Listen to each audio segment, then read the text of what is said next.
Please stand for the pledge.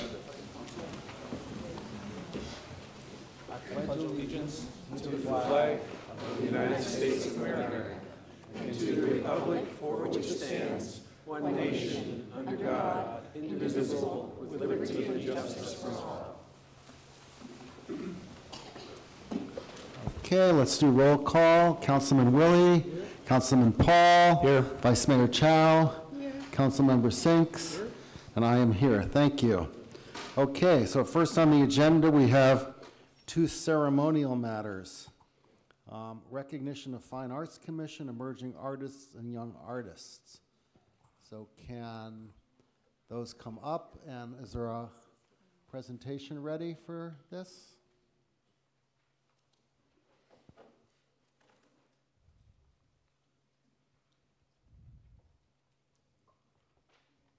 Great, welcome. Good evening. My name is Janki Chokshi. Hold on, is that microphone on or you're not speaking? Okay. I think so. Yeah, there, that's better. My name is Janki Chokshi and I'm the new Fine Arts Commissioner. The Fine Arts Commission's purpose is to foster, encourage, and assist in the realization, preservation, and advancement of fine arts for the benefit of the citizen of Cupertino. Our 2018 commission chair was Michael Sanchez, vice chair was Rajeshwari Mahalingam, commissioners were Janki Chokshi, Diane Metley, and Ren Wu, and staff liaison was Katrina Kidd. We are going to present the Young Artist Award first. The theme was A Day Without Screen Time. What would be your day like without no TV, phone, computer, or video games? From 62 excellent applications, 3 winners were selected from elementary school and 3 winners selected from middle school. We would like to present the awards. The mayor will be presenting the awards to the winners, the elementary school winners. Should I call them? Great, okay, yeah, call them and I'll have the whole council come down. Sure.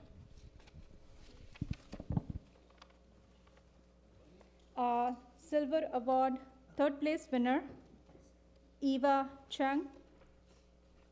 Eva? Dan, would you like to?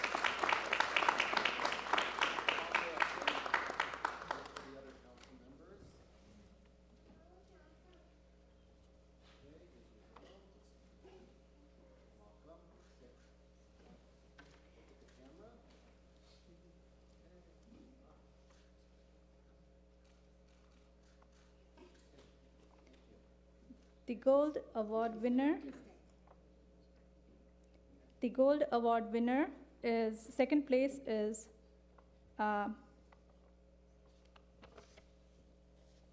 Chloe Lee.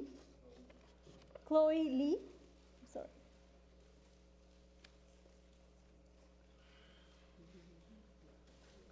Hey, Chloe.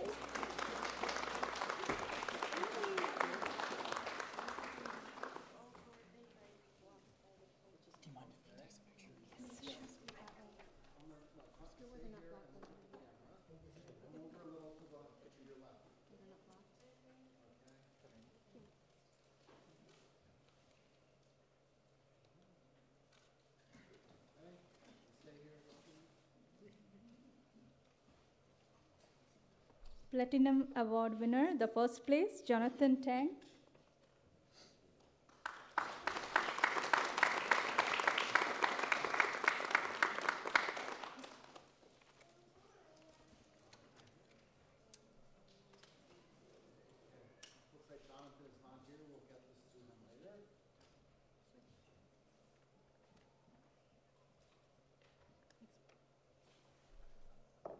Middle School Silver Award winner, 3rd place, Sonali Patankar.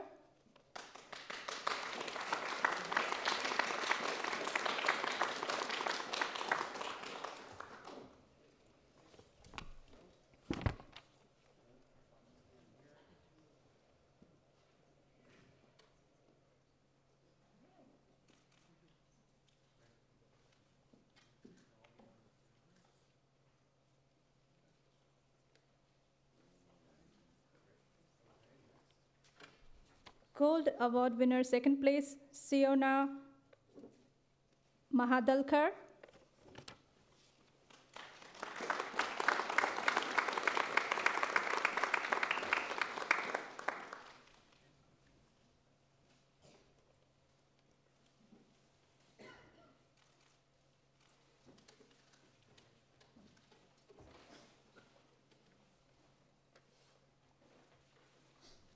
And the Platinum Award first place winner, Shiva Ravinuthala.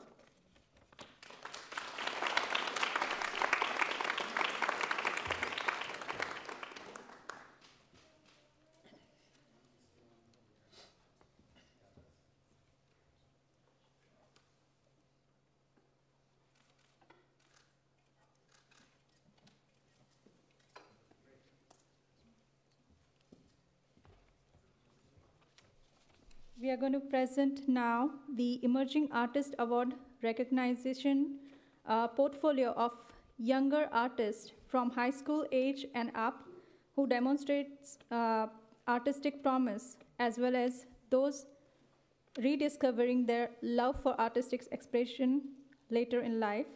Silver Award winner, third place, Namrata Prithviraj.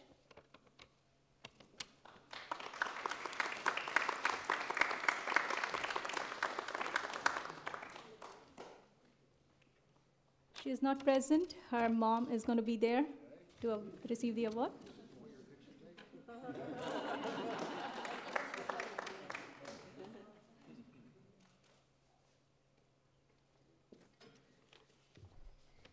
The Gold Award second place winner, Gwendolyn Domingo.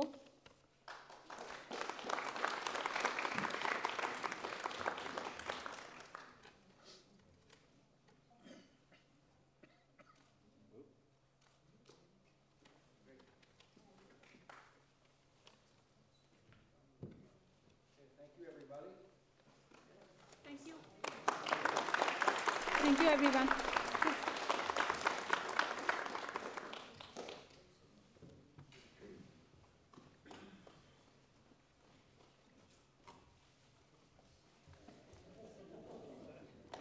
Oh, no, you can't have that yet. The next ceremonial matter is a presentation from the Toyokawa Sister City Committee regarding the recent delegation. So welcome. Good evening, Mayor Scharf, Vice Mayor Chow, Council Members Sinks, Paul, Willie, and Council staff, city staff. I'm Elise Sakis. I'm the president of the Cupertino Toyokawa Sister Cities Committee. And with me, I have several of our members in the front and second row. Wave your hands. We're the nonprofit organization that organizes and executes the activities with our sister city, Toyokawa, Japan. We conduct a student exchange every year, the Cherry Blossom Festival every year, and every 5 years we do an adult exchange, and this 2018 was an adult exchange. I'm going to turn it over to our Steve Sulgett, our Vice President of Festival Operations, to give you a short presentation. Welcome. Thank you very much. Good evening. We're here to report on our trip to Toyokawa. First, we would like to thank Councilmember Paul for leading our delegation during his time as our mayor. We were also honored to have Dr. Craig Baker from the Cupertino superintendent of our school district and Mr. Gilbert Wong from the Foothill De Anza trustee as members of our 36-member delegation. We hosted a delegation of 36 from Toyokawa in July of last year. 11 city officials consisting of Mayor Yamawaki and 7 city council members, among which were the city council chairperson and the superintendent of their school system. Toyokawa was incredibly gracious host during our visit and treated us to many tours and visits. A few notable treats were, our trip was timed to coincide with their autumn festival, and they gave us the honor of being the first ones in to light the lanterns at the entry of the Toyokawa Shrine. And we also participated in lighting a special 365 candle lantern chandelier. If you haven't done that, you should try it sometime. We had a private tour of their newly dedicated Peace Park, located at the site where the Japan Armory was bombed during World War II. This was the site of an old munitions factory, and in fact was one of the largest in Japan during World War II. This visit had us reflecting on the importance of people-to-people diplomacy in ensuring a harmonious relationship between our two countries. And lastly, a fireworks show in our honor of the impressive handheld fireworks for which Toyokawa was famous. This is a casing, and this is a small casing. We have a quick video to show you, and you'll see one of the larger ones. We also saw a visit to Tobu Junior High School. We went to an art museum, a tatami mat workshop and factory, the Toyota motor plant, tour of a sake factory, a tour of a rice farm, a Japanese cooking class, a kabuki performance, and finally folk dancing lessons. And words can't describe alone what we did. So to just give you a very quick example, hopefully you can see them up there. This is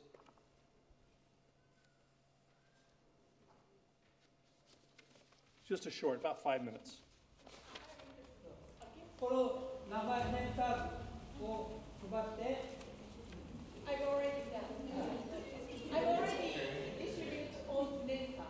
ネームカード Yes. で青山さん青山さんネームカード On behalf of our City Council in Cupertino, it is an honor and a pleasure to be here to celebrate our sister city relationship. This is a banquet on the night we arrived.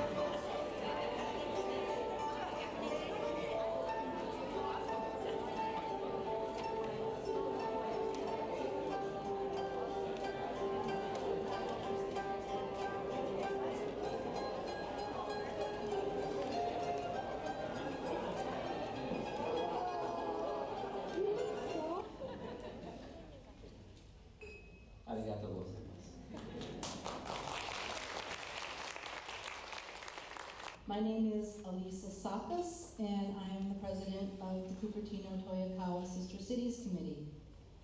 Since the time we said goodbye to the delegates that visited us in Cupertino, we have been excitedly awaiting this visit.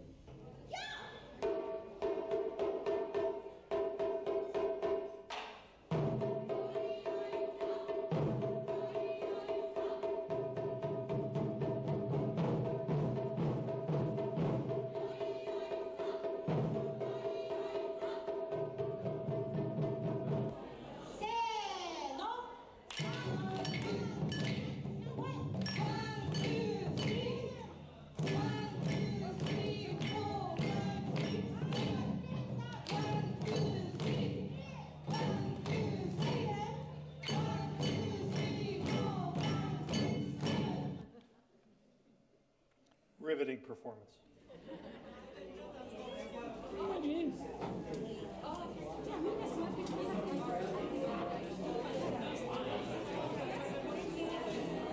This followed the tour of the Toyota motor plant.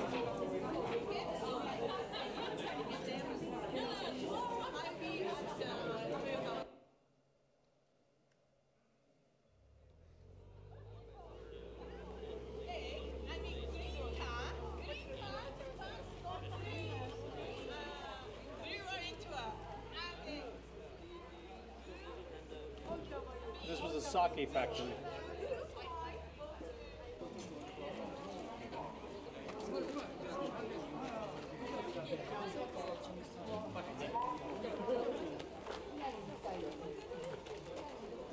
This is the shrine in Toyokawa.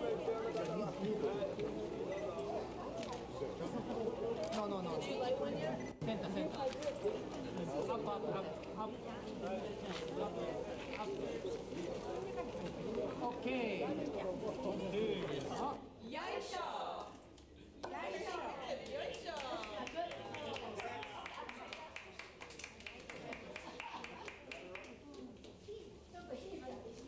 the tour of the rice farm, we were allowed to make mochi.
Kabuki theater.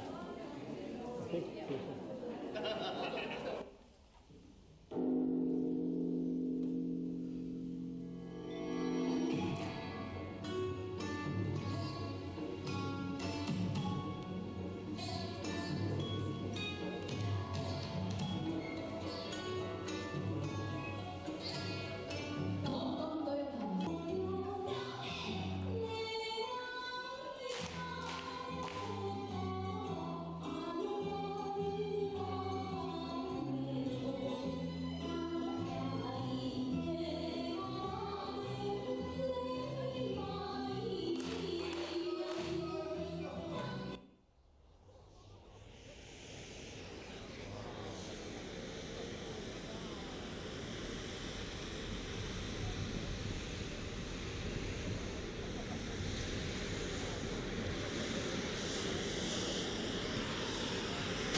Finally, this was our farewell.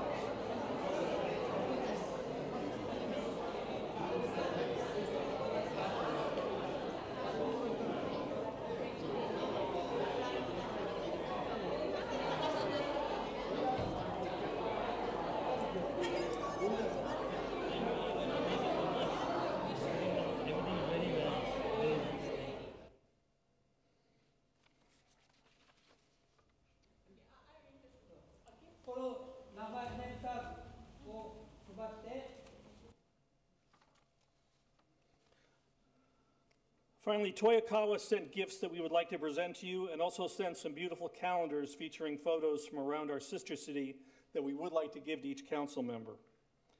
On behalf of our Cupertino Toyokawa Sister City program, we would like to thank the city very much for their continued support to this program that has had such a positive and lasting impact within both of our cities. Thank you very much. Thank you. I have all the council members join me in front of the dais.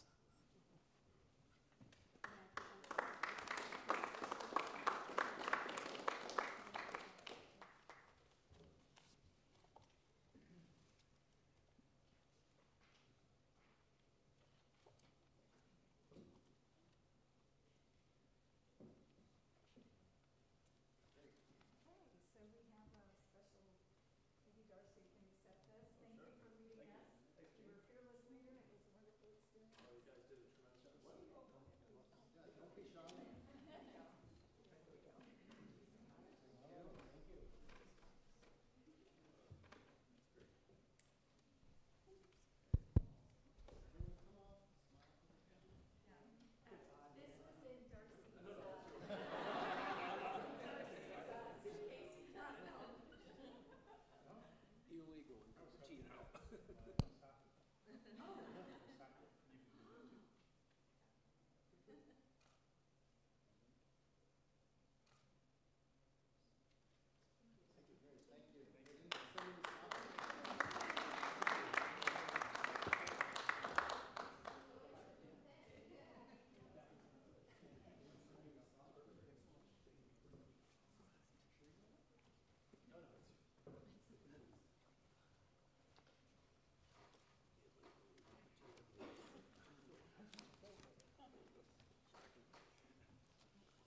Okay, that ends our ceremonial matters. Now I'll report out on prior closed sessions.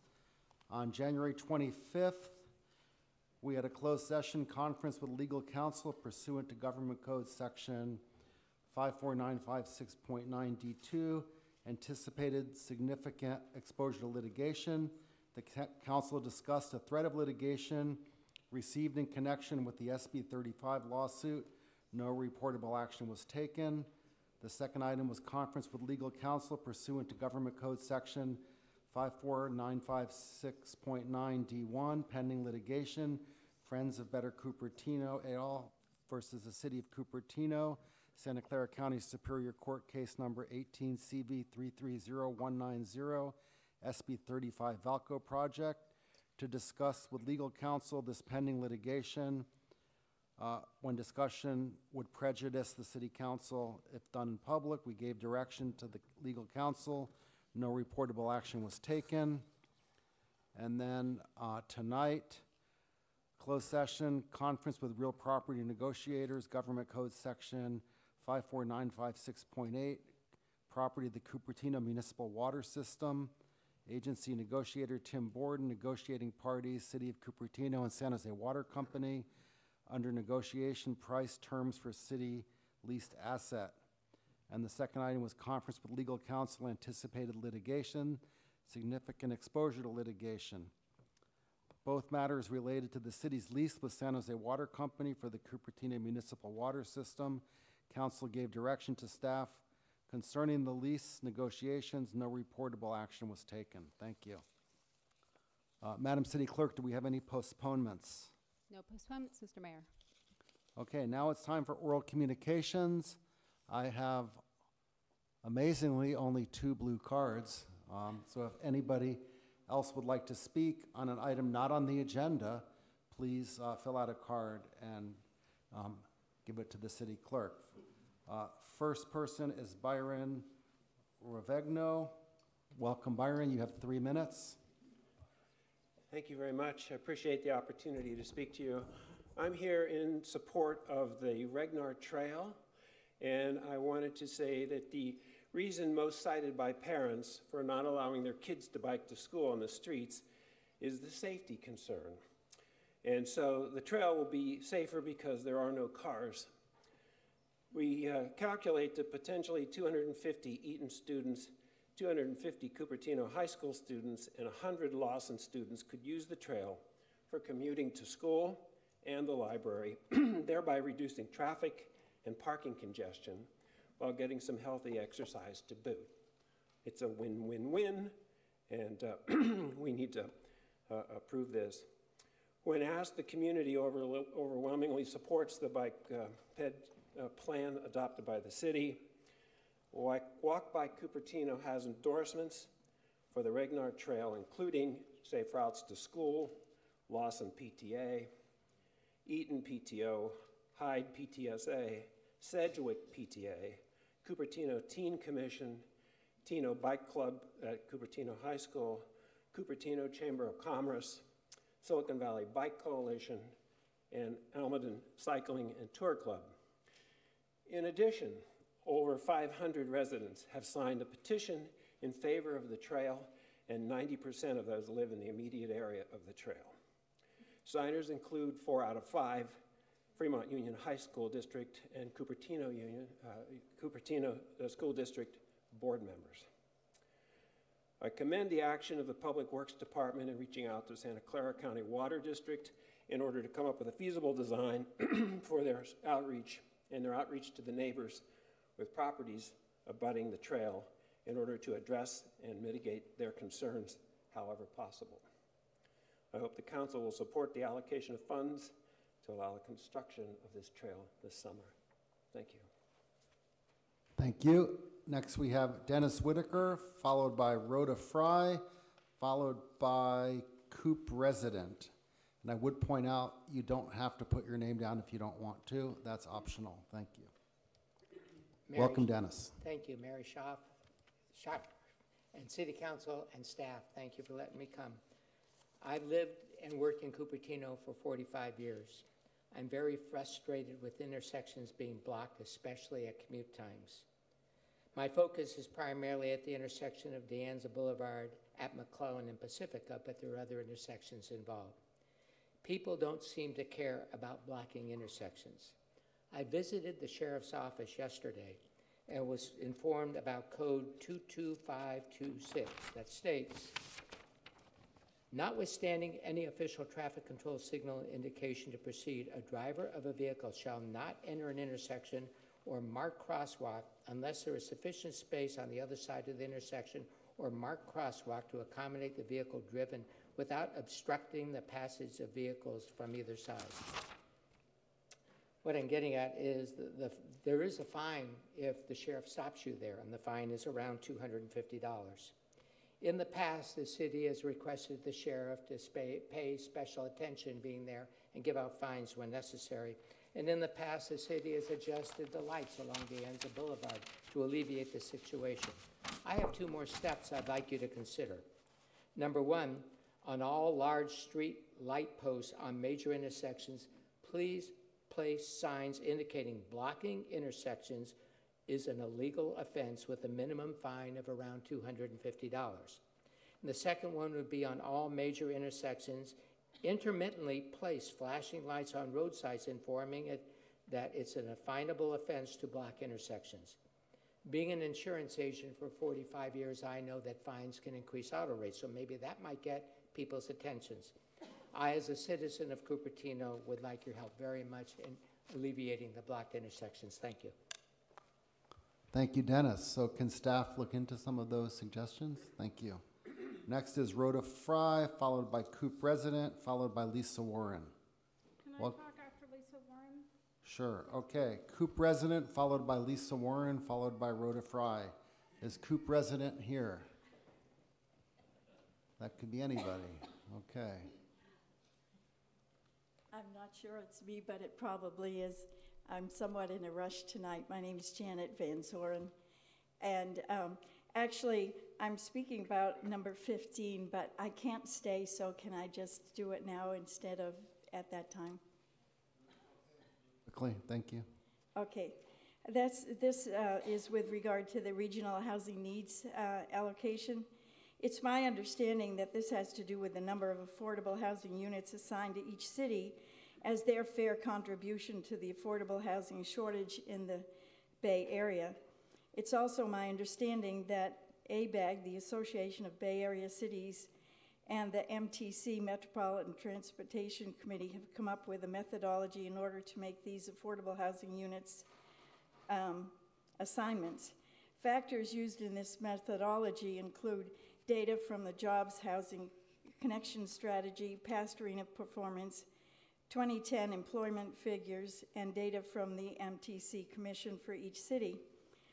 I also understand that tonight you are to choose whether or not to form a Santa Clara County Regional Housing Needs Allocation sub-region, allowing the city the option of trading allocation of housing needs among participating entities. At first, I thought this would be a great idea. After all, it makes sense to have the affordable housing built where there's plenty of land and where the cost of construction is lower. After giving this more thought, I realized that such a plan would be counter to all that I've been advocating for these past many years. A healthy community is a community that includes people of all economic levels, ability levels, and age levels, just as it includes a wide range of the ethnicities, etc. We also need to have people who are in service industries living within our community.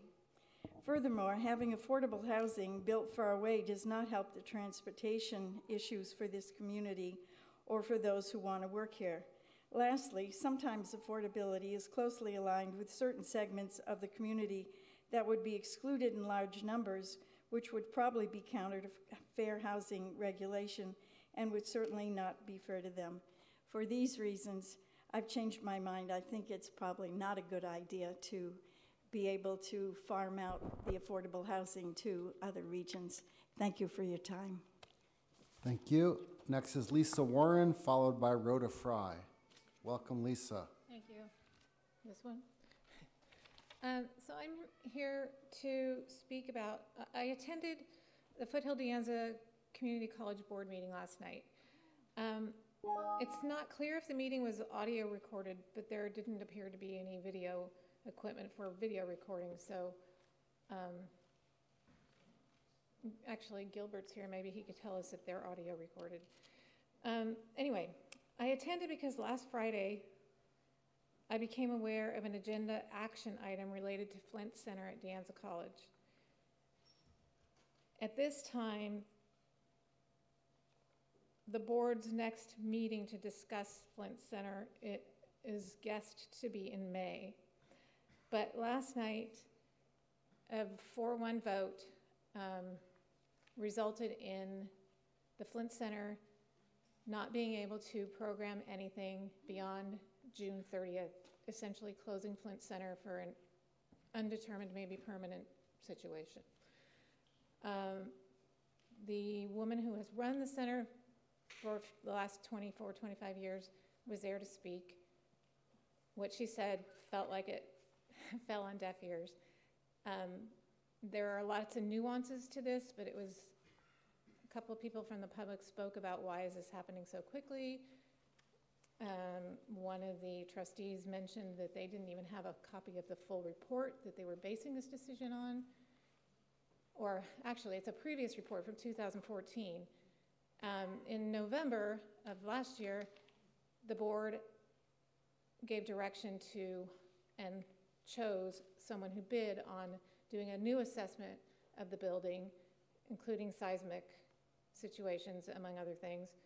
And it was expected that that report would be in January. We're now at February 5th. The people that are doing that report assessment have not even contacted the people that run De Anza Flint Center. So clearly it's not a high priority somewhere, and yet a decision has been made based on, well, what do we do? We're stuck in a spot where we asked for this report, we don't have it yet, but we need to make a decision on whether we can book people. People are waiting in line. There were 10 people, I believe it was 10 people or groups that it was indicated were waiting with signed contracts, but they had to wait until February 2nd, I believe was the date, or 1st, but that came and went. They weren't notified whether they could go ahead with their contracts that went beyond June 30th. And so today, I guess Paula Davis, who runs the center, was tasked with calling all these people and saying, sorry, we can't let you book.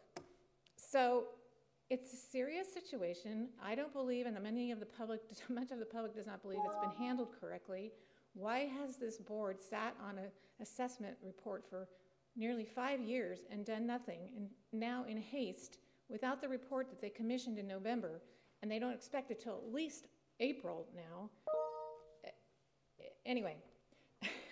Please finish up. I guess that's about it. I'm just hoping that people pay attention to this, including council, because this is an asset in Cupertino, not only to our community college school system, but to our city and to our region. And I think this has been horribly handled. There are people on the board who were on the board, I believe, when all this started years ago. Why were they sitting on their hands this long? And on top of that, we have programs through June. If they really think that Flint is unsafe, or they're worried because they're going to get sued if it is unsafe. Okay, thank you, Lisa. Between now and June, they're still using it. Can I ask a question? Well, we don't ask questions during oral. Oh, that's true. Okay, next is Rhoda Fry. Excited to hear the ode to city staff on your report, on your card. I wish I had time to write an ode, so that was my sentiment. In fact, I wish I had time to put my thoughts together. But anyway, this fall, residents complained about new truck traffic between Lehigh and Stevens Creek quarries. You listened, you reached out to the county, and then you found out that what the county was allowing to happen broke their own rules and even state law. On January 31st, the county received an 11-page letter from Tim Borden that said cease and desist. The issues included traffic, land use, and water quality. You know, it's really remarkable that the county has allowed so many things to go on there. They built a pond through a creek that feeds Stevens Creek Reservoir. They've put flocculant in this pond, and then of course this stuff goes down to Stevens Creek Reservoir. In 2016, they talked the reports, I have all these reports, We talked about an earthen impoundment, which morphs into a 55 or more foot tall dam at Stevens Creek Quarry, which is so tall it now has to be regulated by the Department of Water Resources. It's just shocking. Anyway, all of this should not have been on your shoulders. You did what the county and the state should have done. A big thank you to city staff and council for listening to your constituents and taking action. Thank you. Next time I'll have time to write a poem and I'll sing and dance. Okay, thank you, Rhoda. That's all the oral communications I have for tonight. Wait. One last one. Justine Garcia.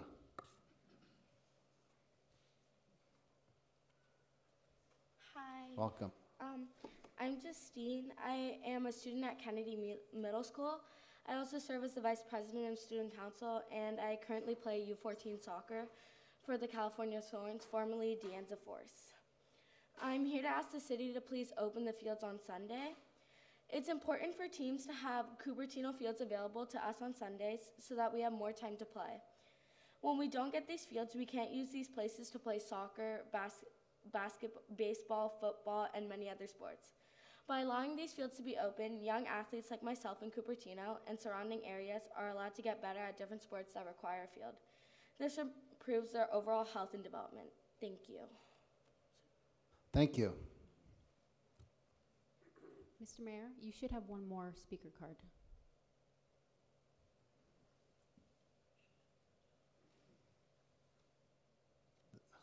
That one's already done. Coop residents done. Lisa Warren, Rhoda Fry. No. Did anyone else want to speak? Yeah, please come forward. Yeah, I'm speaking for the residents on Finch Avenue, and we actually, from nowhere, we got a letter, and I just request the city to abate the fine and also its interest, since there's a representative talked to the enforcement officer on off 26, and he didn't even know what was happening between the city and at this point, we just want to abate it first, and it's causing traumatic effect financially and psychologically on a family member.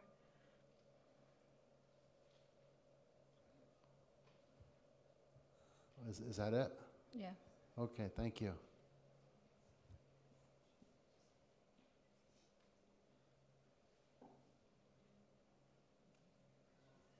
Were you trying to speak about the weed abatement? Yeah, me? Okay, no. It's not. We're not to that agenda item yet. I wasn't sure if the previous speaker was talking about that. Yeah. Actually, I wanted to ask a question. Right. We're not to that item yet, though. Okay, thank you. Okay, moving on to the consent calendar. Items 3 through 10. Does anybody want to pull anything from the consent calendar? I'd like to move items 3 through 10. Second. Great. Vote with your lights.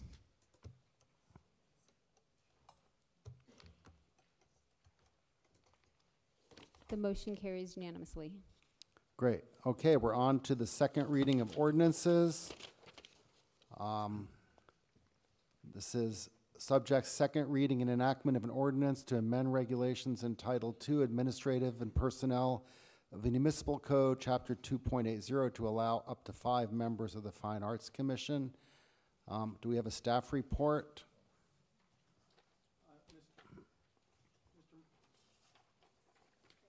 Mr. Mayor, we do not. I'll just note that this is the second reading. There was no changes on the first reading, taking the members on the Finance Commission from 6 members down to 5 members. Great. I'd like to move that ordinance number 19-2182 be read by title only, and that the city clerk's reading constitute the second reading thereof. Second. Okay. Yes, I have to read it first. Okay. So this is the second reading of ordinance number 19-2182, an ordinance of the City Council of the City of Cupertino amending regulations in Title II, Administration and Personnel of Municipal Code, Chapter 2.80, to allow up to 5 members for the Fine Arts Commission. Okay, vote with your lights.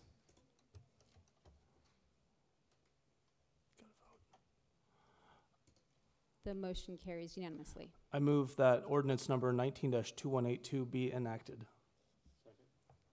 Okay, vote with your lights. The motion carries unanimously. Great. Okay, we're on to public hearings, ordinances, and action items. Item 12, approval of a legal services contract for city attorney services with Shute, Mahaley, and Weinberger.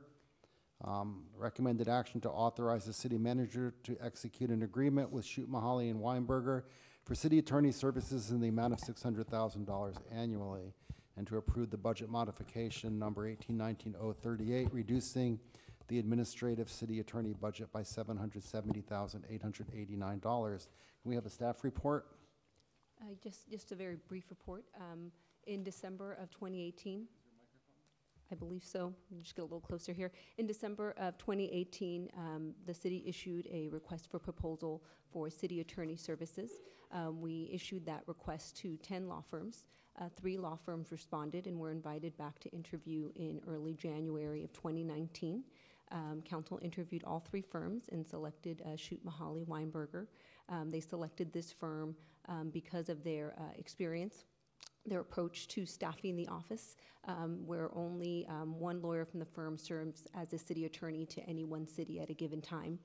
Also their expertise and their approach in terms of working only for public agencies, community groups, and nonprofits. They also were the lowest cost of the 3 law firms that submitted proposals. I'm available should you have any questions. Okay. Could you clarify a little on how many hours of the city attorney service we have in the contract, and what that we will get discount for other services provided by Shute, Mahaley? Yes, so currently the retainer is set at $50,000 a month, and that $50,000 covers 250 hours. Let me double check that, but I'm fairly certain. Sorry, that covers 200 hours per month. This would exclude any current pass-through or specialized SQL work that the firm is currently doing for the city. So that's $250 an hour. That's correct. And in any given month, should we not meet the 200 hours, that would be rebated to the city at the $250 an hour cost. And in case we need extra hours, how would we be billed? There's specific rates in the contract for any items above the 200 hours per month, and then that would be something that would come to council to increase those hours.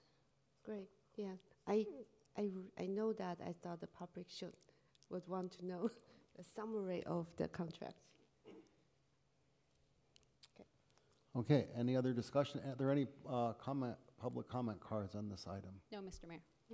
I'd be happy to move that we, number 1, authorize the city manager to execute an agreement with Shute, Mahaley, and Weinberger for city attorney services in the amount of $600,000 annually. And 2, approve a budget modification number 1819-038, reducing the administration city attorney budget by $770,889. Sorry, can I add one more comment?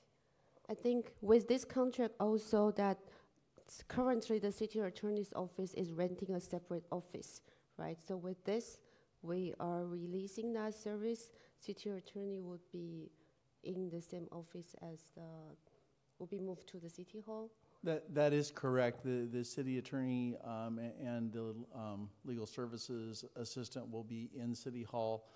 We will not be able to immediately get out of the lease, but that will wind down. So we currently have a 1-year lease that has It has a little bit more than a 1 year on it. We can stop that lease with a 1-year notice. Do we have a right to sublet? We may have a right to sublet. Thank you. I assume we're checking. We are. Because office space. So is there a second to thank you. Councilman Sink's motion? I'll second for the purposes of some further discussion. I have one question at this point. Can I ask it? Yeah, go ahead. So is there a term on this in terms of how long? I remember reading through the contract, and it stated that there's some kind of cost escalator a couple of years down the line with regard to, I think, the CPI or something like that. There is an annual review to the contract, but there isn't a specific end date, but you're correct that there's an escalator further down. So council could review the contract. There is a clause should you decide, I believe it's a 90-day clause, that if you wanted to terminate the contract, you could. It would just require a 90-day period. So there's no expiration at the end of 1 year. We would have to give 90 days notice to at any given point in time? At any given point in time. And this is just an open-ended contract without any kind of expiration? Is that what you're stating? That's correct. Okay. Yeah, I mean, I would have a concern about that. I mean, I think it probably, it was probably within the envisioning of council to have this be a 1-year arrangement, and then we would evaluate it at the end of that year, since this is a rather novel thing that we're doing for our city, at least in recent history. But with regard to the 90-day termination requirement, I mean, that does seem like a pretty long period of time, especially if it's a new arrangement that we're making. So that's 90 days after the first year, or? I believe it's just a 90-day notice if you want to terminate the contract. Okay, so there's no time period for the contract at all. It's just the 90-day notice. Yes. I see. Okay. And if I just may add to that, as we go through recruitments, 90 days actually is not a very long time. If you were going to go recruit or do an RFP for additional outside services, 90 days is going to get you right about the point you'd be hiring someone else on. Sure, but a shorter term gives us more options, right? And that's really we could always extend 60 to 90 or 30 to 90, but if it's 90 and we would like to, make that a briefer duration, we don't have that option under this term. That's correct. Okay. Yeah, I would suggest that we cut that down to 60 days at the most. I mean, I think that given the fact that we're not looking at the 1-year duration that we had originally envisioned, it's probably a good idea to try to think about what might happen. I mean, especially within the confines of this first year. That would just be my suggestion. Personally, I don't think 90 is unreasonable. As you pointed out, it would take us that long to find someone else, and we're not stuck even in a 1-year contract. It may actually be better to not be in the 1-year contract and have the option to cancel at any time. So, right, it could be a 90-day contract. Right, exactly. It could be a 90-day contract. Hopefully not, but I mean, I think 90 days is reasonable. All right. And also because the outside firm, let's give them time if they want to seek other business to use the personnel that are dedicated to us. Yeah, no, I will say this. I think it was a good arrangement for our city at this point, and hopefully, it works out in such a manner. It's just that if we sit here a year out and say that, well, it's not really fully working out, then giving us a little bit more flexibility would probably have been a good thing. But otherwise, I'm certainly willing to go forth and try for this arrangement. It seems like we'll get a good amount of cost savings as well as a lot of expertise at our disposal. So, yeah, and at our economic disposal as well. So, thanks. Great. Any more discussion? I agree with Stephen. I think it's fair. I mean, I think it's fair to give them sufficient notice to rebook the considerable investment that they're making in time. Yeah, we're paying good money, but right, we are getting a substantially discounted rate on a whole variety of services, and so I think the time period is fair. It does sound long, 90 days. However, they do have one attorney that's dedicated to Cupertino. Right. So yeah. That's different from other firms where one attorney handles 2 or 3 cities. Right. So yeah, I do feel it's long, but I guess it's the advantage and disadvantage of having a dedicated resource. So yeah, I'm curious what contract they have with other cities, but I guess we can find out later. I'm just curious. I'll agree with Steve, though. I think 90 days, when we're talking about such a professional organization, I think we need to take that into account, and 90 days to me doesn't sound that long. Okay, if there's no more discussion, we already had the motion and the second. I don't think this needs to be read. It's not an ordinance. So I guess we can vote with our lights. The motion carries unanimously.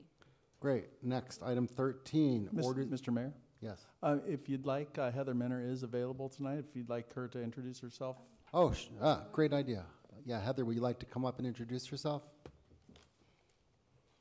While she's coming up, I will add in all my time on the council, Shoot Mahaly Weinberger has done really outstanding legal work for us.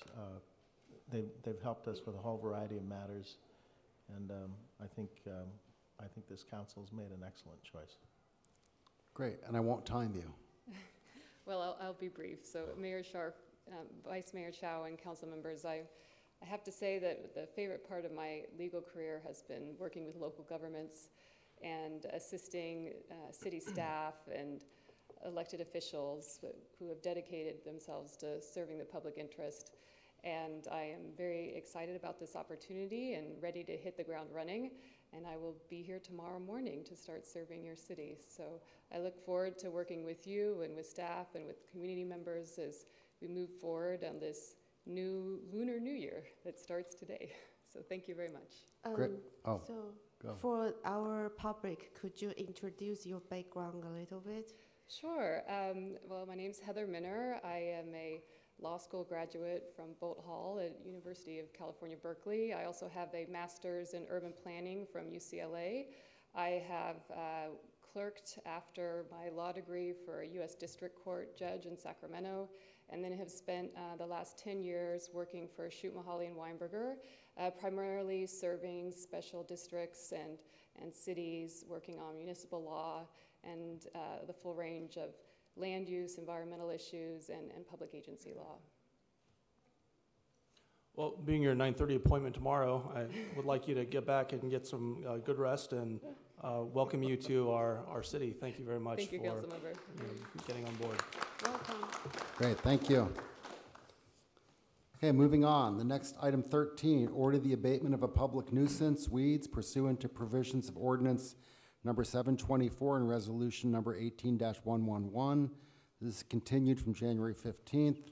Our recommended action is to note objections and adopt resolution 19-019, ordering abatement of a public nuisance, weeds, pursuant to provisions of ordinance number 724 and resolution 18-111. Can we have the staff report, please?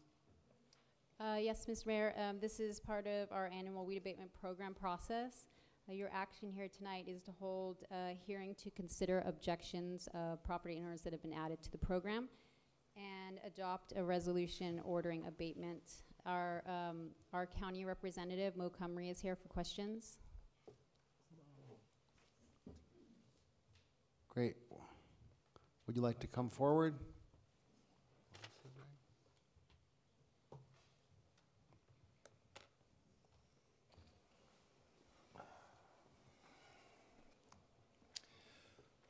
My name is Mo Cumry. I am the manager of the weed abatement program for Santa Clara County, and we also conduct this operation for the city of Cupertino. Great. Do we have any questions from council before I call for oral? I have a question. Go. So I see that you have a long list of properties listed. How did you find out, how did you identify this list of properties? Do you have people driving around our cities? We do drive around the city when we're doing our inspections, and we do sometimes find the properties ourselves that we see during the fire season to be out of compliance with the minimum fire safety standards. However, we also have contacts from code enforcement and other departments, including the fire department, that will suggest that a property is not compliant and ask us to take a look at it. Once we find a property that is non-compliant during the fire season, we send them a letter informing them that they're being added to the program, and then we go through this process so that after you've approved the list, any properties that remain on it would be inspected by us after April 30th, which is the beginning of the fire season here for Cupertino. Any properties to be found to be non-compliant at that time would be given a courtesy notice that they have 15 days to rectify it, or we'll send a contractor out to do it, and all charges for all those functions would be assessed to their property tax bills. So properties listed on the list needs to take care of their weed before April 1st. April 30th for Cupertino. April 30th. So they have a little bit of time to Yes, they do it. Also, if anyone feels that the conditions on their property prohibit them from getting it done by that time, they can contact our office and request an extension. And what if they have hardship, handicap? Do you allow such people to, if someone needs assistance, to clean, to weed there? The best that we can do is refer them to organizations like the Santa Clara County Fire Safe Council, which is a nonprofit that does help people who financially or medically, physically disabled or unable to perform the work. They have programs that can help them. We don't have anything within the county to do that. All we can do is identify whether or not a property is in the minimum, does meet the minimum fire safe standards or not. Okay, thank you.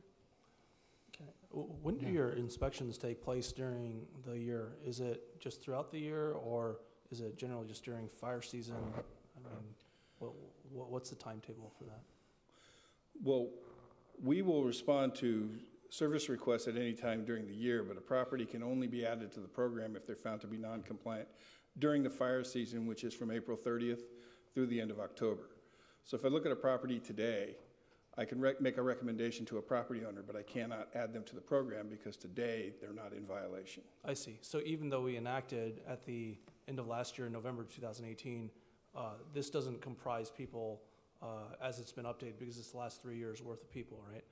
This doesn't comprise people since that enactment to this point in time, because this isn't the time of the year where you're adding people to the list, correct? Correct. Okay, great, thank you. Oh, one other note, do you expect it to be a little bit more intense this upcoming year because of the elevated amount of moisture that we've been having in this season with regard to the, the activity of just vegetation in general? Two parts to that. Yes, and one of the constant of Santa Clara County weather is that it's not constant. Right. It changes every year, and when necessary, we make adjustments to the deadline. So if it continues to rain, for example, through March and into April, we may postpone the deadline to start inspections. I see.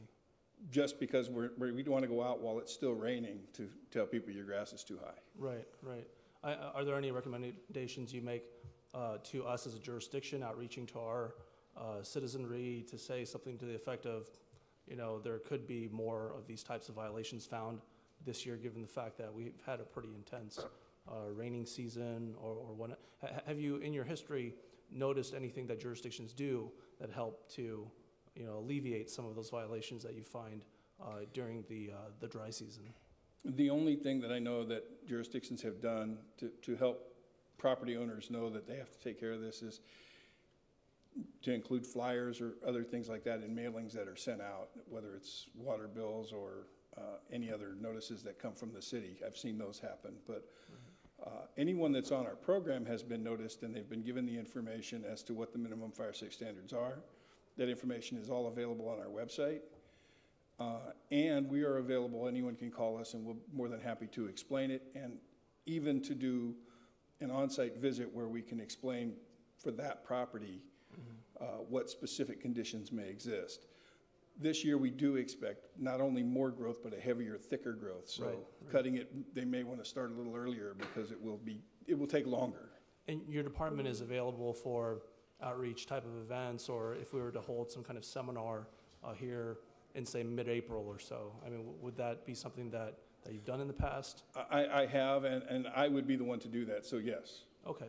So if it were, you would be amenable to come to Cupertino and holding some kind of evening session, maybe an hour, going over, you know, that kind of Yes. requirement. Okay, all right, thanks. I have a question also. Okay. So for those residents here who want to speak with you tonight, are you available immediately after this item? I will step out into the lobby and talk to anyone who has any questions. Thank you, as always, and I appreciate that. And we know that, right, Northern California has been plagued by some incredible wildfires over the last few years, and so this is really important. I was curious, do you also do this work for parcels in the county that are outside of the urban boundary to try to create a fire break, a fire zone? We do it through a large swath of the county. Most of the county we do cover, yes. Okay. So the parcels that belong to, that are either public lands or are private lands that are part of the county, not part of the city proper, you also make sure that we're protected on our right flank, or our west flank, if you will. Well, public properties fall under an entirely different set of guidelines. Okay. However, I do work with the Santa Clara County Parks Department to make sure that many of their properties are maintained in a fire-safe condition. And I will note finally that we play no favorites here. There are 2 former mayors on page 1 of this list. On parcels that they don't currently occupy, but that they own. So thank you. I have one more Okay. question. Vice Mayor Chow, go. Do John has a question? Oh, just go. So I'm curious, how do you identify as weed? Because some people's weed might be just an aggressively growing plant. It might be native plant. So how do you identify as weed that might be a fire hazard? Is there a specific species? It's not a specific species. We look at the plants that are growing. If they appear to be overgrown and untamed, then we can cite them, and if someone contacts us and says it's not, I would work with the agriculture commissioner to determine if that particular plant is a concern or not. But we do not address ornamental vegetation. If it is a decorative vegetation for your property, then that would be excluded from what we're doing. We're not looking at the one bunch of grasses over here. We're looking at the property as a whole. Is it a fire risk, or is it just a plant? Because some things might be considered ornamental by someone, but they might be considered a weed by some others. And I've had such a situation, but I can't answer it specifically because I don't know what plant we might be talking about. Oh. What I have done in the past is I've looked at the plant, taken pictures, gone back and worked with the agriculture commissioner who can, one, define what type of plant it is and what type of risk it poses as far as fire is concerned, and then worked with the property owner to address that, whether that's appropriate or not, to be left. So you have photos for each of these property to identify exactly why it's a fire hazard.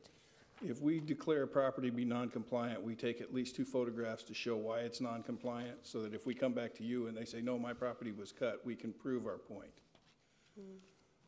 Thank you. Okay, anyone else before I call for? Maybe one last question. Is there a size that you use? At what point would it not constitute a significant fire hazard? Well, the standards say that it's 6 inches or less. It's going to depend on the size of the property as well. If the property is 1 acre or less, the entire property needs to be abated. But if it's between 1 and 5 acres, it may just be a perimeter 30 feet around the entire outside area of the property and 30 foot around any structures that exist on the property. Bigger than that, there are other conditions that also have to be followed. So the length of the grass is 6 inches or less. Of course, we don't go out with a ruler and check to see if it's 6.5 inches.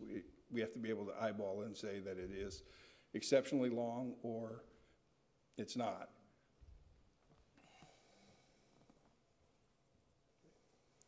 Okay, anything else? I have one card here.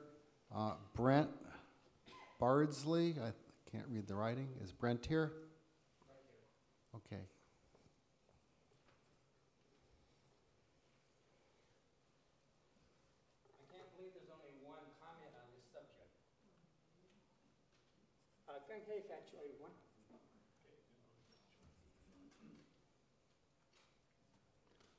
Hello, my name is Brent Bardsley, and I've owned 2 homes in Cupertino over the years.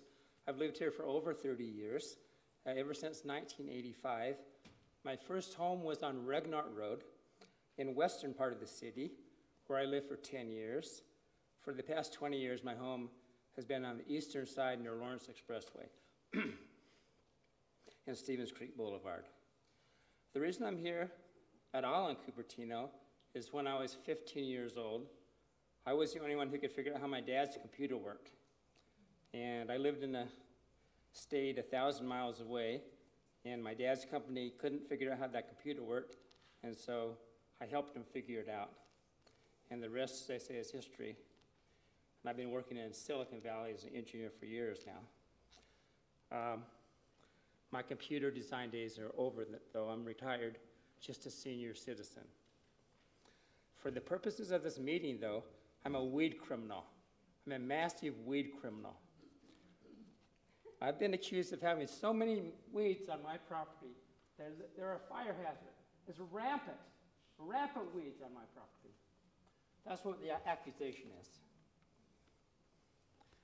I got nabbed last spring by the Cupertino Weed Police. Massive amounts of weeds. This is their claim. This is the allegation.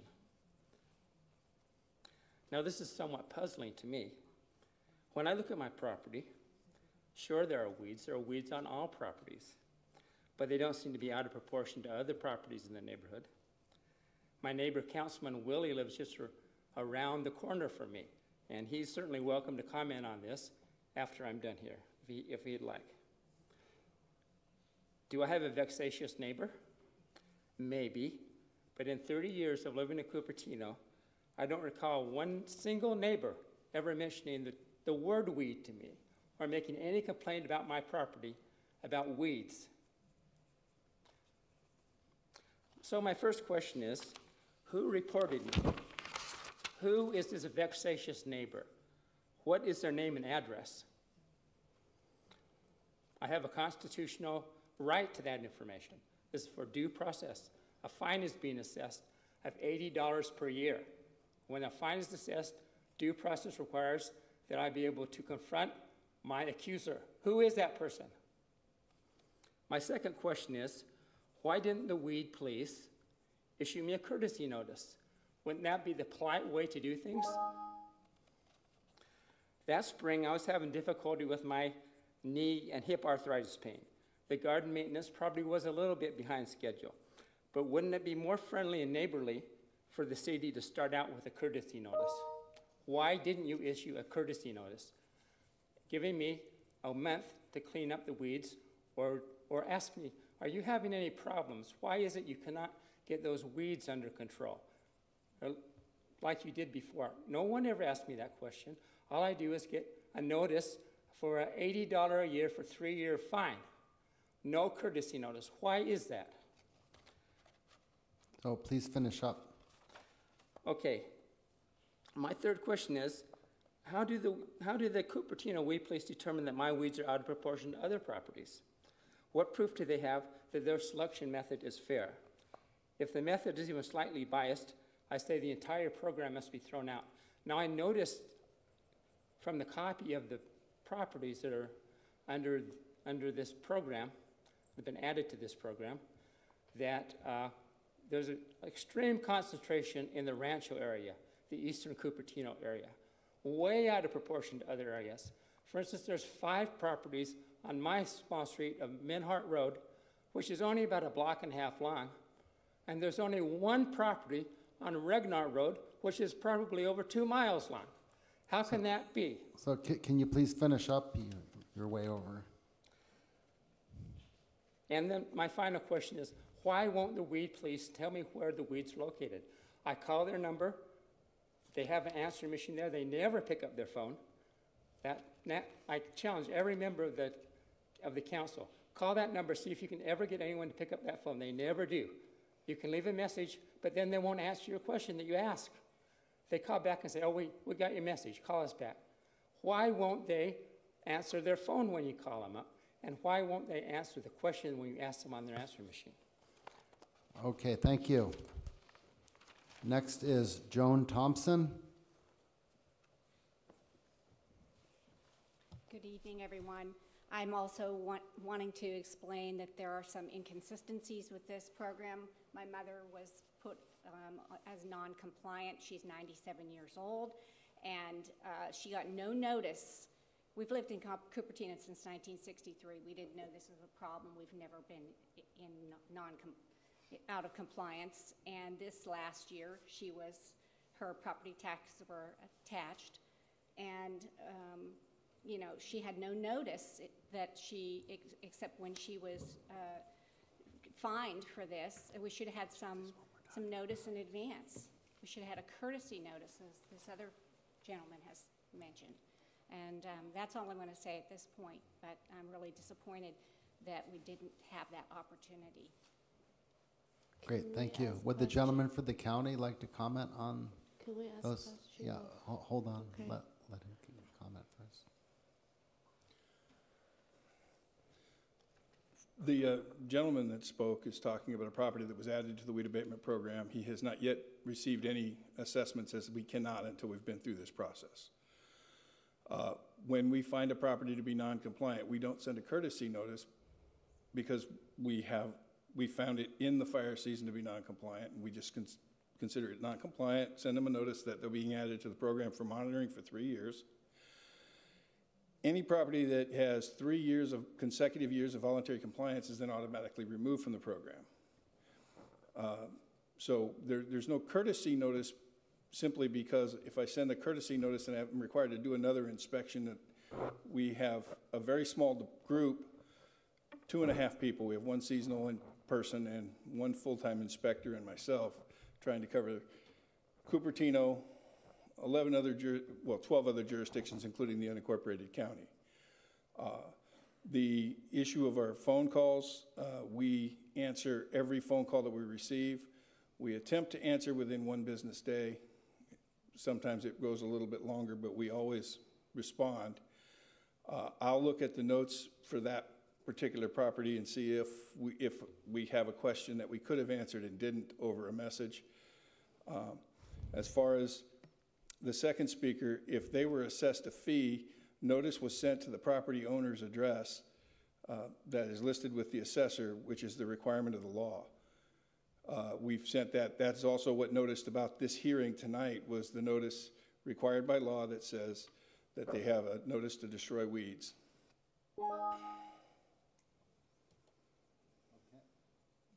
So when this happened last year and maybe the year before, I asked the same question.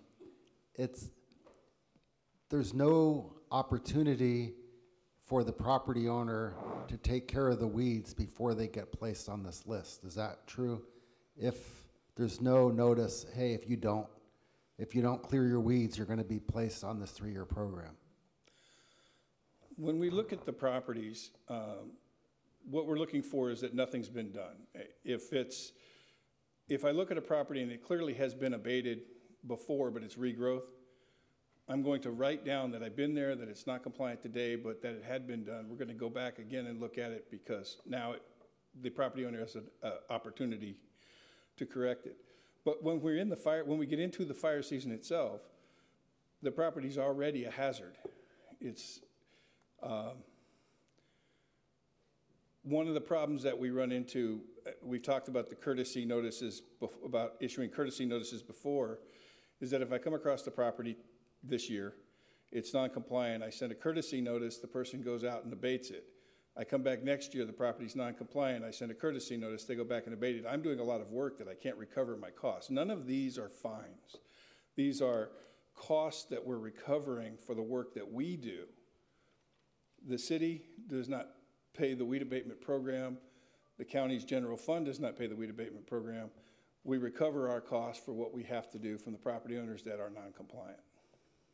Okay, I mean, I can see if subsequent years to the first year, it keeps growing back, but what I don't see is the initial time why there can't be some kind of a notice that gives the property owner time to clear the weeds themselves before putting onto the program, where now they're assessed this fee I guess it's not a fine, it's a fee every year for 3 years. Well, Mr. Mayor, one of the issues that we run into is when I find a property that's non-compliant, I'm conducting an inspection that I can't bill that time anywhere. I don't have anyone to bill, so I see it, it's not compliant, I send a notice to the owner, and they take care of it, and then if I go back next year and it again is not compliant, that's twice I've inspected a property where I'm unable to recover the time and expense for the county to perform those functions. Well, it sounds like the county has an issue then. Is the policy written somewhere? Which body approved such policy? Or is the policy just on the air, changed year after year? I'm just curious. Well, is there some place people can look up, here is a policy, and we should follow that? The policy's been the same as long as I've been here. I've been here this is my 13th year. Is it written somewhere? As far as whether or not there's a courtesy notice for failures, I don't think there's anything in writing anywhere that says that.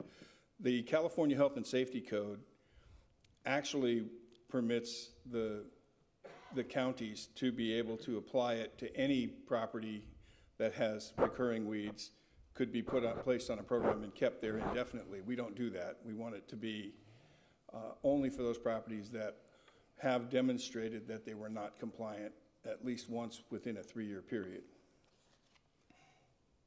My question would be though, so if they get on the list, even if they stay compliant, you're going to charge them the fee for 3 years of checking.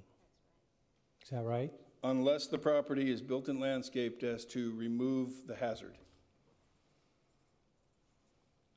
And so now, if somebody calls up and complains about a neighbor, and you go out, you find it compliant, they don't get the fee charge. Nothing. So that's kind of a notification in the sense that you went out, you did something, but they didn't get charged for it.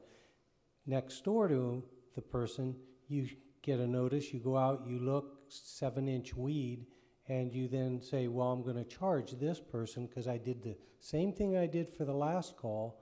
I got in my car, I went out there, I looked, and this one had a 7-inch weed, and so it just seems that it's... That's actually, that wouldn't be accurate, sir. Okay, if you can If help. if I go to look at a property that has not been approved by this body, I can't charge them a dime. Oh. This is what we're doing. We're going through this step. We've identified a list of properties that we say have been non-compliant at least once in the last 3 years. We're presenting that list to you. What you're doing is hearing the challenges from these property owners as to whether or not their properties should remain on the program. Then once you've approved the list in whatever form it comes in, without removing any, with removing any, once you've done that, then you've given me the authorization to go and inspect any remaining properties after the April 30th deadline and to perform any necessary abatement work that may be required if a property owner fails to comply. So when I first look at the property, as the first speaker, he has not yet been charged anything.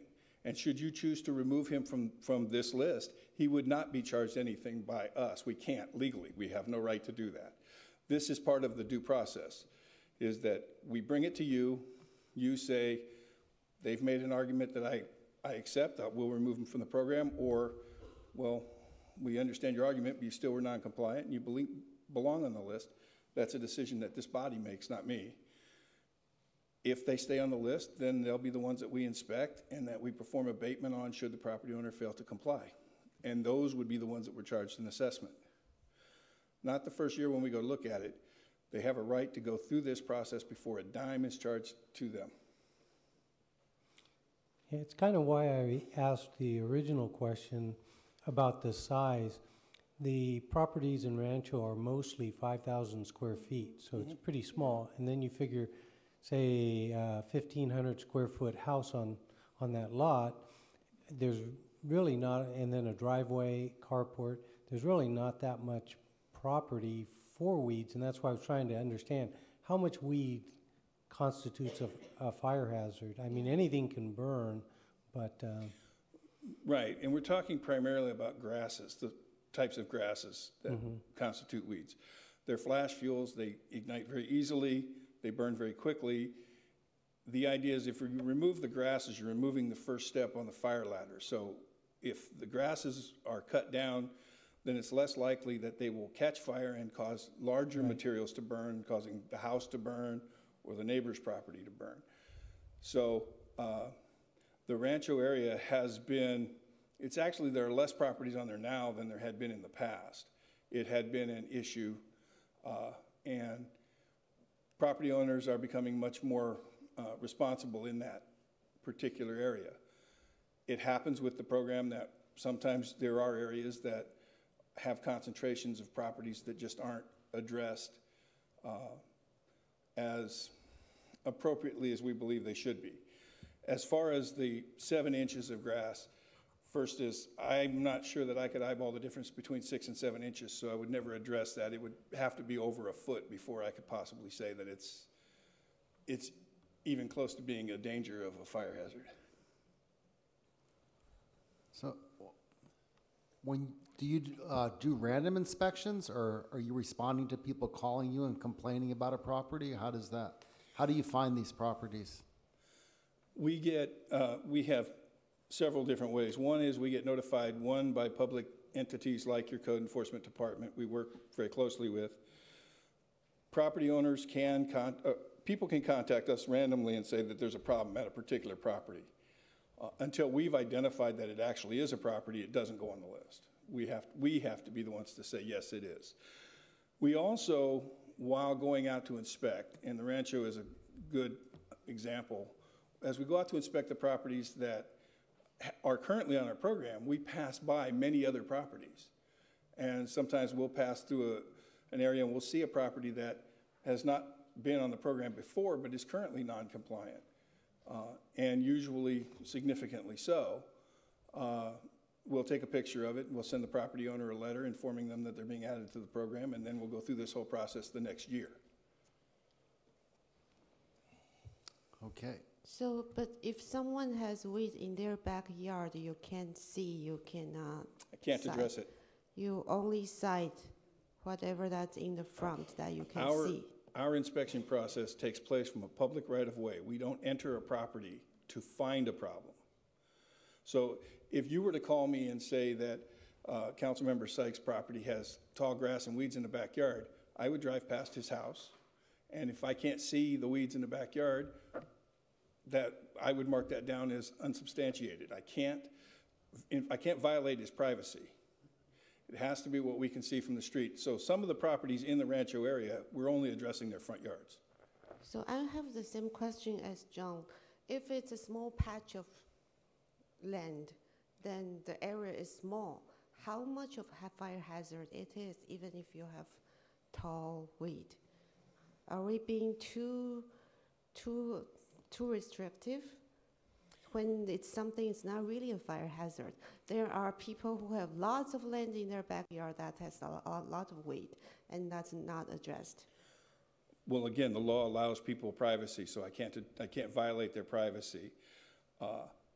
I personally think that is a major fire hazard, but I can't do anything about it because I can't go in and. So is there? But if a front yard has tall, dry grass, it can be ignited by someone driving by and sparks throwing from a car, somebody tossing a cigarette butt out the window.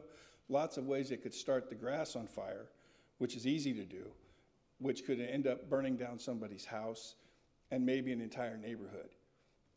To Councilman Sykes, what he had said regarding Northern California's fire is it's the entire state. Please, you had your public comment. Please sit down. Has that ever happened? Please sit down. A cigarette and started a fire in someone's yard? Could you please sit down? You're out of order. Please sit down. I actually, that would be my next question too. I'm wondering, has that ever happened in single-family home front yard?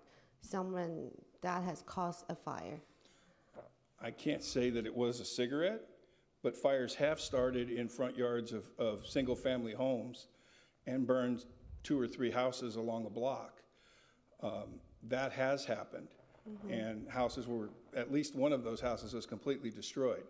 whether it was a car or a cigarette or something else that ignited that fire. We don't know what it was. But if the tall grass wasn't there, that fire would not have started. Yeah. There are 100 different ignition sources. I just gave you 2 possibilities. There are many other sources that could start a fire.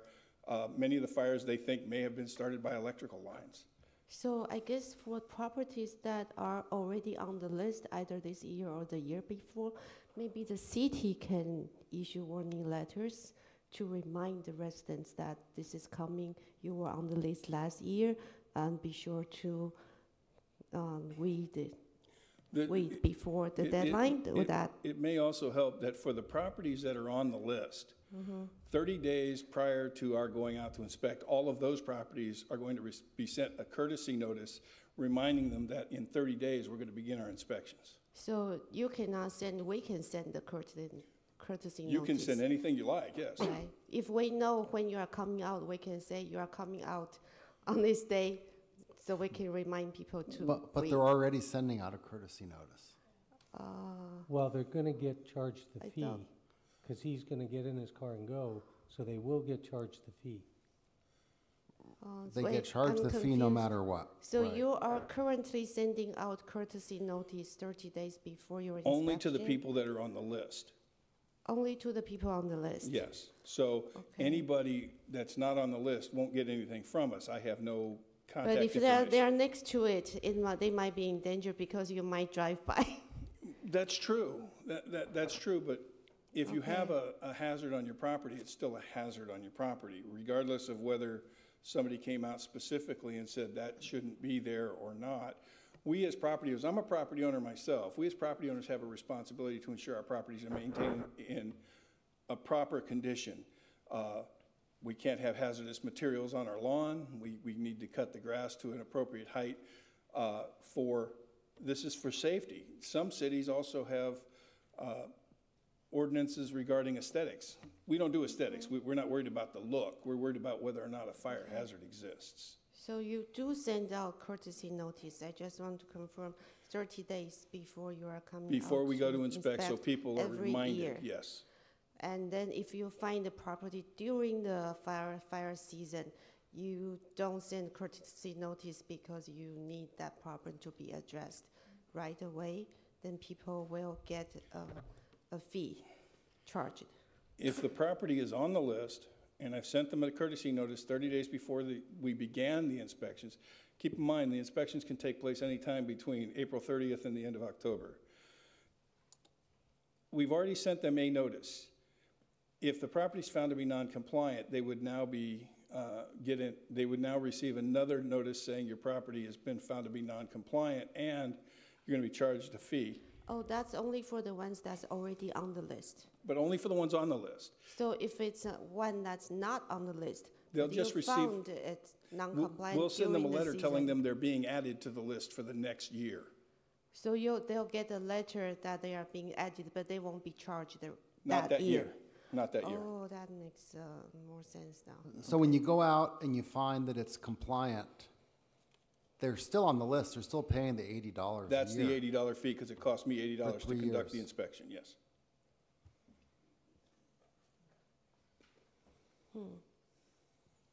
So how long do these inspections take? How many minutes per property?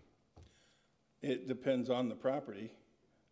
For a rancho, most of those can be done in just a couple of minutes, but it's not the $80 is worked out across the entire board of all properties that we look at.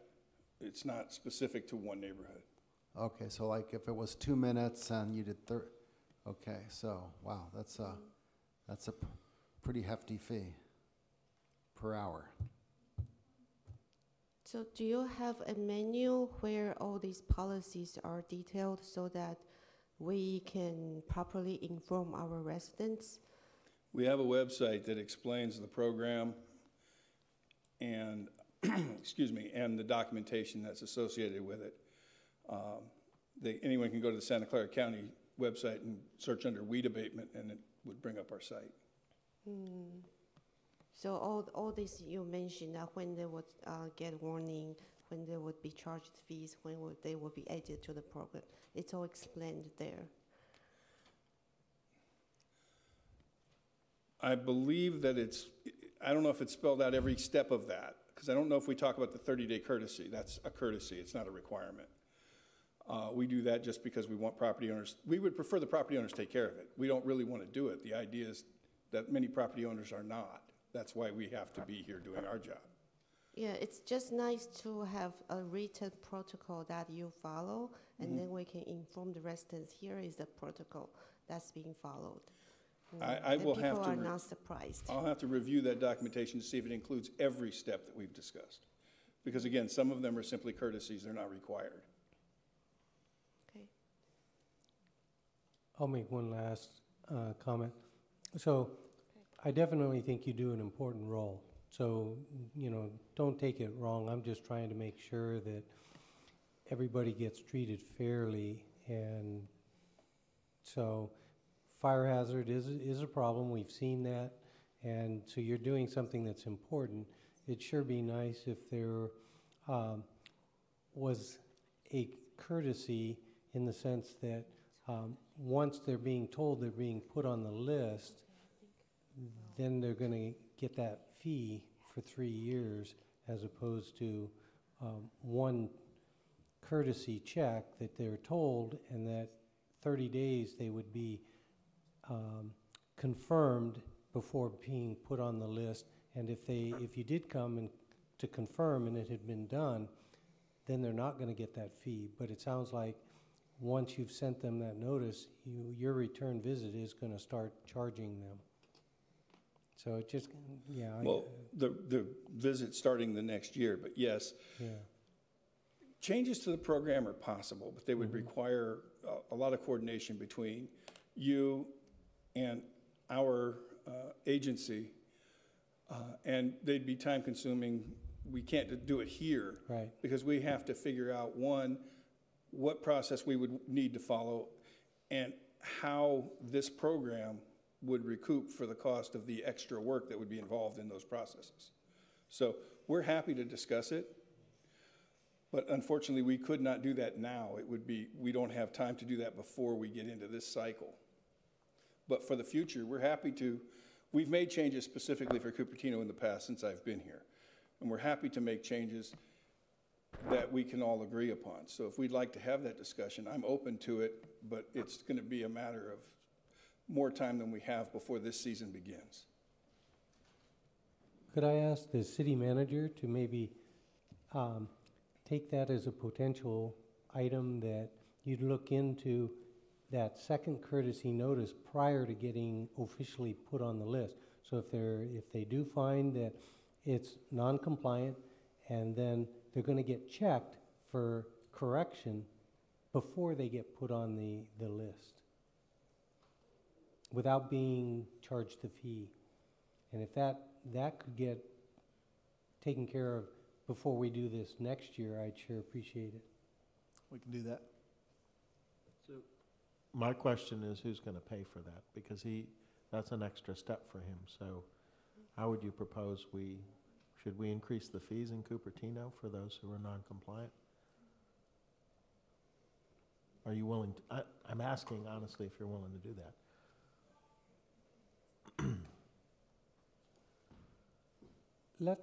I'll suggest that we let the city manager kind of tell us what would be that. Yeah, 5 maybe isn't that much of an issue, but if it's 500, then it would. And maybe the city manager can tell us to what degree, and then if we did need to adjust it, or leave it the way it is. Yeah, we would bring back an analysis to the council for direction if the council so desires. And maybe possibly clarify the process that's being used.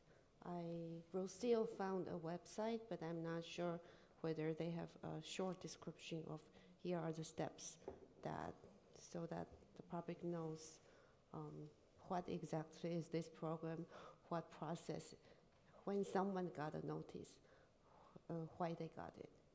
Yeah. Okay. Okay, is there any more discussion on this item? I have a comment if you allow me to speak again. No. From the public? Right, if someone hasn't spoken from the public and fills out a card, they're welcome to speak, but. Did someone else from the public want to speak that has not spoken yet? He has not spoken. Okay, you have not spoken yet? Yeah, welcome. Yeah, after you speak, maybe you could fill out a card. Thank you. Can you state your name and you'll have 3 minutes? Venkatesh, and I had the comment that I agree with this gentleman, what he says, and they come and inspect. But I have received a notification stating that I need to take care of the weeds. And to tell you honestly, nobody in my neighborhood works as hard as I do to keep the weeds off. But when I get a notification, I would appreciate they would also let me know what is it that is in my property that's a fire hazard. Because I've never, it has never been mentioned in any of those letters. So that would really be helpful for me, because I'm more than happy to get rid of whatever. I get the little brochure or a little description of what are the things that need to be, that would make it less hazardous to fire. But when I do get this notification that you're going to be charged $80 a year, which is not a very big sum, but still, I don't want to, keep getting this year after year after year. So I thought I'd done a pretty good job, and once in a while there's a rain, and then the grass suddenly grows 1 foot or 2 foot, and then I might not have had the time to take care of it right away. But if they let me know what is it that they consider is a fire hazard on my property, I'm more than happy to take care of it. Okay. Yeah, but that is something that they don't let me know. So I keep wondering half the time, what is it that I didn't do right? So I can ask the gentleman from the county, when you do these inspections, do you take pictures and show the homeowner exactly what's not in compliance? We do take pictures. We will provide the pictures to the property owner if they contact us requesting that information. Also, in cases like this particular gentleman, we will come out and meet you on your property to show you the specifics of what we believe were the hazards. And we'll do that for anyone that asks that question. So is there another fee for that to come out? No, there's no fee for that. So how do you cover that cost? We don't. We're just, we're doing the best that we can under the circumstances that we have. But if they cannot get through your hotline, then they cannot even get a picture or set an appointment. Every person that has called my phone, our phone line, our main line, or my personal work phone, that has left their name and their phone number, has received a return phone call, usually within 1 business day, sometimes 2 business days if we're really buried in calls. But we return every call that we receive in which a number is provided. So is there no one ever that actually answers the phone? It's always goes to voicemail, or how does that work? We spend a lot of time in the field. Occasionally we're in the office, usually in the early morning or in the afternoon right before the end of the day. But we spend a lot of time in the field looking at properties and addressing concerns, working with the fire marshal's office.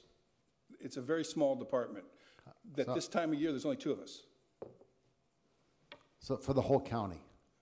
For the whole county. And during the fire season, when we begin the inspections, we'll bring a 3rd person on to conduct inspections. That's the only way to keep the cost down. So is this an issue of the county not funding your department appropriately, or the department should we is talk funded. to our our county supervisors about this? It's funded through fees. It's funded through the If you fees want to we jack assess. up the fees, they could have more Well, staff.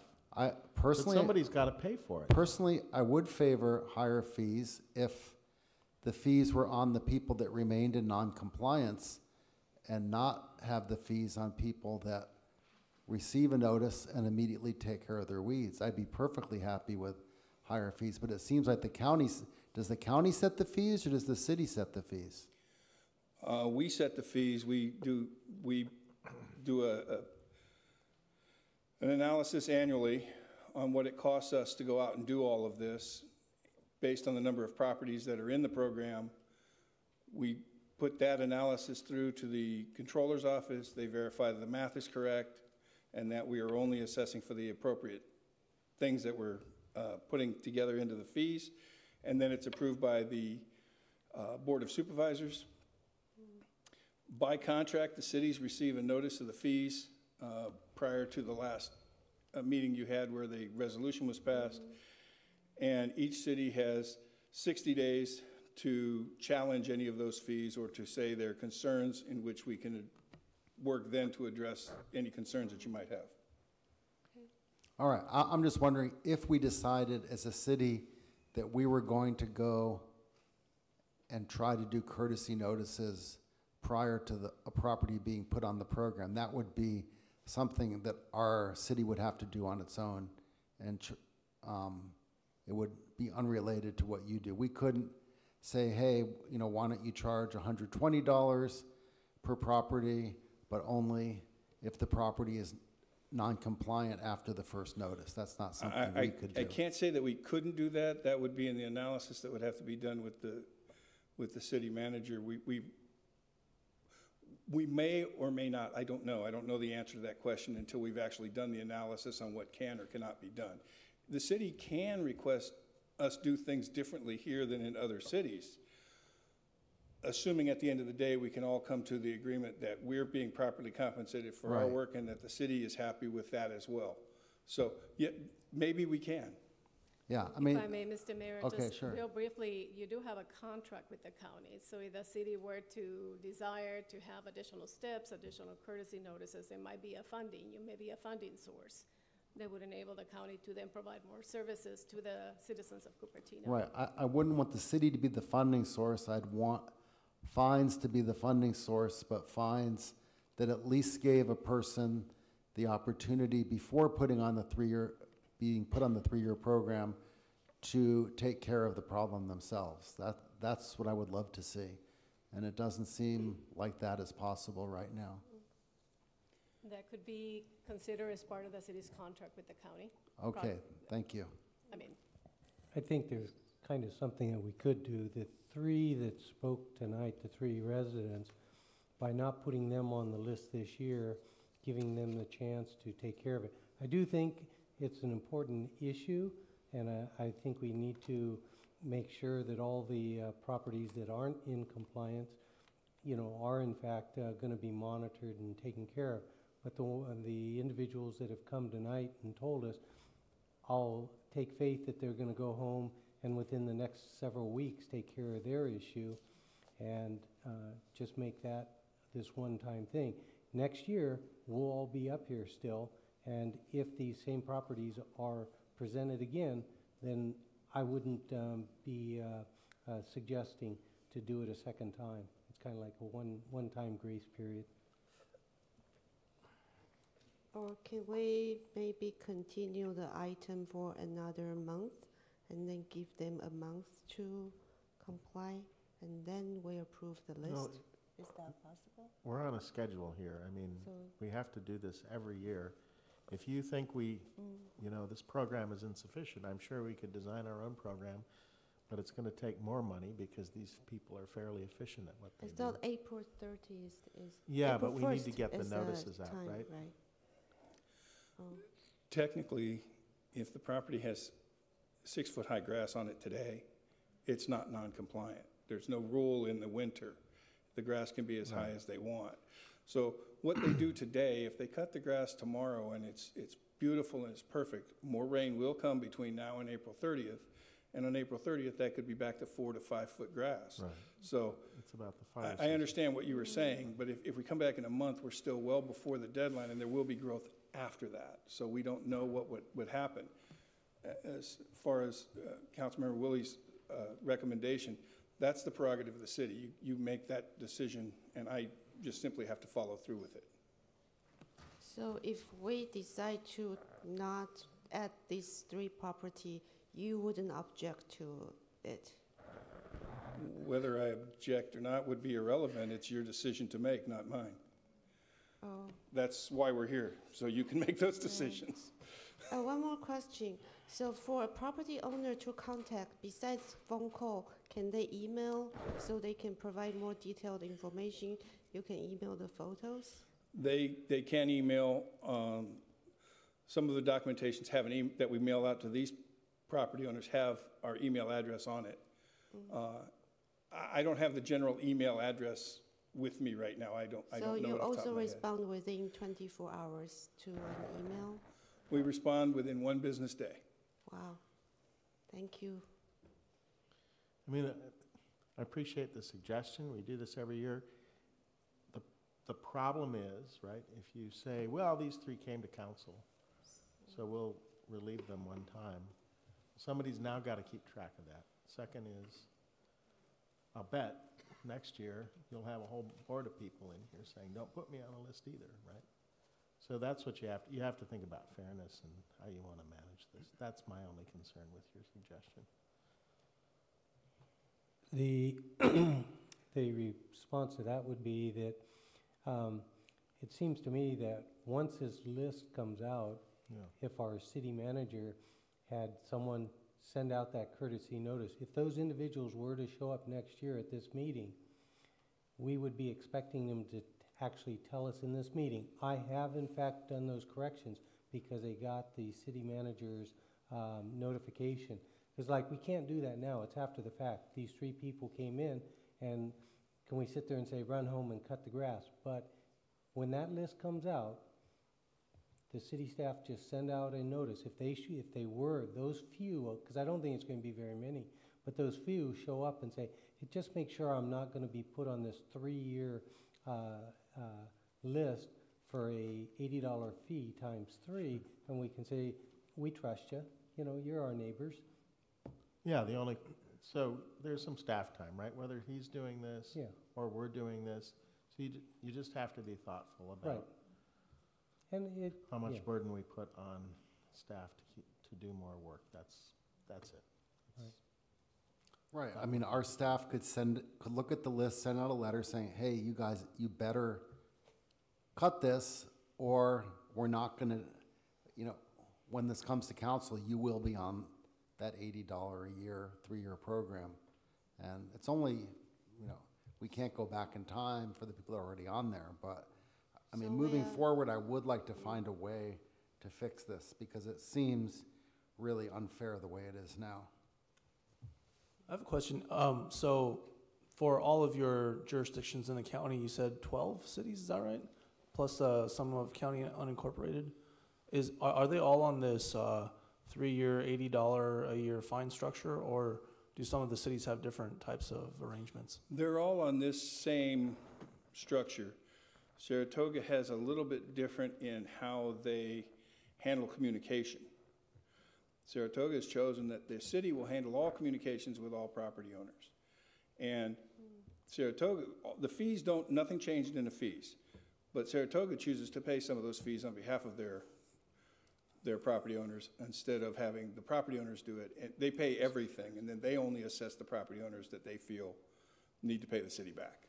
Oh, got it. So Saratoga actually put some staff resources into evaluating each of these addresses that are on the list to see whether they have certain amounts of subsidy that they can put into a particular household. Is that correct? No.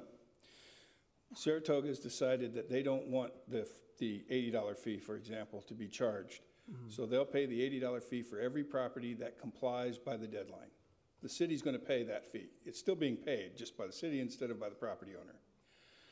If a property then fails to comply, the city will charge them all fees that we assess for administrative costs as well as for abatement costs, plus that $80 fee to those properties because they did not comply. But if a property complies, the city's paying the fee. We're still being paid for the work that we're doing. It's just by the city, not by the property owner. Okay, so in Saratoga, a property is placed on this list for 3 years. Are you saying that Saratoga goes back every year and makes an assessment of that particular property, and if it's in compliance, it pays the $80 every year? No, the city has me conduct my job the same way I do it with everybody else. Okay. I go out and inspect the property. If I respond back to them that these properties are compliant, these properties are not compliant, so what they do is get an additional report in the middle of the process. I've determined that they're compliant. I've determined whether the ones that aren't compliant, and then the city will have they'll have their hearing at a different time, and only for those properties that we've established to be non-compliant. Okay, so Saratoga will pay up to $240 per household over 3 years, is what you're saying, based upon your assessments as to whether they're in, a particular household is in compliance over 3 years. Okay. Yes. All right, thanks. Presumably out of the general fund. Yes. Got it.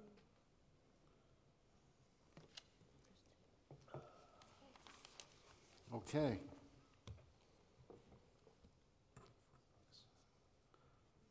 So, is there a motion to adopt this? Can I motion to have those 3 properties removed from the list, and then we adopt the balance of the list? So we are basically giving them 1 year grace period. And then in this year, let's do a better job educating the public about this weight abatement program. So your motion would include having the city compensate the county for these fees? No, there are no fees. If they don't get put on the list. They don't get put on the list, Yeah. okay. Right, but, I mean, I would be okay with that, but I would want our city to go out, the code enforcement or whatever appropriate department, to go out and inspect those properties after, you know, not a month, not, you know, within 2 weeks perhaps, just to ensure. And then, you know, then we're kind of responsible until the next inspection. Oh, you know, I have. And the weed might grow back, right? Right, and they might grow back. So. I do have. I mean, again, you have to understand, right, that this is not the time to do the inspection. It has to be in late spring. That's when the fire risk is. So if we're going to inspect, it has to be. There was a problem last year during the fire season. That's why they're candidates on the list. So right, so we would have to go out preventative, and if you want to do something, then I mean, I don't know. I mean, this is not the right time. What would our liability be then? Well, I presume we have an obligation under state law to for fire safety. Oh, before I do have one more speaker card from Jeff Paulson, if you would like to speak. Honorable Mayor, members of the council, I'm sitting here looking at my watch and looking at your valuable time. I fought fires and I've developed policies and procedures for 21 years in an underfunded county. I understand a lot of county programs don't provide the level of service they'd like to. Here's what I suggest, is that you direct the city manager to have the Code Enforcement Division work with the county fire department and the county weed abatement program to develop a report that would look at what we could do, what other cities do, and conduct the very kind of analysis you're trying to do here tonight, and then come back with a report that you can then make a decision on. Thank you. Okay, thank you, Jeff. Okay, so we have a motion from Councilman Willie to adopt this resolution, but to exempt those 3 properties of the people that spoke here tonight. Is there any second for that? Second.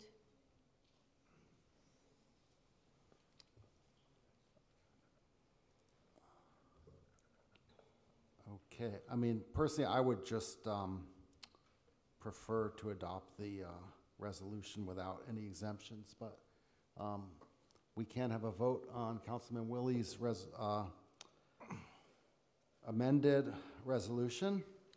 Well, let me ask you, this, can I ask a question Yeah, before we? of course. So, this is my 5th year on the council, so this will be my 5th time from the annual process perspective.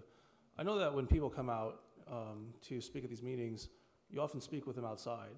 I mean, is that, I mean, I don't really have a lot of knowledge as to what those discussions are like, but I mean, are people ever removed from the list as a result of those, you know, direct discussions with you, or? Yes, I mean, there have been cases, and there's also been cases where they weren't. I'll have those discussions with anyone that wishes to talk with me out here after this meeting, but I'll also have those discussions at any point right. with any property owner that feels that we're not treating them fairly. So, I mean, you do have that discretion, right, to go ahead and say, for example, there's a gentleman who just spoke. He said that, well, I've been very diligently looking over the weeds in my yard. I'm not sure what you're talking about. But if you were to have that discussion with him and determine that, you know, there's a good point, you could potentially just take that off Absolutely. the list, right? Absolutely. Okay. All right. I don't have a problem with this motion. I mean, frankly, I don't think it really deviates too far from practicalities or our past process. Yeah. I think this needs to be funded. You know, obviously, you know, there are people that come to me and say, well, you know, there's no global warming. It's so cold this year. Well, you know, actually, it's going to be hotter and drier next year. And our local firefighters know. They know months in advance that we're going to have a very serious fire season. So I would be shocked if that's not the case going forward. But, you know, frankly, from the perspective of experience, I don't think that there's any real difference between what Councilmember Willie is proposing here and, you know, what our past practice has been on a practical basis. I don't see any harm in having the city manager's office go forward and have a conversation. But the fact of the matter is that this type of thing has to be funded. And it seems like if you want to get the same kind of cost recovery, you just fine everyone $240 at the outset. You know, this is spread over 3 years. And from an efficacy perspective, it's probably good to, you know, revisit it every year for the next 2 years from a particular household. So I'll support the motion. I think that. Wait, you know, you're supporting John's motion? I'll support the motion for the purpose, because I don't think it's functionally any different than what normally happens. I think out of these three, you know, people that have spoken in any given year, they would probably be taken off anyway. So, yeah, I don't think that we're going to see a sea change in, you know, attendance over this kind of thing. I mean, I think that our residents are generally conscientious enough to think that, well, you know, if our weeds are longer, then we'll go ahead and take the $80 hit per year for the next 3 years. So that's just my okay, my perspective. and I would just want the city manager to instruct code enforcement, if we do decide not to put them on the list, that these be inspected at the normal time to make sure the weeds have been cleared, however you want to do that. Yeah, I'm supporting this motion because I think the three property owners are here. They have heard how the program works and serious fire hazard concern. And in fact, their own property is on the first line if there's any fire hazard. So I trust that they will take care of this year to protect their own safety and property. I mean, the fact of the matter is, we don't even have to ask our code enforcement to do it, because county does it on a request-driven basis. So if staff just reached out to Mo's department and said, can you inspect these three, you know, the following year, even though they weren't on our list this year, you know, presumably you'd have an obligation to go out there and take a look. So, I mean, I don't see that there's a real need for added staff time or cost with regard to these three. Okay, very good. And I think Darcy makes a good point. I just, you know, my concern is fairness fundamentally, but yes, if we can figure out a way to rejigger this process, maybe it looks more like Saratoga. I mean, at the end of the day, we are all, when it comes to catastrophic fire, we're all in this together, and we have to make sure that we're doing the job. So residents, maybe we ought to spend some money out of our general fund to let everybody know how important weed abatement is, right? So, you know, we can do this by trying to manage people who are out of compliance every year, and we need to do that. But, you know, the important thing is here's one of the very key things we do to ensure the fire safety of all of us in Cupertino, right? So I'll support the motion too, to get on with the Great, rest of the okay. agenda items. All right, did we have a, so did someone second it? I can't. I did. Okay, so let's vote with our lights. The motion Great. carries Motion unanimously. carries. Okay, so it is 8:40. Excuse me, I'm sorry. I'm fine with that, but I'm going to need to know the parcel numbers of those 3 parcels so that I can remove them from the list. Okay. So could we direct the city the- clerk can, or staff can provide those to you. Could we direct the speakers to talk to you That's in fine. the lobby right Right. now? That's fine. Yeah, thank you. Okay. So before we get on to the item 14, the study session, why don't we take a 5-minute break? Thank you.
Can the council members make their way back?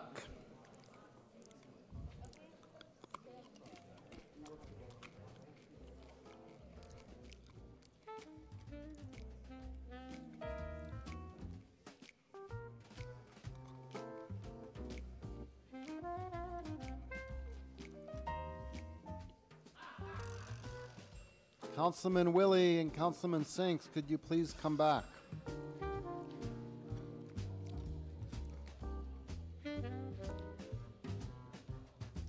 Okay, we have a quorum, so we'll reconvene. Councilman Paul had a family issue. He had to leave. He may return. The next issue is the draft citywide Parks and Recreation System Master Plan. The recommended action to accept the presentation on the draft citywide Parks and Recreation System Master Plan and provide direction regarding desired revisions. So can we have the staff report? Yes. Mr. Mayor, good evening.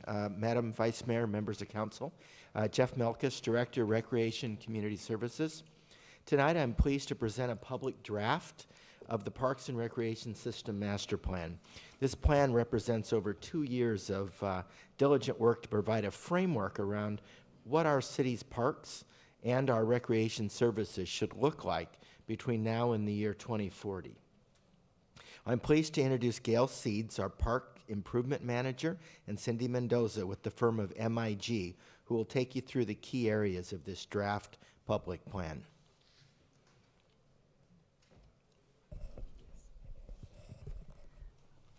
Hi, I'm Cindy Mendoza. I'm the Director of Parks and Recreation at MIG.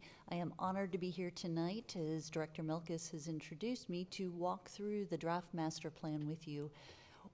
Following a short presentation, we'll take clarifying questions and then would like your input if any changes are needed in the plan. The purpose of the plan is to provide a long-range, overarching direction and guidance for the entire park and recreation system.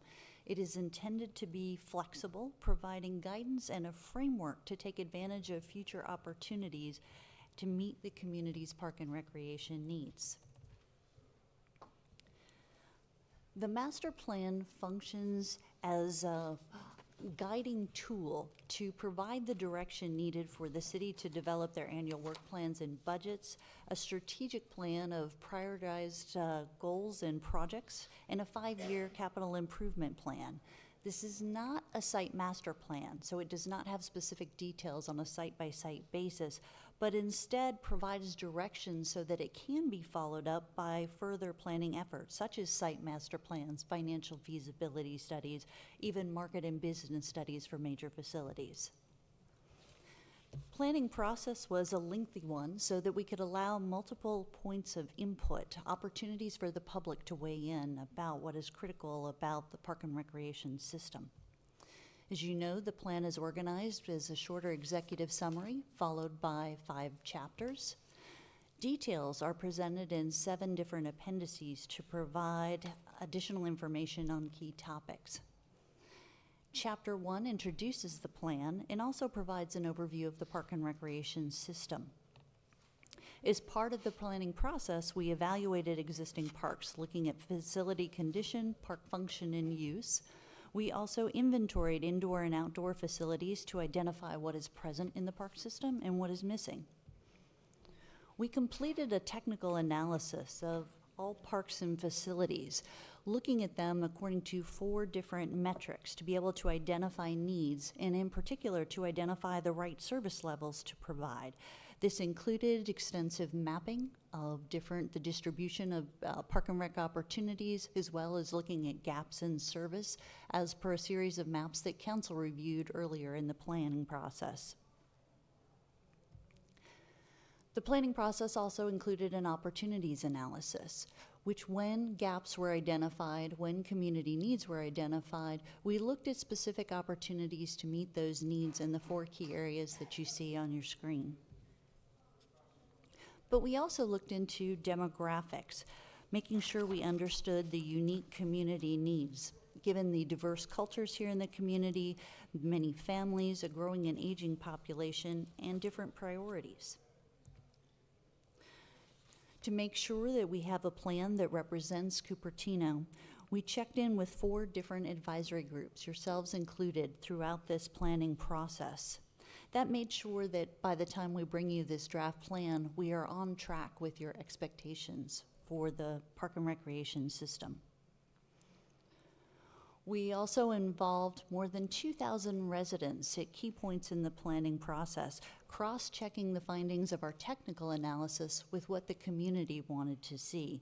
This included a variety of online forums where people could participate at their convenience, as well as in-person meetings, stakeholder interviews, and workshops.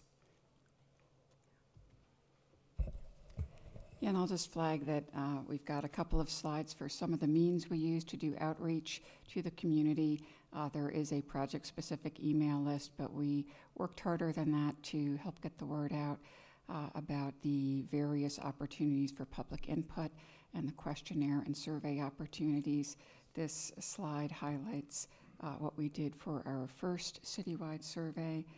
So we did work extra to get the word out. One of the things we've done that's been unique to this process, in my observation, is the use of lawn signs. We've been putting the lawn signs out at each of the park and recreation facilities and key city sites and along trail corridors. And we've heard informally from people that that particular method has been useful. The second survey, which was our vision and goals questionnaire, we did yet a more robust outreach effort. We contacted lots of folks in a variety of means, as noted on this slide. One of the things we were able to do was to get a cover story on the scene and do some extra work at events and do some teen and youth-focused outreach for that one. And the workshop that occurred in May 2018, our most, until this month, our most recent workshop. These are the means we reached out for those. And that one, we were running banners on the homepage. We were able to post this on Cupertino Radio and on our city TV channel. And again, just striving to get the word out to the community, what we're up to, in addition to the ongoing commission meetings and the So what is the Scala image? Oh, those are the TV video screens that are at the Quinlan Center and the Sports Center and so on, where we run stream TV notifications. And then what is Cupertino Today? Is that a publication or what is that? Yeah, that was a posting that picked up this this outreach that we did, and so that's a website or what? Yeah, that's and that was not our. They picked up on our outreach. I so see. That was Okay. And maybe Brian can clarify. Right, They're an thank you. online newspaper blog. Okay. I see. Okay. Yeah. So it's just we just heard feedback from people about how they heard about us. If we can ask question now, can I ask how many people responded to the survey number 1? Survey number 1, we had 679 participants. And the survey number 2?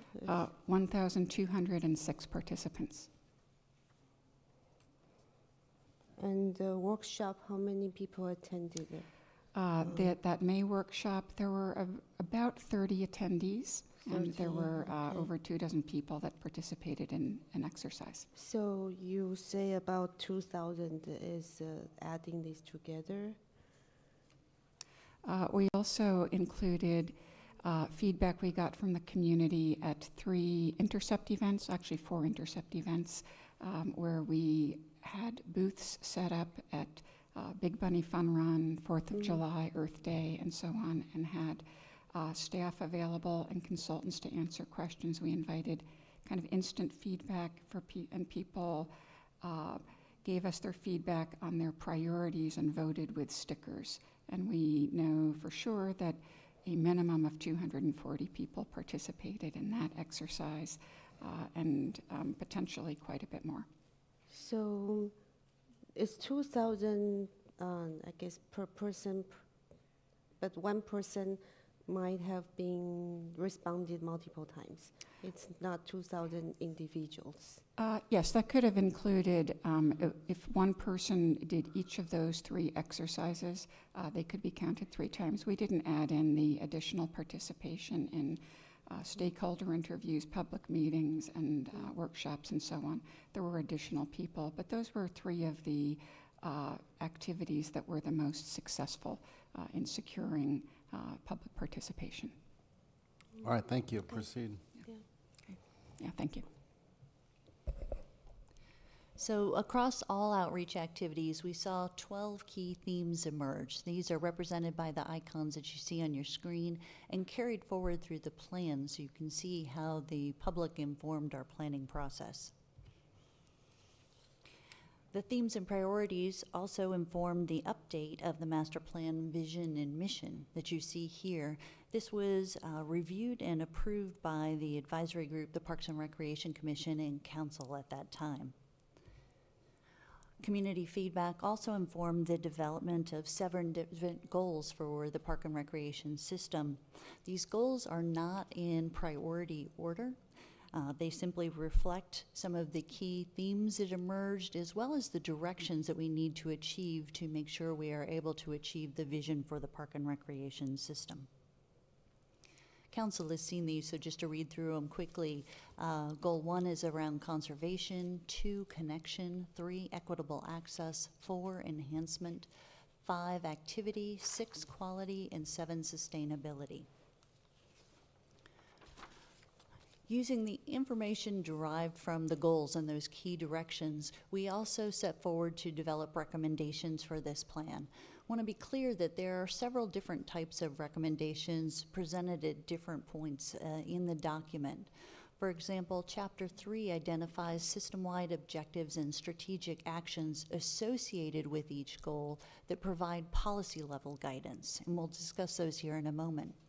In addition to that, Appendix E provides site-specific recommendation for existing parks and trails. That includes short-term and long-term directions to enhance those sites. In addition to that, we also looked at new opportunities and divided those based on the level of investment required to move them forward. We have recommendations for potential major investments, which we discussed with council at an earlier meeting as well, at the time calling them the big moves, because they require either a large amount of land, a high investment in dollars, staffing support, or other types of resources to move them forward. And in addition, we also have recommendations for added recreation elements that specifically respond to the community's desire to have more diverse and interesting recreation opportunities. The latter 3 are all demonstrated in tables in Appendix E and highlighted in Chapter 3 of the plan. Very quickly, I want to go through the different system-wide objectives, again, which provide policy guidance for the Park and Recreation system. Objective 1A through F address how the city should protect and conserve its natural resources and connect residents to nature. It does discuss integrating nature and native plantings into parks, but we'll make sure that those aren't tall weeds. Looking at Objective 2, Objectives 2A through D describe ways to improve park connectivity and trail access, including how this plan overlaps with the existing bike plan, pedestrian plan, and even regional trail plans that notes trail directions and bikeways. Objectives 3A through C discuss the important issue around providing equitable access to parkland. It addresses the standards to meet in providing parkland, such as ensuring that residents have access to parks within a half-mile travel distance of their home. It also clarifies general plan language around the provision of neighborhood parks and neighborhood facilities in order to meet those policy objectives. Looking at Master Plan Goal 4, Objectives 4A through G identify policies related to the provision of a variety of recreation amenities and facilities in parks. And objectives 5A through G provide policy guidance with regards to recreation programs, events, and drop-in opportunities for all ages and interests in the community. Reflecting Master Plan Goal 6, objectives 6A through G address the quality of park design, the need for further development of acquisition, dedication, and development guidelines and standards, as well as things such as customer service, enhanced communication, and performance metrics for the park and recreation system. And finally, objectives 7A through D address financial sustainability, sound resource management, and the wise use of resources through partnerships, collaborative efforts, and volunteerism. As I mentioned, in the appendices, there are recommendations for every site, including short and long-term recommendations. Chapter 3 provides highlights of these, and just very quickly, I'm going to run through some of the recommendations here, not specifically discussing what's there, but providing an overview of the types of recommendations included in this plan. First, it starts by describing the recommendations to enhance existing parks. Those include your key sites, community parks such as Memorial Park and the Stevens Creek Corridor. It also describes recommendations for your large neighborhood parks such as Creekside and Jollyman, and further looks at ways to enhance your existing trail system by expanding trails or connecting to them or improving the corridors. Finally, it looks at some of your joint use sites. These are school areas where you have a joint use agreement for the sports fields. And these recommendations discuss ways to continue conversations with the school district to potentially provide access to other resources at those sites and to better connect parks to adjacent schools. The recommendations also look at new park acquisitions. The new park acquisition strategy as well as trail recommendations are carried forward as per the policies that are described earlier in the objectives, looking at the target areas and underserved areas for that have needs for acquisition. Those needs are also mapped in maps presented in Appendix D of the plan. The recommendations address the desire for several types of major new facilities. We don't yet know at this point if all of these will go forward, but based on the conversation we had with council earlier and community's demand for these types of facilities, they all remained in this plan as options to vet further. The plan also discusses needs for expanded services, particularly for seniors, older adults, and even teens. We describe these as services rather than facilities because we would like these types of opportunities to be integrated into facilities of other types, recognizing that demographics may change in the future. It provides a more flexible, multiple use type of facility to be able to integrate the needs and interests of different age groups. Recommendations also address needs for other types of amenities and facilities. One of the ones that we heard most common demand for is with regards to more diverse play areas, not just your standard play equipment, but even things such as universal all-inclusive play. Looking at opportunities to add unique recreation features, whether this is neighborhood event space or different types of sports facilities. Also, we recognize the importance of enhancing and integrating nature into parks by adding things such as butterfly gardens, pollinator patches, and pollinator corridors in city parks and in the city as well.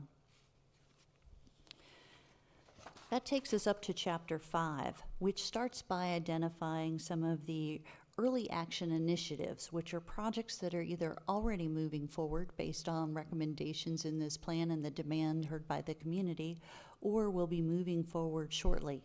These include things such as a strategic plan that will help prioritize future projects.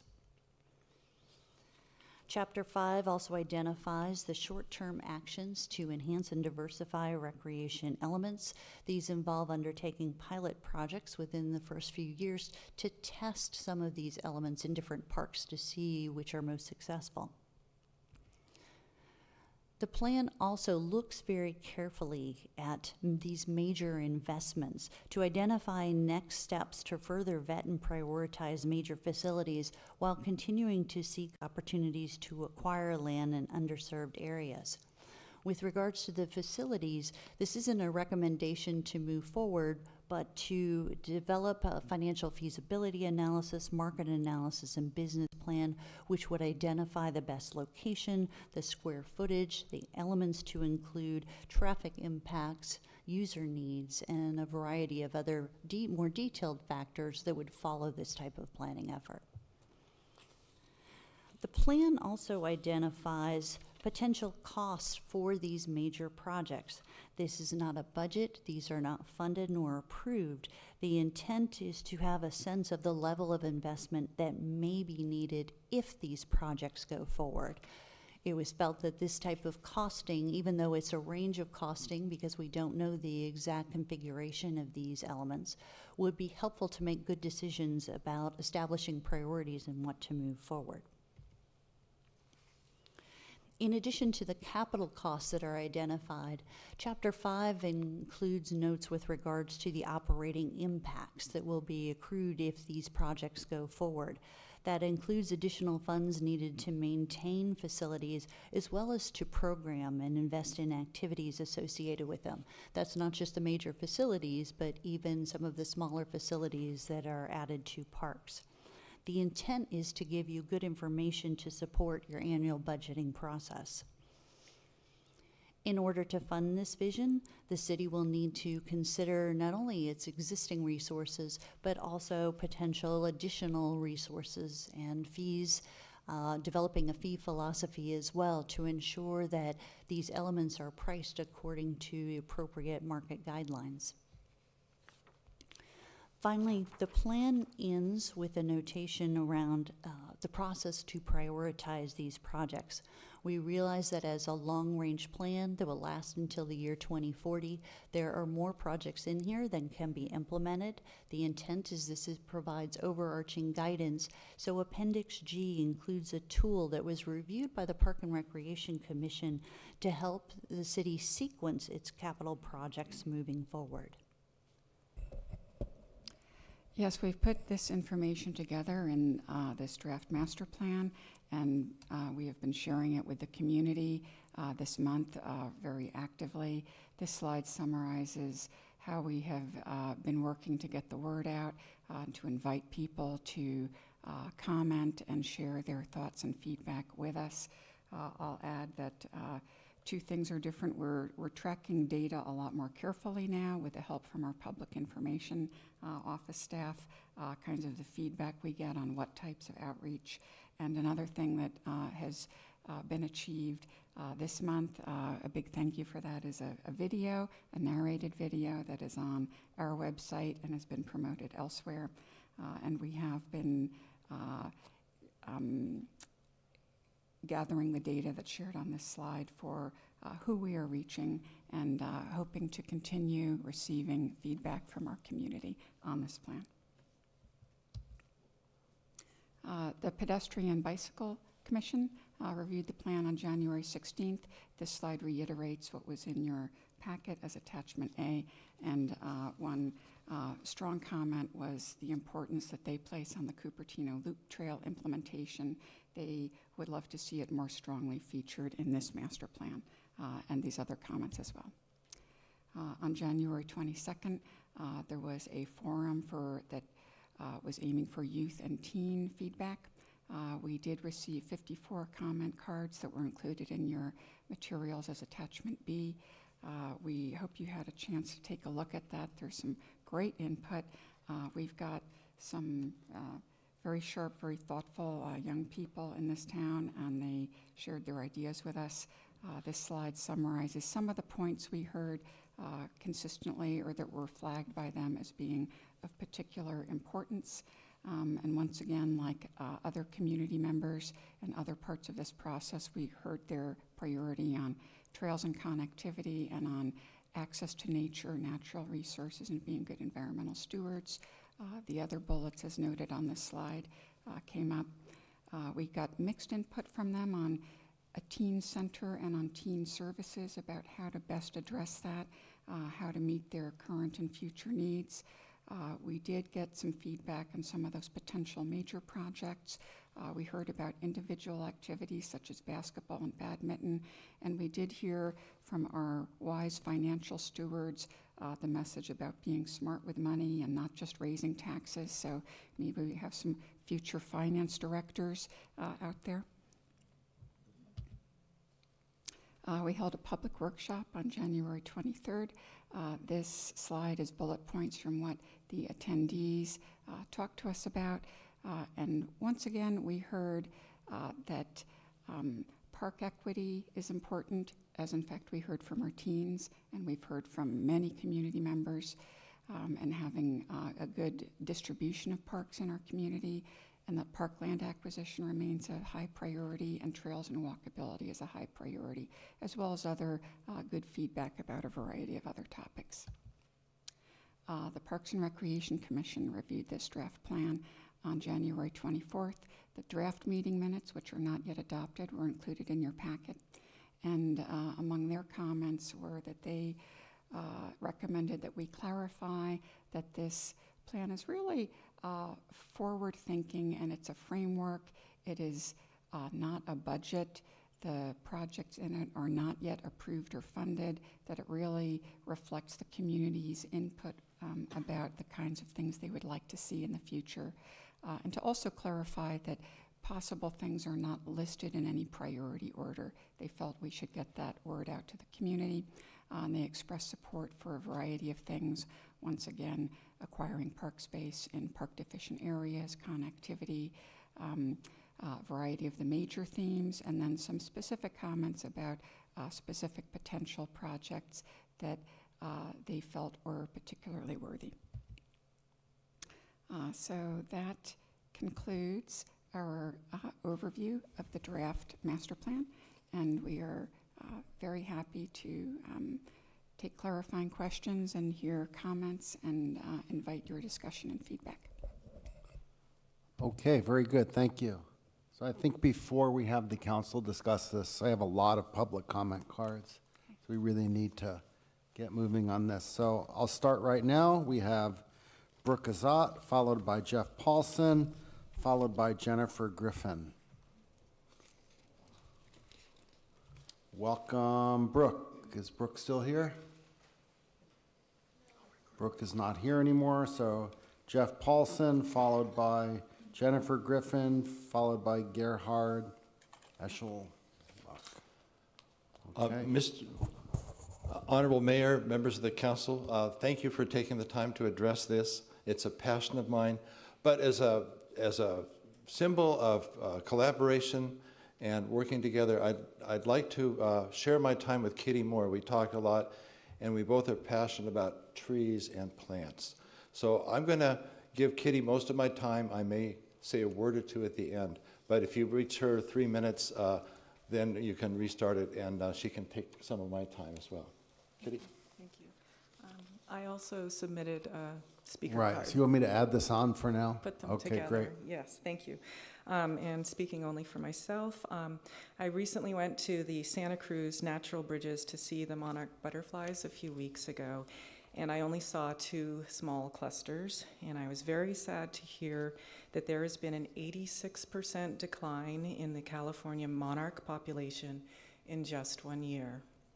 My older son, who has a keen interest in plants from the cloud forest and loves insects, has been doing research on the silk which ambeids, which are a type of insect, make from their feet, and this could have applications for us. So the global decline in the insect population can have some far-reaching effects, and we need to do all that we can to stop the rapid decline of the insect population. And our Parks and Recreation Master Plan makes some references to the pollinator pathways, but we need to do more. For every 1 degree Celsius increase in the urban temperature, it results in a 41% decline in the bee population.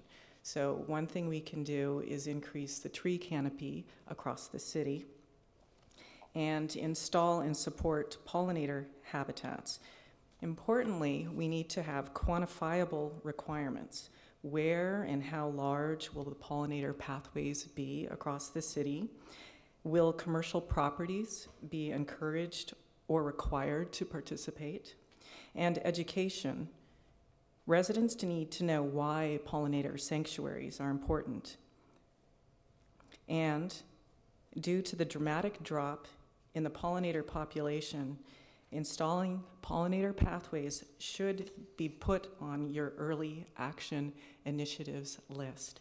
And since going to the Parks and Rec Master Plan meeting last week and reading about the pollinator pathways, I did notice in one of your pictures, what you have is an insect hotel.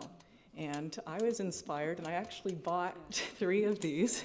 You could actually teach kids how to build these themselves, but I bought 3 of these, and I'm going to be installing them in my garden now. I have a lot of California native plants, and so I'm excited to see this. However, my son, who is the insect aficionado, told me, Mom, I'm not sure we have mason bees, which apparently is what would go in this part. So I'm hoping that I'll get the lace wings and the ladybugs also. So I'm pretty excited about this. Right, Jeff?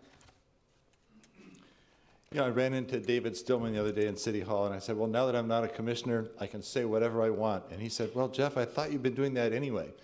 Anyway, I just want to say that I really appreciate Kitty's passion for trees, for the natural environment. Parklets was mentioned. That was a passion of mine when I was chair of the Parks and Rec Commission. And I think there is a way to incorporate a healthy urban forest and healthy ecology within the suburban environment. And this plan makes mention of it. I would like to see generally the language be stronger and also some quantification once we eventually get to the specifics. I'll send you some more comments in writing. But that just sums up that I'm really excited about Kitty's passion and her work in the future on the Planning Commission.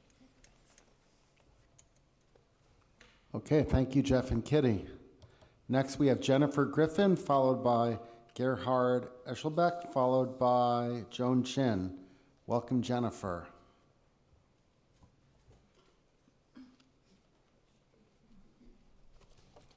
Good evening, City Council. I'm Jennifer Griffin, and yes, everyone did a lot of outreach on this project. I went to several different activities that they had, and there were lots of hands-on projects and ways to give input.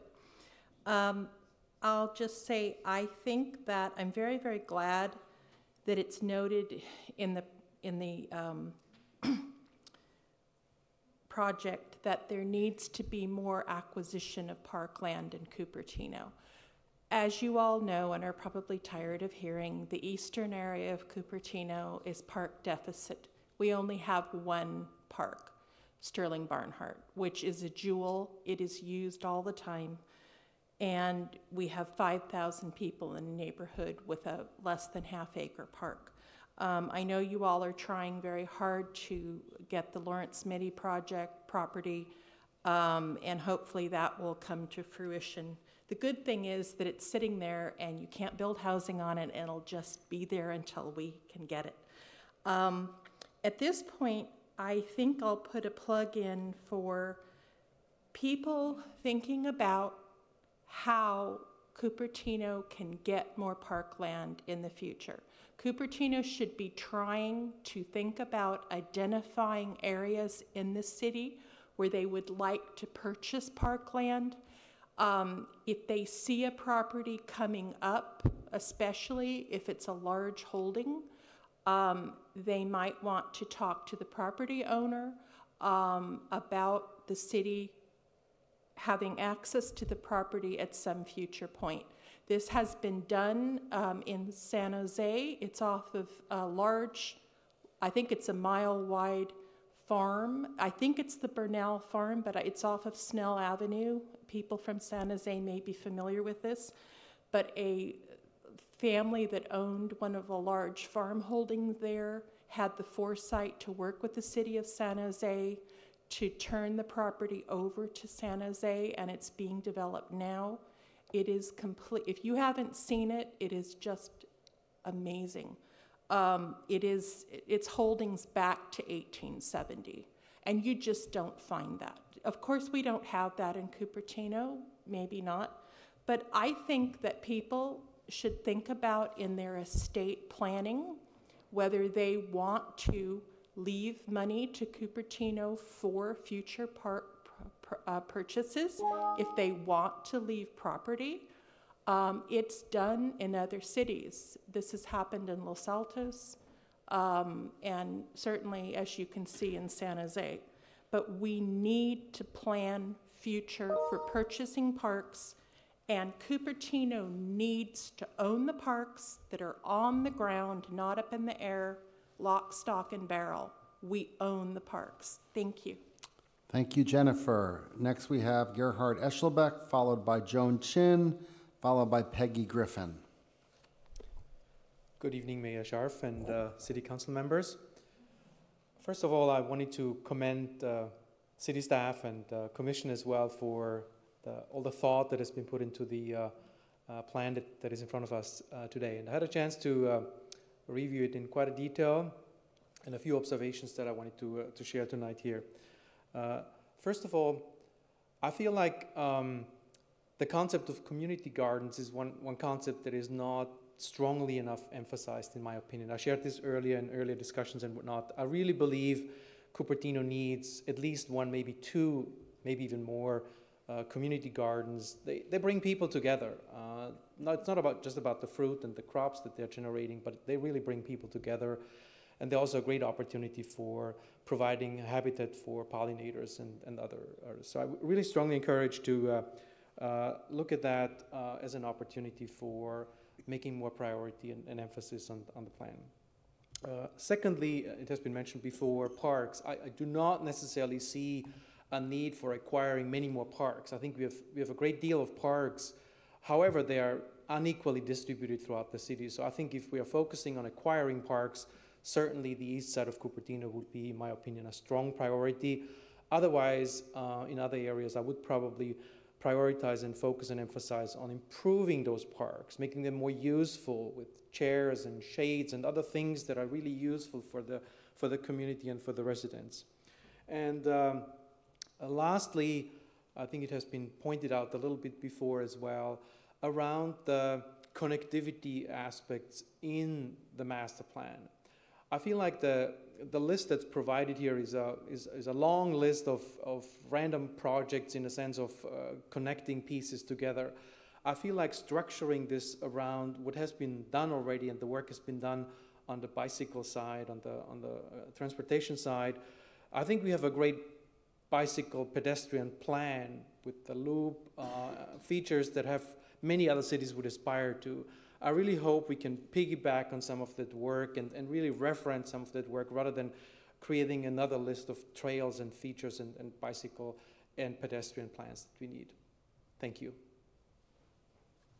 Thank you. Next we have Joan Chin, followed by Peggy Griffin, followed by Dacia Leeds. Welcome, Joan.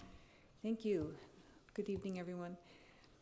I wanted to trigger off what Lisa was saying earlier in the evening about the Foothill De Anza board meeting regarding Flint Center, how the board voted to close at least for a year the Flint Center with the idea of having some studies done about it, but ending the programming. I really feel strongly that the disruption of all programming at the Flint Center and the performances that have been going on for years, even decades for some of them, the Flint Center is a travesty. And this does relate to Parks and Rec. The urgency isn't believable. Nothing's changed in all these years that the Flint Center has served the community that suddenly makes it important to close it and end ongoing events. The famous Celebrity Forum has been going for 50 years, I believe now.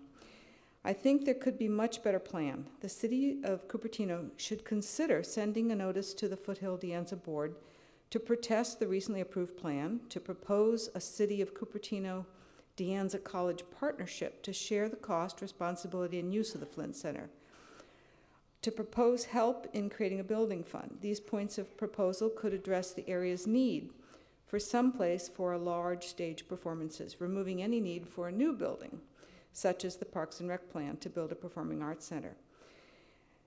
By the way, the Flint Center has excellent parking, so right there. So How do all the countries in Europe manage to maintain cultural buildings for many, many centuries, and we can't even keep this young building attractive and useful building standing and shored up to survive an earthquake? Funding for the needed upgrades can come from donations. Let's canvass the areas wealthy to get the pump primed for a fund drive. The city could find a way to support the effort in part with funds they plan to use for PAC somewhere in Memorial Park, where parking is scarce. The Flynn Center issue gives us an opportunity to address any need for a good performance place with plenty of nearby parking. I went to one of the work sessions that the Parks and Rec master plan process involved, showing that the Memorial Park would lose quite a bit of acreage to a performing arts center. And I thought, wait a minute, I think what we really need is no less outdoor active parkland. We need more. So I think using an existing facility is really the sustainable way of addressing the need. Thank you. Oh, Joan, I have one question. Do you know how much Flint Center loses per year? I don't. I have no idea about, although I'm going to contact the woman who does run it, who'll be able to give me that answer. So it seems like it's two issues. It's they're losing money and the building needs to be retrofitted. Right, but I don't think the answer to that has to be tear it down. Okay. Forget about trying to have it. It's the biggest resource, from what I understand, it's the biggest resource. It holds the most people of any but two in San Jose, downtown San Jose. Right, but the college district is not willing to continue that loss every year, I think. Yeah, so maybe that's why I think a city partnership, maybe even multiple cities partnership with them in exchange for usage. And all right. I have heard that they charge a lot. Maybe Yes, they're I've heard it's charging very too much expensive. and then not filling the bills Right, they enough. cannot fill it. That's Yeah. So the Flint Center, it was built by voter funding, right? The entirety of the Diandra College, if they tear it down, whatever they build there will have to be funded by the voters. So it seems they should not unilaterally decide to tear down when everyone else will be paying for the replacement. Yeah. Okay. Peggy Griffin, followed by Daniel Leeds, followed by Rhoda Fry. Welcome, Peggy. Mayor Scharf, council members and staff. I think that one of the major omissions in this master plan is that it left out all the facilities that are joint facilities that the city doesn't have control over. I live in the North Blaney area, and Lawson Middle School has a track. It has a field, tennis courts, basketball hoops, a multi-purpose auditorium, gym, and the people in my neighborhood use it a lot, and it is not mentioned anywhere in this plan. Cupertino High School has a cushioned track, field, tennis courts, and FUHSD has opened all its high schools to the public. It wasn't mentioned anywhere in this plan. Diandra College has a track that the public can use. They also have a pool and an auditorium, Flint Center, which segues from Joan. And if there could be some arrangement with them, we could leverage and they could earn money. It could be a deal using existing resources. Also, kids need a place to run, jump, kick a ball, play games, and so do adults. If you construct buildings all over our limited park areas, you reduce their opportunity to do these basic activities. Keep it simple, leverage existing resources surrounding us, and our money will go further. Anyway, thank you. Thank you, Peggy. Next we have Dacia Leeds, followed by Rhoda Fry, followed by Minna. Hello, my name is Dacia Leeds, and I am a volunteer environmental advocate for the Santa Clara Valley Audubon Society. Our offices are located at McClellan Ranch, and our members in Cupertino frequent Cupertino's parks. I am here to speak today regarding the Cupertino Parks and Recreation Master Plan. Our environmental advocate, Shani Kleinhaus, is a member of the advisory group for the plan and helped highlight Cupertino's residents' love for nature in the city. The park's master plan has nature in its core, the vision, the mission, and goals. We appreciate the environmental focus of Goal MP conservation to protect nature, trees, and natural areas in parks and throughout the city to support wildlife, ecological functions, and a stronger connection to Cupertino's natural environment. The policies that aim to accomplish this goal are excellent, especially for riparian habitats that are critical for migratory birds and many other species. So we are glad that the plan specifically identified riparian habitats for protection and restoration. We do hope that the policies will be more specifically integrated into the recommendations. For example, in Appendix Table E1, specific nature-enhancing measures can be included in the short-term recommendations for sites such as community parks, small and large neighborhood parks, trail corridors, and new trails. Such measures include planting more native vegetation and pollinator gardens, including native oaks, milkweeds, and other native plants to improve pollinator corridors. I agree with the previous commentators that I would love to see more specific quantifiable language. Also, limiting light pollution and night glow so people can see the stars would also be a good thing to consider. Artificial light is harmful to wildlife and to humans. Human beings have melanopsin-containing ganglion cells in their eyes that are light sensitive and hardwired straight to the clock in the brain. When exposed to light, the brain essentially thinks it's daytime and becomes more alert. This can have serious health effects. It can disrupt the production of growth hormones in young children and can actually be carcinogenic if sleep cycles are disrupted over a prolonged period of time. Light pollution mitigation can be implemented by using fully shielded lights angled downwards. Blue temperature lights should also be avoided, and light intensity should be kept to a functional minimum. We'd like to thank city staff, especially Jeff, Gail, and Cindy, the Parks Commission, and the council for their amazing work invested here. Thank you. Thank you. Next, we have Rhoda Fry, followed by Minna. I have to agree with all the previous speakers regarding Flint Center. Years ago, they had floated tearing down Flint Center and replacing it with faculty housing and foreign student housing, which I suppose was would make more money for the school. It's unfortunate. Regarding park acquisition, the UUT came into effect in Cupertino. It was to purchase parkland. That's why we have a UUT, and it's over time has morphed into funding the general plan. So maybe we can look back to the UUT for funding park acquisition. I want to bring up a comment that was brought up the last time, and this actually has happened on previous surveys. Look at the demographics of the people who have spoken this evening.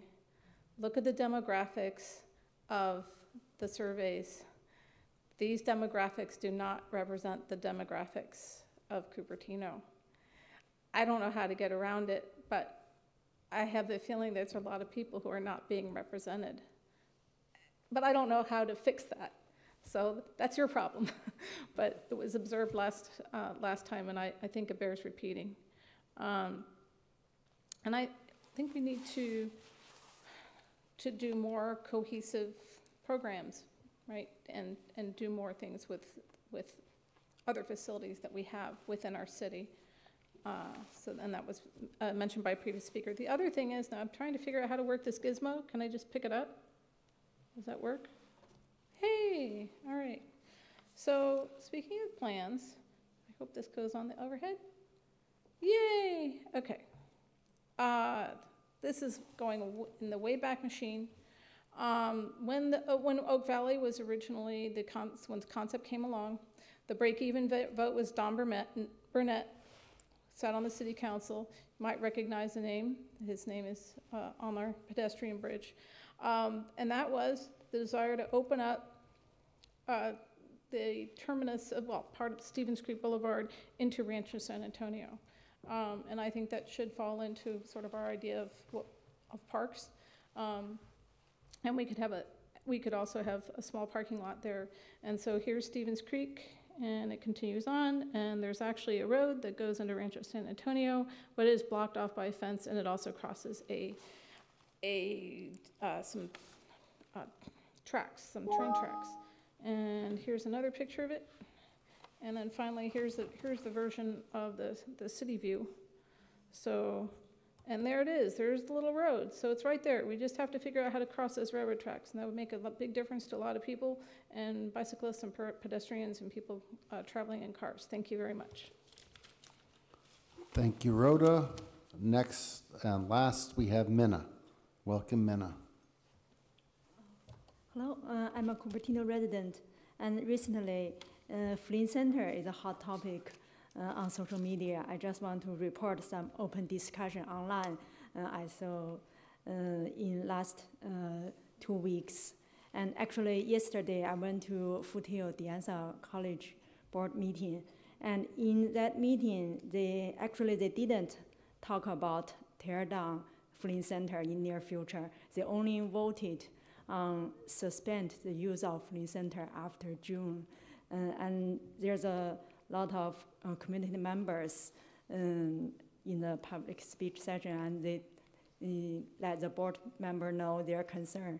And they said, actually, they won't take any further action before a full report arrive in June. So that means maybe there's still some time for negotiation.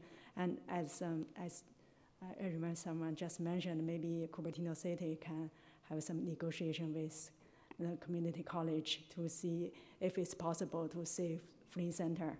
And actually, the staff report, in the staff report, they mentioned 2 years ago in De Anza master plan, they did talk about tear down Flynn Center, but that's for classroom. But in last 2 years, they realized because of some enrollment decline, so they don't think turn it into classroom is viable. So they are thinking about maybe faculty housing and maybe other options, and maybe build a small performing arts center. So there's still many options. And a lot of friends they all said they hope Cupertino can take some action to help save Flynn Center. And on social media, there's also some discussion about community garden. Some friends said there's some existing garden closed, and they want to see if our city can put the priority of reopen the existing community garden on higher priority than building some new parks. Maybe it's easier and it costs less money. And there's also some concern about the enhancement of Memorial Park. Actually, almost everyone in the we saw almost everyone in the online discussion, they concerned about sacrifice greenland in Memorial Park and turn them into some new building. And they think Cupertino does need more green land. And they also hope our city can work with community college, school district to share some facilities instead of spending more money building some new facilities. So that may benefit the community better. And okay, that's all. Okay, thank you, Minna. Okay, that's all the cards, unless anyone else had wanted to speak. So we'll bring it back to council to discuss. I'll start, I guess. I'm a big fan of community gardens as well. I really think we could use another set of community gardens on the east side. And if we do acquire the Lawrence Smitty property, that might be a really good location for it. Although we'd have to find a way to be able to bring supplies in and out since there's no automobile road in there. What? No water. There's a creek? Water, you can run a water line from Sterling Barnhart over to there. But it may not be suitable for a playground, but I think for community gardens, that might be a good piece of land. That's all I have to say. Thank you.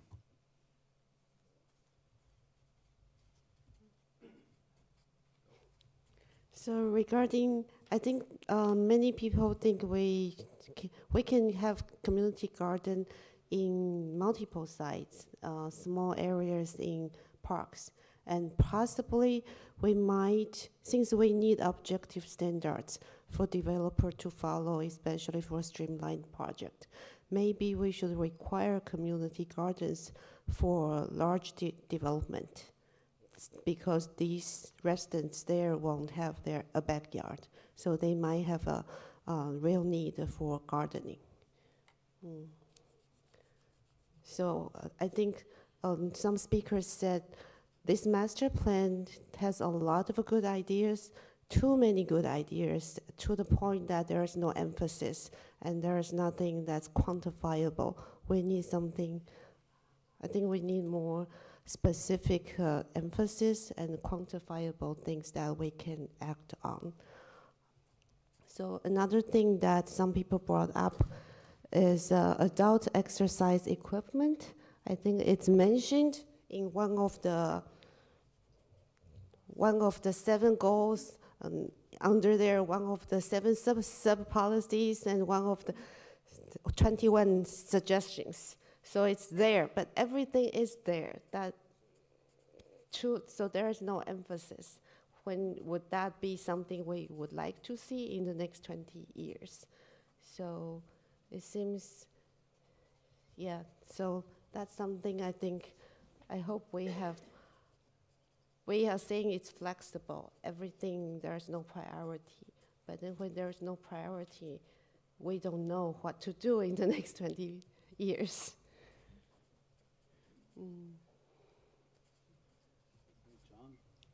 Question that I would have for our Parks and Rec director.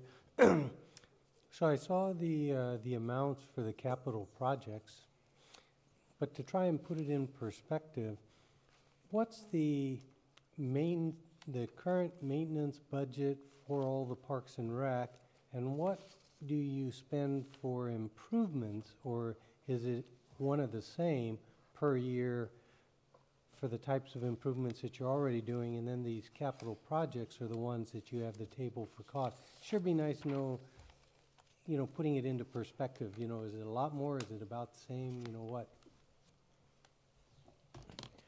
I think the best way to answer that would be to suggest that we'll get back to you with the exact numbers. I'm just not comfortable trying to come up with those. We'll need a little. The maintenance and the capital projects are over a certain amount of time. We would need to go back and look at how many years back have we provided new services. I mean, we know that we've built X number of parks over the last number of years. The current maintenance would be just trying to get an idea how much we currently spend for our existing Parks and Rec, your current budget, not the ongoing maintenance for the capital projects. Just try and understand, how these capital projects relate to what you have to spend today, and if you normally spend X million dollars a year to make improvements beyond just the maintenance today, and then there's the capital amount. Just try and get an idea of how these things match. Absolutely, and I think that'll be real helpful for our process. We'll definitely take a look at that. A lot of those expenses fall not only within the capital budgets, but also the operations and maintenance part of the budgets that fall actually into public works as well. So it's a little more complicated to come up and find an actual number to rest on, but it's something we can certainly do. And I would just add that yeah, so we have a pretty good grip on what it shows in our operating budget for all of the parks. We have collected in neighborhood parks, some of our major park facilities, even the Civic Center area that we have the maintenance for library field and such. We've been holding back on a lot of budget in our capital improvement plan for Parks and Recreation, really waiting for the master plan to be complete and then any follow-on more specific plans to be complete. So if you looked at our recent history in the CIP budget, it really does not reflect some of the needs that are being addressed here tonight, because we've been really waiting for this to come forward so we know that we're making smart investments.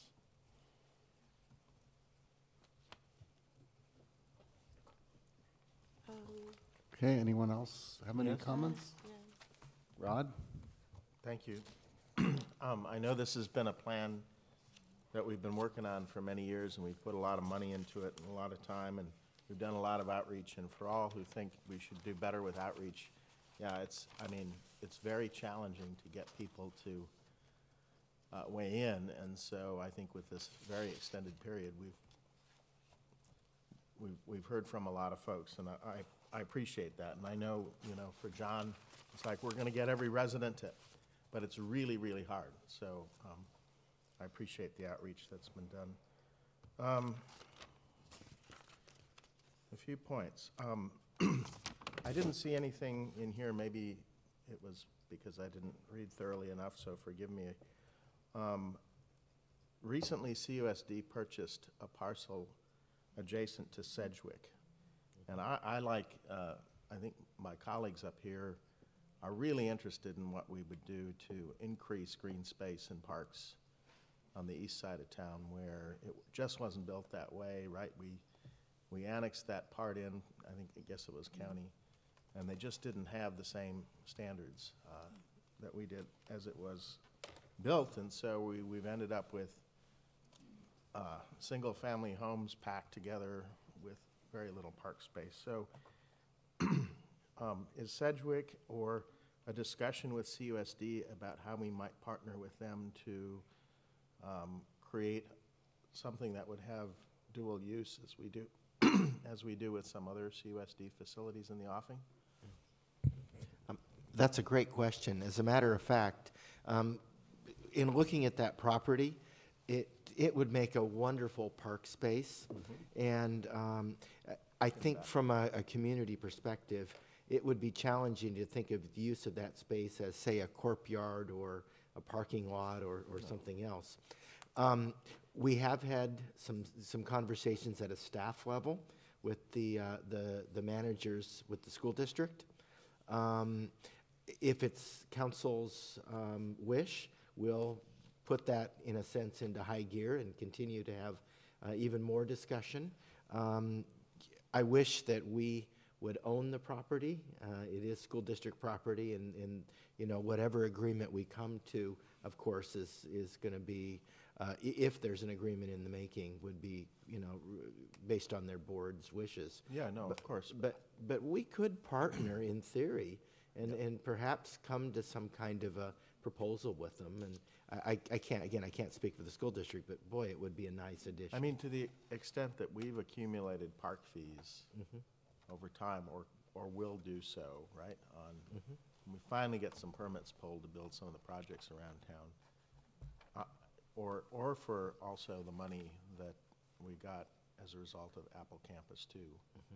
It would seem to me that doing something would be high priority in this location. It just has all the right attributes. It's in a great location. And so I'd put in a strong vote for seeing what we could do. CUSD, right, is, as we can believe, is going to be challenged on finances. They were opportunistic in getting to that site first and making the deal, but maybe they'd like to sell. But if not, maybe we go in with them on a joint use agreement, and we plan and work with them on what improvements would be appropriate in that location. So that's my first point. Okay. I also wonder if, this is a question I don't know the answer to, but in terms of aquatic facilities, I see that a new aquatic facility is listed as $45 to $60 million. Now, we have an aquatic facility at Blackberry Farm. We have an aquatic facility that's being used by neighbors at Rancho Rinconada. Rancho Rinconada homeowners in that area pay an annual fee as part of, it's a special assessment through property tax. Is that how it works? I think so. Yeah. So I've heard at various times, maybe management's not so interested, but the residents might appreciate being relieved of that annual assessment that's being made, were the city to take on that facility. And that would create a new recreational opportunity for, yes, not only them, but those residents at a lower cost. I think it'd be fair for us to have that conversation with the concerned homeowners and see if that's of interest. I didn't see that in this plan. So I don't know if you have any comment on that or any thoughts. Well, I'd offer two comments. The first is that small pool would definitely provide a very positive recreational opportunity for the east part of the city. It would be more suited to really more, maybe aquatic exercise programs, maybe lap swimming, more so than general drop-in swimming. Yeah. It's a fairly small, I pool. understand. It's just, in trying to figure out how we get some city facilities more in the east. Yeah. Try to look for all these ideas. I mean, I've spent some time walking around. The second comment would be about the price tag you mentioned for aquatic facility. The challenge with a plan like this is that we're trying to create a scope based on what we believe would be something very reasonable for a community our size. The problem is without knowing what the program is going to be, there's a very large difference between a capital cost to build a 6-lane square pool, of course, and or an aquatic facility, say like they have it in Morgan Hill. That price tag is somewhere in the middle between the two. And that's even assuming that there's a location, of course, to put it. The operations and maintenance cost to running that pool is a whole nother story. Yes, no, I understand that to the extent that we're not getting cost recovery. I'm going to touch on aquatics in a minute, but just continuing to focus on these. My third point, Jennifer Griffin talked about this, and I think it was a really important point. To the extent we have money in a park fund, coming from development or otherwise, it seems to me like looking opportunistically at houses that are for sale at good locations, corners, for example, that we could then build on over the time it takes for homeowners to turn over and sell. Might be a great way to acquire some new property. I'm not talking about condemning, right? I'm talking about, as we've done recently near Blackberry Farm, taking a look at what's on the market and purchasing in strategic locations, and then figuring that over time, as homeowners elect to sell, that we could grow parks and reach out to the homeowners, adjacent to the properties we have, and talk to them about some kind of program where we give them some consideration for considering us first at the time they want to sell. I don't know exactly what that would look like, but I know this has been done in other cities, and it just seems to me like if we are going to get more space, it may have to look like this. And again, I'm not talking about forcing people out. I'm talking about doing something that would be in their financial interest to give us the first right of refusal on a sale, right? So I think Jennifer also mentioned the estate planning. Possibly someone who is doing estate planning, they might estate planning, sure. Yeah. If somebody wants to gift us property, or, but if we can work out some things in advance, like buy one property and then talk to adjacent homeowners about how we would expand that. You know, the thing is with land use, it takes a long time to get stuff like this done.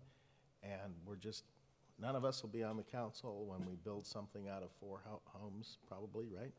In this way, but it'll be a legacy that we give and build on over time. So I think we ought to look at that, and I did not see, you had this first item, neighborhood parks per 3-acre part, and so maybe that was what was in your mind about that, but I'm just thinking about the east, right, and what we could do. Then with regard specifically to aquatics, you know, yes, for a new facility that you talked about could be at Memorial Park for 45 to 60, I would really like to see us take a look at the existing large investment we've made at Blackberry Farm, enhance the access to that facility, rather than starting all over again and digging a whole new hole.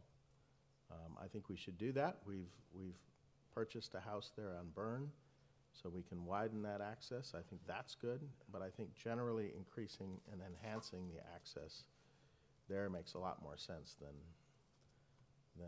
you know, moving over to Memorial Park and building an all-new $45 to $60 million aquatic facility. Okay, performing arts. I mean, as I've talked to folks at Foothill and De Anza, right, I think the issues are these. So I'm not on the board, not been on the board, but as I've talked to administrators and some of the board members over time, I tried to convince them a couple years ago to hold off on enhancing the garage to build something that could have a transit hub in, and they weren't interested, right? They just wanted to plow ahead with their program. But I think the issues with Flint are it's too big for most of the great bulk of the events they program there, and it's too costly for the district to subsidize, despite the fact that there's an exorbitant rental fee. In the 90s, I was in a singing group and we performed there. But we moved up to the Mountain View Center for Performing Arts because the venue was just too big for any kind of community group, and, you know, very expensive to operate, and therefore a very exorbitant fee.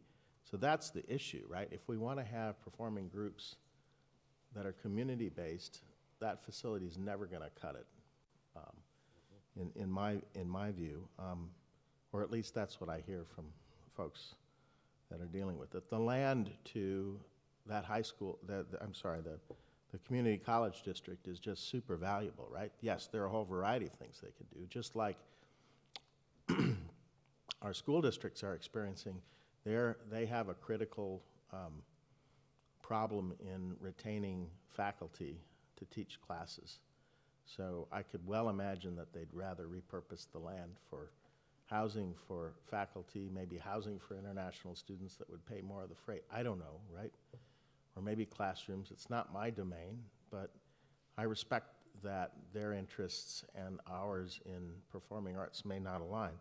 I would observe also that, you know, the college is just not an ideal location for Performing Arts Center. If you compare that location to Mountain View Center for the Performing Arts on lively Castro Street, right, there's no comparison. If you want to go for a night out, I know a lot of folks are going up to Mountain View to do that, and I think the smaller theater further to the east has many of the same issues. It sits in the middle of a passive parking lot. It's not active. There's no nearby dining.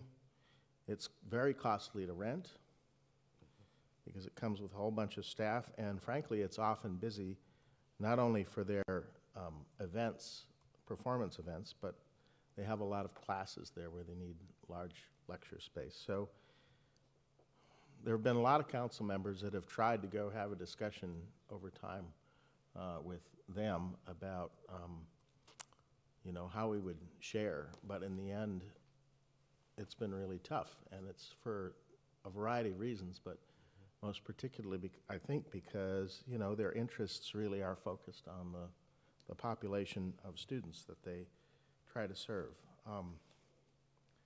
So that's my point about that.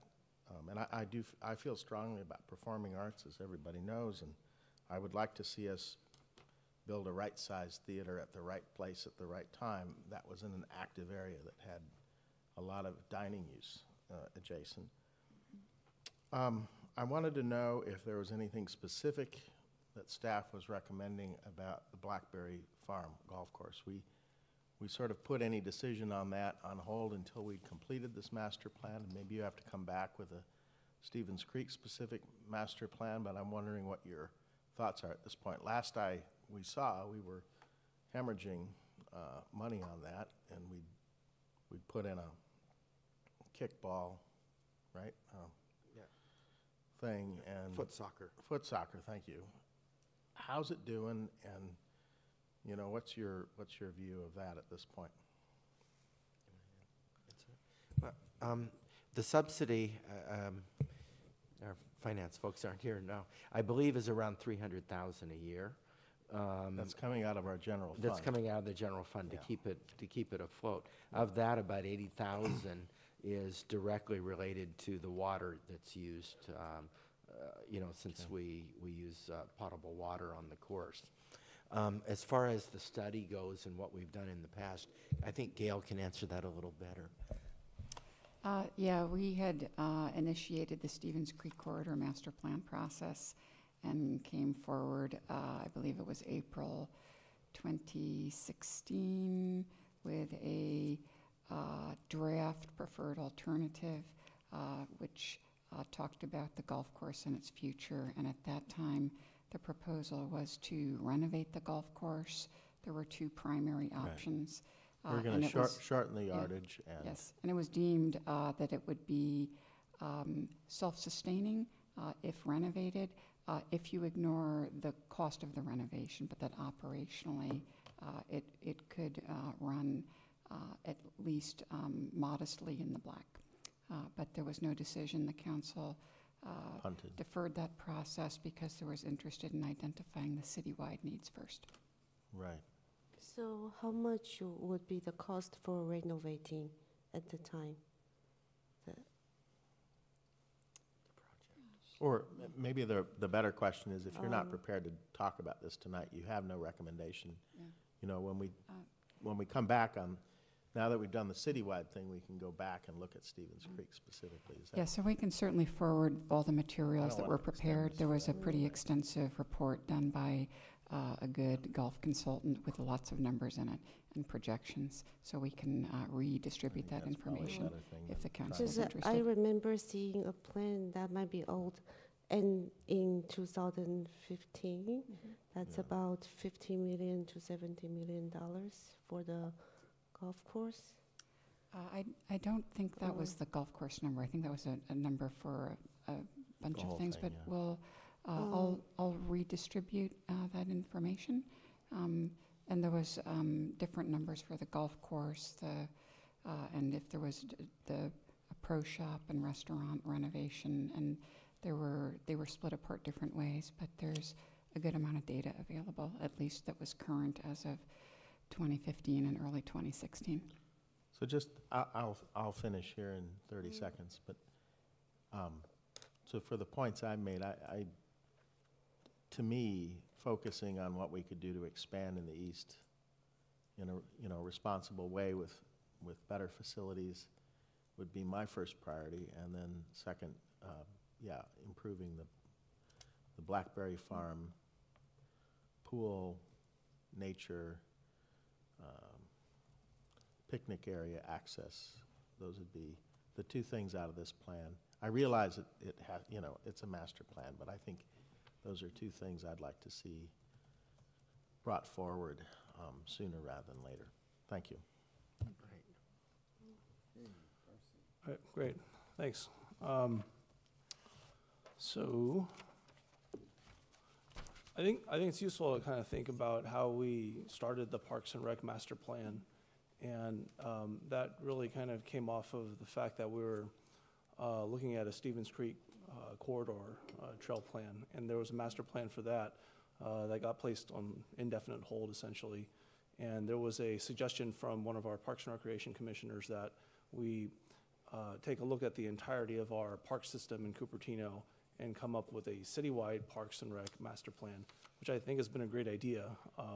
And I wouldn't talk too much about modifying the document. Personally, I think that if we're looking at options between now and 2040 for the next 22 years or 21 years, we want to be able to keep flexibility and also have a lot of ideas out there.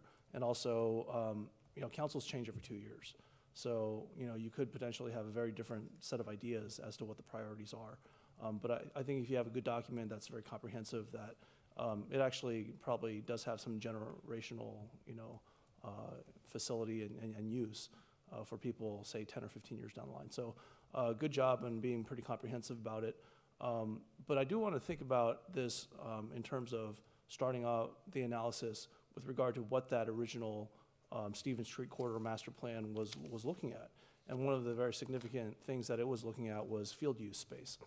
And, you've got all sorts of demands on field use in Cupertino. That's in fact one of, I think, probably the 2 or 3 big issues right now that we see in front of us that are potentially either politically sensitive, immediate, or affect a fair number of people in Cupertino, or some combination of all 3. And so with regard to field use, recently people playing soccer, people playing cricket, to a certain extent the softball and baseball players have been coming forward to us and saying, look, can you make some of these fields available on Sunday as well? And we, I believe, are going to revisit our Sunday use policy in Cupertino. But at the same time, if you were to look within the geographic boundaries of our city, probably the majority of the space, comparing city-owned and operated space versus district, as in the school district owned and operated spaces, we would actually be out areaed, for lack of a better term, by the school districts, if you include CUSD, FUHSD, as well as De Anza College. Maybe that's not accurate. We do have about 17 parks throughout Cupertino, but not all of them have fields, for instance. So I think it would be a really good idea in the spirit of trying to elevate our interactions with the school districts, because with each and every one of them, the relationship hasn't been the same over time, and they're not in the same status at the moment. So we do have joint use agreements with CUSD and FUHSD, but what I would recommend is that we do a pretty thorough outreach and audit of how those fields that they own and operate are used. For CUSD, there are many elementary schools, there are several middle schools, and so the elementary schools would have playgrounds. It would be good to take a look at how those facilities are used, if at all, by the local neighborhoods. We do have elementary schools on the eastern side of town that would help alleviate some of those usages. I would imagine what you'll find is that some of the residents are, using those spaces, irrespective of whether they have formal access rights to them. But those are facilities that are already designed for children. They're throughout the city, obviously, because of course our students are throughout the city as well. So that's what I would do for CUSD. For FUHSD, and I agree that a lot of these items have very high price tags on them. An aquatics facility, just from a personal perspective, I was a competitive swimmer for a number of years, and I think that it would be a great thing to have. I don't think that our Blackberry Farm or our Rancho Rinconada facilities really speak to that need for people that swim year-round and really are looking for that kind of facility. I happen to know that the International Swimming Hall of Fame for a while was talking about moving from Fort Lauderdale, Florida, to just up the street in Santa Clara. And Santa Clara, even though I grew up in Kansas, everyone knows Santa Clara as a swimming hub. Their swim center is renowned. They were talking about a plan, and I think it ballooned to something like $200 or $250 million. It was very, very expensive. This was relatively recently. And so by that token, one could say, well, you're getting a veritable bargain at $40 to $60 million. But at the same time, we have pools throughout Cupertino. There's one at De Anza College, and I'll get to De Anza in a moment. But of course, you have ones at Homestead High School, Cupertino High School, Monte Vista High School. I mean, do we have a sense of whether those are being optimized in terms of their utility? I would imagine on weekends, there's probably just a vast terrain of ability for us to work with those three high schools, which again are also geographically distributed. I speak with people who have been here for a very long time. I've only been here for about 13 years, but people who have been here much longer, for decades, tell me that they used to be able to go to De Anza College and park for free and use their very, very nice aquatic facility for lap swim hours. And so I guess that's probably a pretty decent segue into De Anza College. The fact that we haven't had as great of a relationship with De Anza College with regard to the facilities usage as of maybe the last 5 or 6 years, maybe longer, I think can always change. It's a set of priorities coming down from the state, but it's also something that I think would warrant a greater amount of analysis in this particular document to say, look, this is bigger than any of our high school swimming pools, and the high school swimming pools serve, if not thousands, at least many hundreds of students. So I would add that facility as well. When we're talking about De Anza College, yes, they do have the Flint Center. Yes, they do have the Visual Performing Arts Center. One seats thousands, 2,000. The other seats, I think the capacity, yeah, it's very big. 2,400 maybe is the number that kind of pops out in mind. The VPAC, I think, is about 400. I forget if it's 200 or 400. I don't think it's 600, because 600 was the Performing Arts Center that we were kind of suggesting more recently related to one of our developments. And so they do have two different facilities for performing arts. I know for a fact, having been mayor last year and having been invited to a number of the performances, that there are groups that are using at least the VPAC for their events. If there's an ability for us to reach out and perhaps use not so much the Flint Center. The Flint Center, I think, is a completely different conversation right now. And with regard to what the future is, I would leave that up to the Foothill De Anza board to really make a determination as to what they feel is the most appropriate use of their space. But the VPAC is certainly something that would help us, I think, make sure that we have enough of an appetite within our community for the performing arts as a general matter. So between now and if we were to make a performing arts center, or for that matter, an aquatic center, that is probably a fair number of years. And so, that's another area where we could probably reach out to our community and figure out how are you actually using these spaces. And that would segue into another type of area, which is outreach to our community. Apparently the surveys were pretty effective. One, you got about 600, one you got about 1,200. But when it comes to actually physically getting people into forums, it seems like that wasn't quite as effective. And I would suggest that you investigate the actual social media type of usage. We've done an okay job reaching out on Nextdoor. We've done no job whatsoever reaching out on the social media platforms that our residents actually use. The two that come to mind are WhatsApp as well as WeChat. Those are ones that I think that if you were able to identify key stakeholders within the community, you could get out a lot more of your messaging and a lot more of this content with regard to how people are actually using our facilities. So those are just some basic thoughts. Off-leash dogs is a current issue as well. Ever since, so I got into the Parks and Recreation Commission in 2007, got off of it in 2014 because I was elected. But in terms of that issue being, part of our, civic discourse, it's been about a decade now. So that was a big issue in 2009. And, I was actually the commissioner back then who, after listening to many, many hours of public input, said, well, we're actually getting a fair amount of people from the part of the community that has concerns. But if we're reaching out to CUSD, FUHSD, even De Anza College, then I think that really expands our possibilities for field use.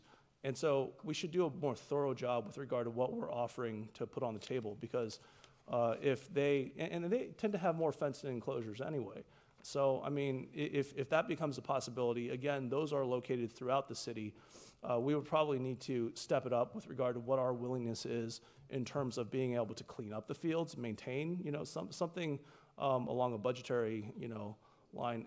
When this first came up about 10 years ago, I thought, someone could probably make a lot of money having a good retractable fence, just kind of the Silicon Valley tech, version of retractable fencing. You just push a button, it goes up, push a button, it goes down. The rest of the time it's very seamless with regard to the rest of the ground.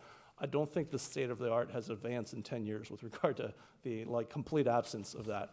And I threw that idea out there 10 years ago. But I think, if you could do that and you had largely enclosed areas, such as with like a softball field or, these various other parks or recreation spaces, you could probably create these temporary spaces pretty readily. I mean, if that was available.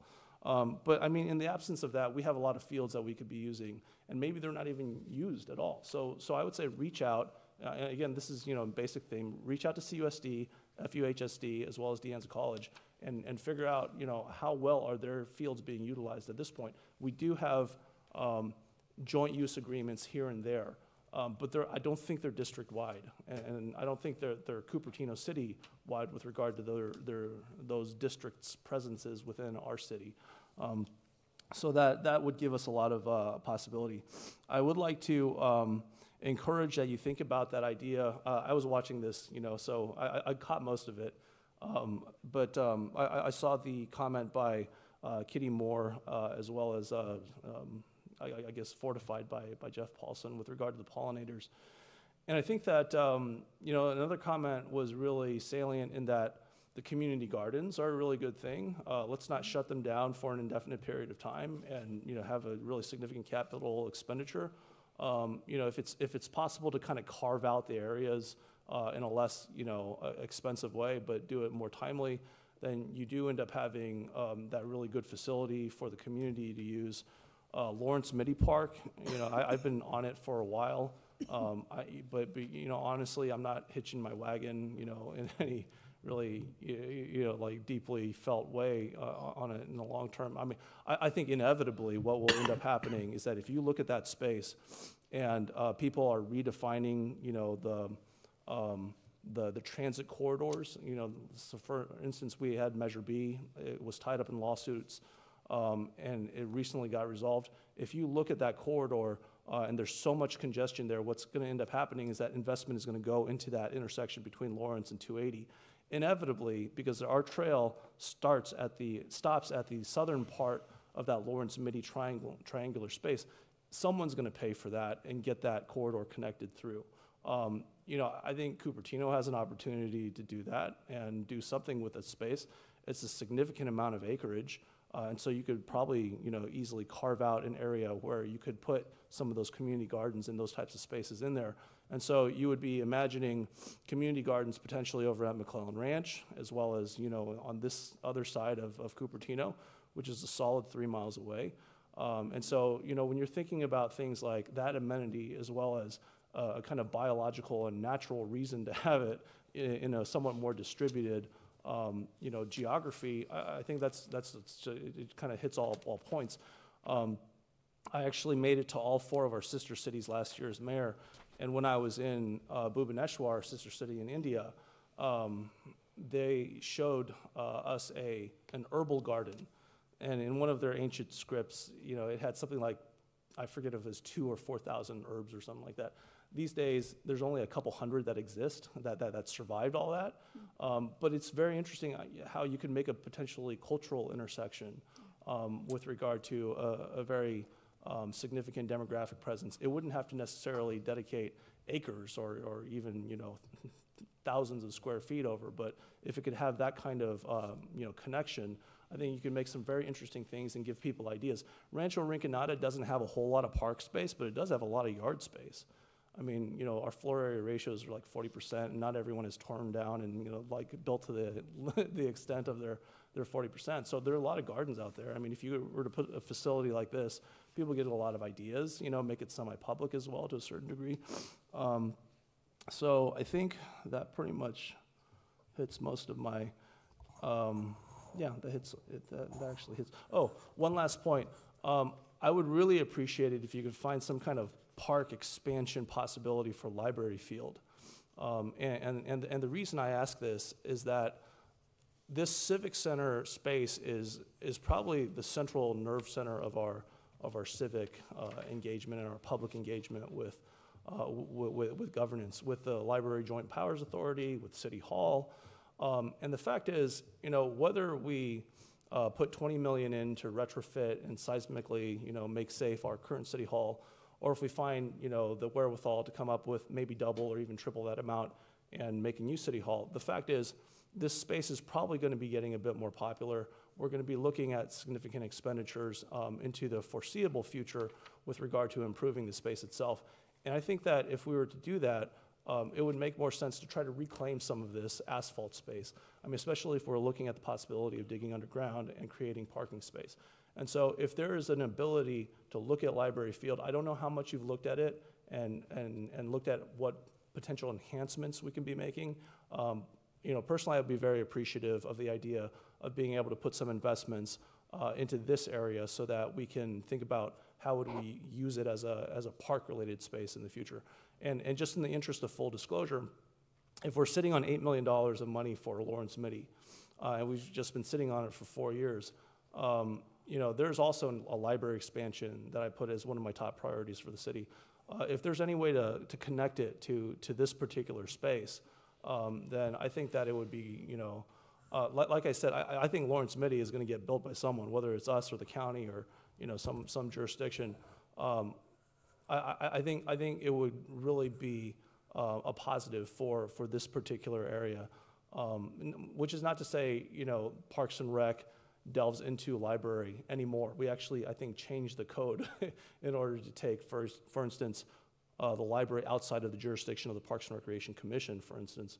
But in terms of being able to say, look, we are looking at this space, and if you look at a significant amount of the asphalt that's right behind this building, if you were to underground a couple or a few hundred parking spaces, I think 240 exist right now, and for every level that you could potentially put underneath, for example, Library Field, I mean, that could, you know, amount for, you know, all or most of the space. So let's just say hypothetically you were able to go underground 2 floors.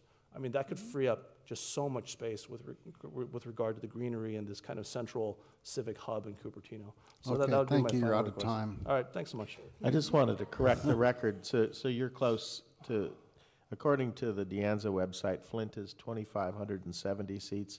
The VPAC is 400. 400, okay. So you're a lot closer than I was. Thanks. Okay, John, you have anything?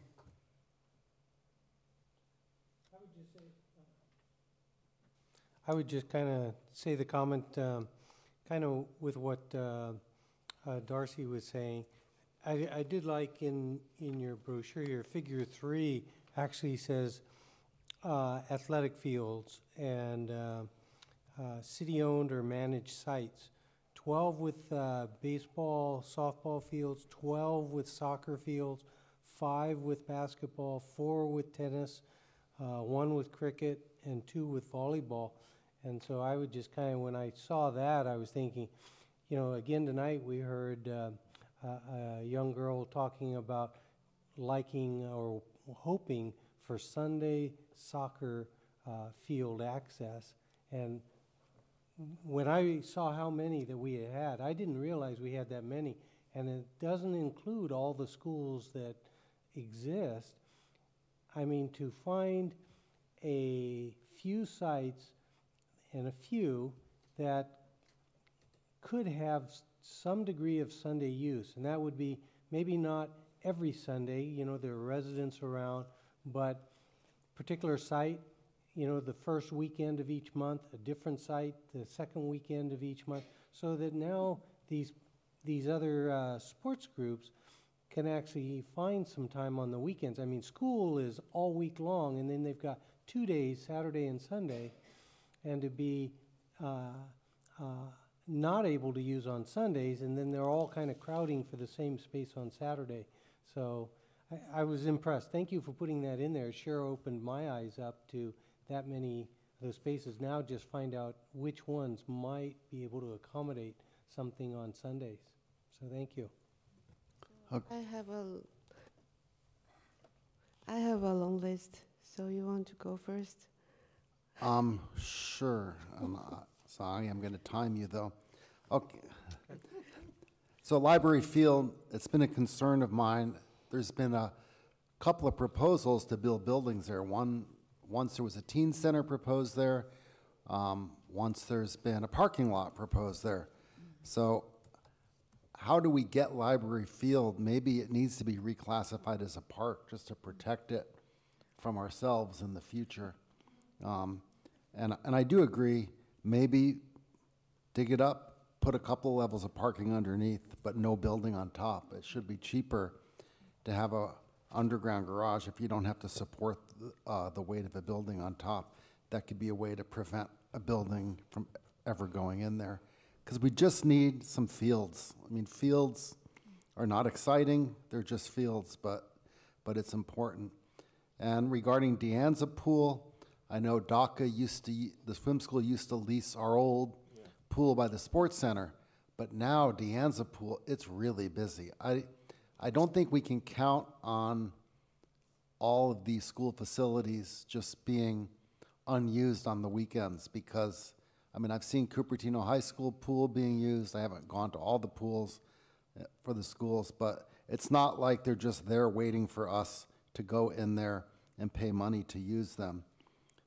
As far as Sedgwick goes, I know the school district bought that because, you know, Sedgwick, as Councilman Willie knows, is an impacted school in terms of being overcrowded, and if more housing goes in that part of town, there'll be even more need for classrooms. So I wish we could have gotten that field instead of the school district, but I mean, they bought it for a specific reason. I'm not sure we can convert it to a park on a permanent basis, but even temporary or maybe buying part of it from them would be possible. What else? The Rancho Pool, I went to a meeting there. You know, it's really small. It's not, it's maybe the residents would like to get out from that property tax assessment, have the city take over, maybe not, but it's really not an aquatic facility of any consequence. I know it's expensive, but there seems to be a lot of interest in having, I mean, we really have no year-round community pool at all. And Blackberry Farm, it would be difficult to make that into a year-round facility. Okay, I think that's all I have for now. So, go. Okay, so. 3 minutes. No, I'll have 3 hours. So, I think for the record though, Civic Center master plan is not part of this master plan. So Library Field, all things, the Blackberry Farm, they are not part of this master plan somehow. So I would like to see that community gardens get prioritized, not just in McClellan. I think there is a plan to rebuild, to renovate them. Community gardens there. I would like to see, like I said earlier, more community gardens in maybe smaller scale in different parks, and then maybe a certain requirement for new development to provide it. And also loan reduction, that's one of the goals. I'm hoping that we would have something that's more concrete that we can suggest for people to replace the loan with, like a garden or pollinating garden. And wait, I would like you to said see more concrete. We want less concrete. No, more concrete strategies to replace loan. Sorry. And I would like to see some emphasis on adult fitness equipment so that people can do some fitness exercise in open air, not in an enclosed gym. And this kind of things usually doesn't take much space. You can put it at the border of a green grass area. And I would like to see, I think one of the new park commissioners, she has an autism child. She said that she takes her child to many different parks, that's not designed for inclusive playground. But then there are certain corners of such park that's suitable for a child who is sensitive to noise. So if we can maybe look at different corners of our park that can provide special accommodation for special needs children, that's low cost also. And I think I understand that we would like, it's better to have a pollinating garden and also pollinating garden that's within 300 feet of a creek and providing a path of pollinating gardens. So I'm hoping there will be something a bit more concrete on like how much quantify the kind of things that we are looking for. And then I see this master plan has a lot of good ideas, but I see this, it's actually it's an extension of the general plan, because in chapter 9 of the general plan, which is a park and recreation element, that include the civic center master plan, and then park master plan, and the Stevens Creek corridor.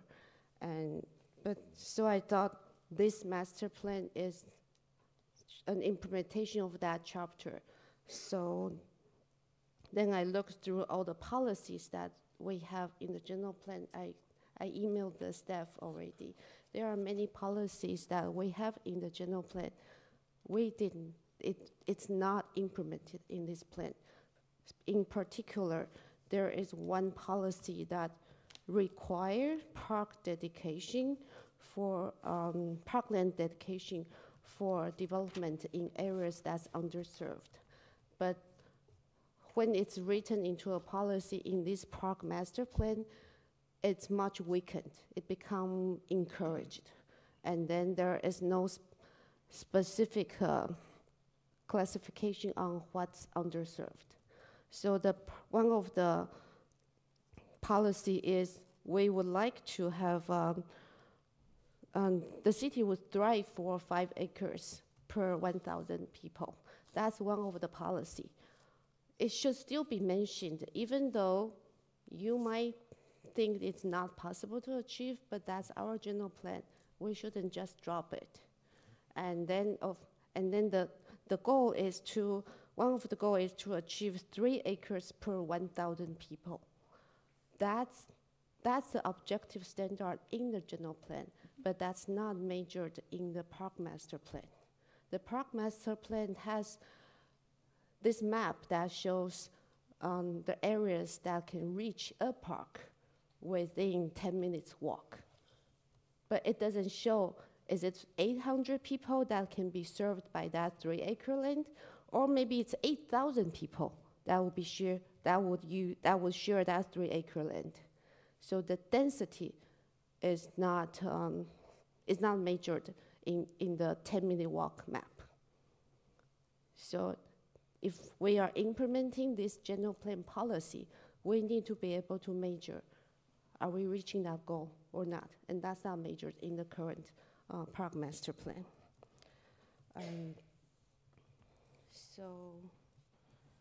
And then I would like to see a more objective definition of park. Like everyone said, park should be underground, and that should be specified, but also a long strip, narrow buffer shouldn't be a park. One cannot claim I have 10 tiny patches of land that's combined together, they are called a park. So if one wants to satisfy parkland requirement, then maybe we need a specific aspect ratio of the park and minimum size of each patch, and maybe percentage of that park that's actually natural plants, so that a concrete plaza, an area that's mostly concrete plaza landscaped is not counted as a park. And also, I think, I understand that many people in the advisory group worked really hard on this master plan. However, when I go through the list of advisory groups, I don't see, except block leaders, I don't see residents represented. We don't have neighborhood groups. And we have soccer group. We have different kind of people who have special interest in certain sports or certain performance, but then we don't have common everyday residents represented as an advisory group. So when we send our survey, people are not really engaged. Things maybe because they are not part of the advisory group. And another thing I think is still kind of missing, but this plan has a lot of data, but they are hidden in the appendix. So I would like to see an assessment of each park in its current state. Like for each park, I think I mentioned in Los Altos Park Plan, for each park they have an aerial map of the park and then description of the area surrounding the park and the assessment of what's already there. For example, maybe how old is the facility, or maybe this facility is recently renovated, and maybe there are how many benches are there. So I think when we make a plan, we would like to have some assessment of where we are right now, and then we have certain goal, and maybe then we can have more actionable goals to reach, more actions that we can reach the goal. That's kind of I hope to see. I think another thing that's missing is we don't have a table for indoor community space we have in the city, which might even include this community hall, the library space, and the different community space we have in different parks. How are they distributed? How much we have? And along the same line, civic center master plan should be a part of the park master plan. And then the similar thing when we talk about performing arts center, we need an assessment of what existing venues are there. And I'm wondering whether Sunnyvale and Santa Clara has any performing arts center. Anyone knows? They do? Yeah, both cities. They do have. Santa Clara shares it with the high school. It's quite a wonderful how big? space. I don't know. It's several hundred people. I've been to a So they show use there. the land of the high school. No, they share the Performing Arts Center with the high school. A lot of school districts do that. I just saw one in Union City, James Logan. They also share. So I mean, so the land is a high school land. Right, the land is the high school land. Okay, that's good to know. How about, so that's Sunnyvale. Oh, Sunnyvale has a theater at their, It's small. no. That one is kind of Yeah, small. at the Remington complex. Yeah. And, Okay, finish up. okay, so similarly, yeah, I think we need an assessment of existing pools that we have. Then another thing I would like to see is,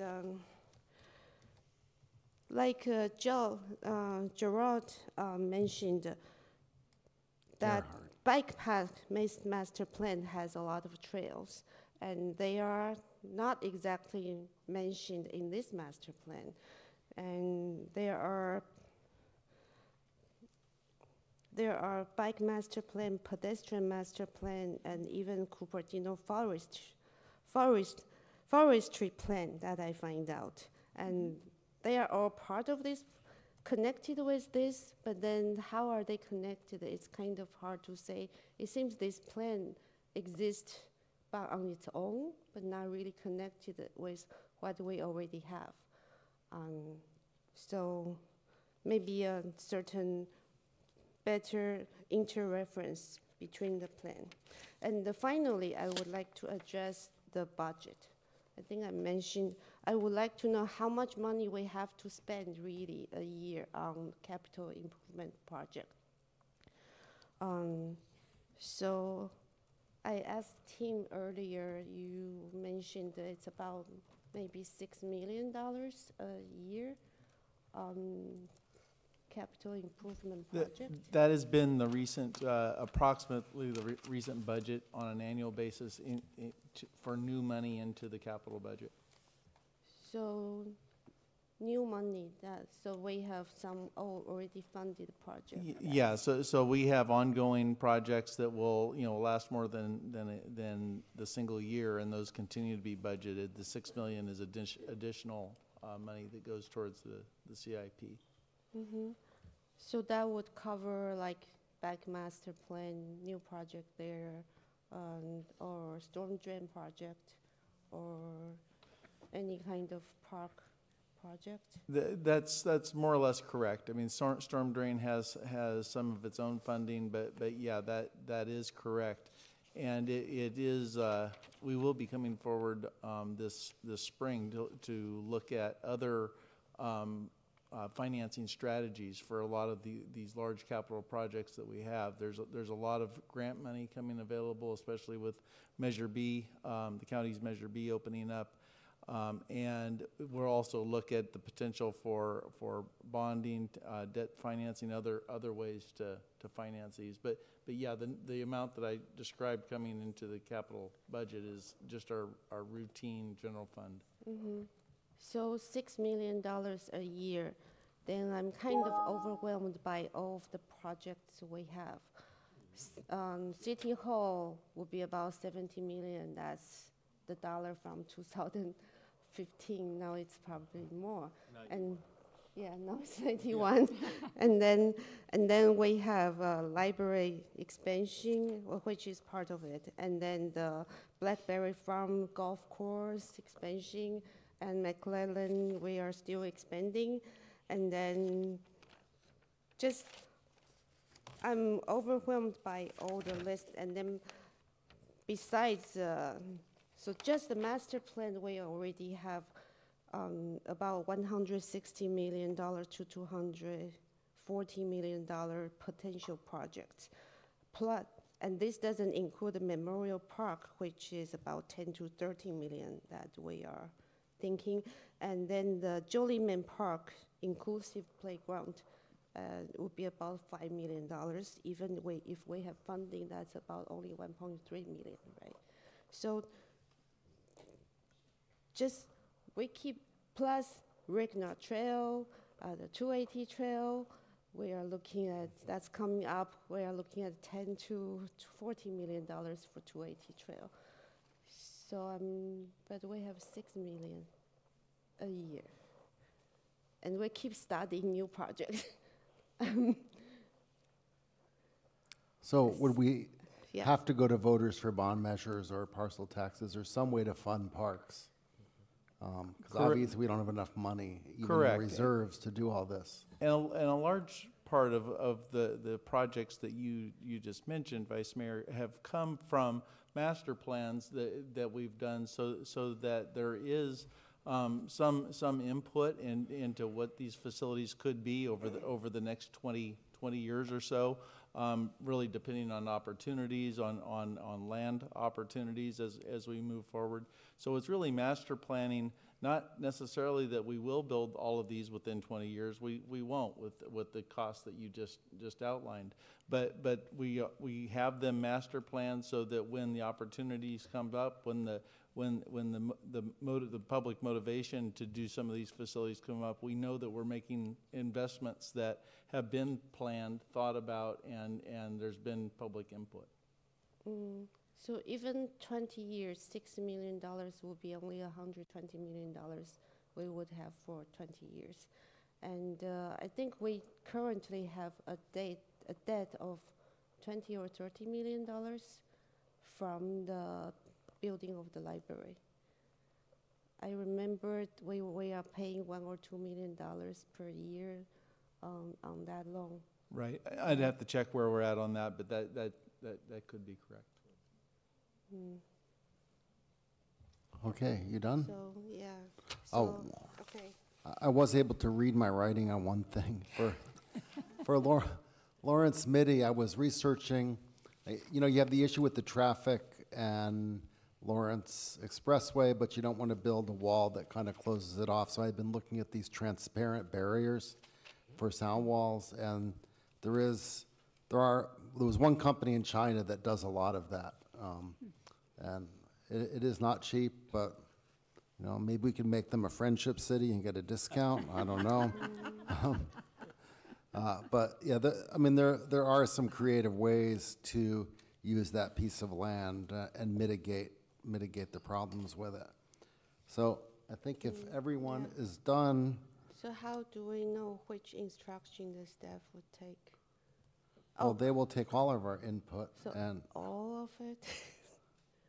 Oh, one thing Right. is the infrastructure impact fee. I think that's mentioned in one of the many things, but I think that's something we should really look at, because I know like Palo Alto, they do a nexus analysis, and then they say, we want a senior center and this and all these capital projects, and they decide, okay, here's the list we want to fund, and then translate that into infrastructure impact fee for new development, and that's a way to fund. Sure, and when we look at our capital financing strategy, it would include potential in lieu fees, and it could also include public-private partnerships. So that it will try and be inclusive of all the options that may be available to us. Okay, so I mean, this was just for us to provide direction. Hopefully, you've taken copious notes. So I don't know what action.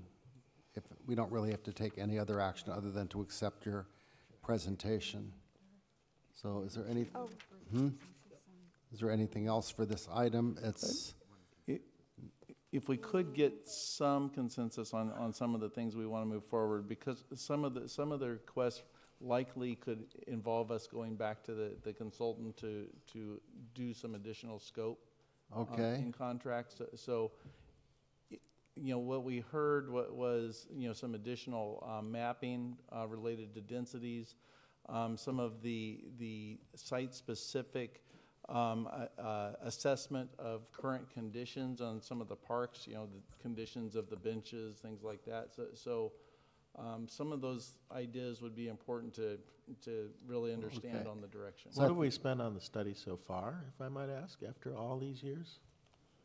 We had one that we halted and then we restarted, and Yes, how much have we spent on this so far? The consulting services fees are just under 400 and, let's see, like $409,000, I think, which is So, what I it mean, my started at. opinion is we could analyze this more, we could analyze this to death, but I'm not, while we might like more data, I think we got enough. Right. So I mean, I think there was consensus on several items. More community gardens, looking into more partnerships with CUSD, FUHSD, and De Anza, if possible. Which is already in the plan. Right. So do you want something more concrete? Or I want less concrete. then Direction. It's already there. So what exactly are you looking for here? Are comments on the master plan or additional things with the master plan?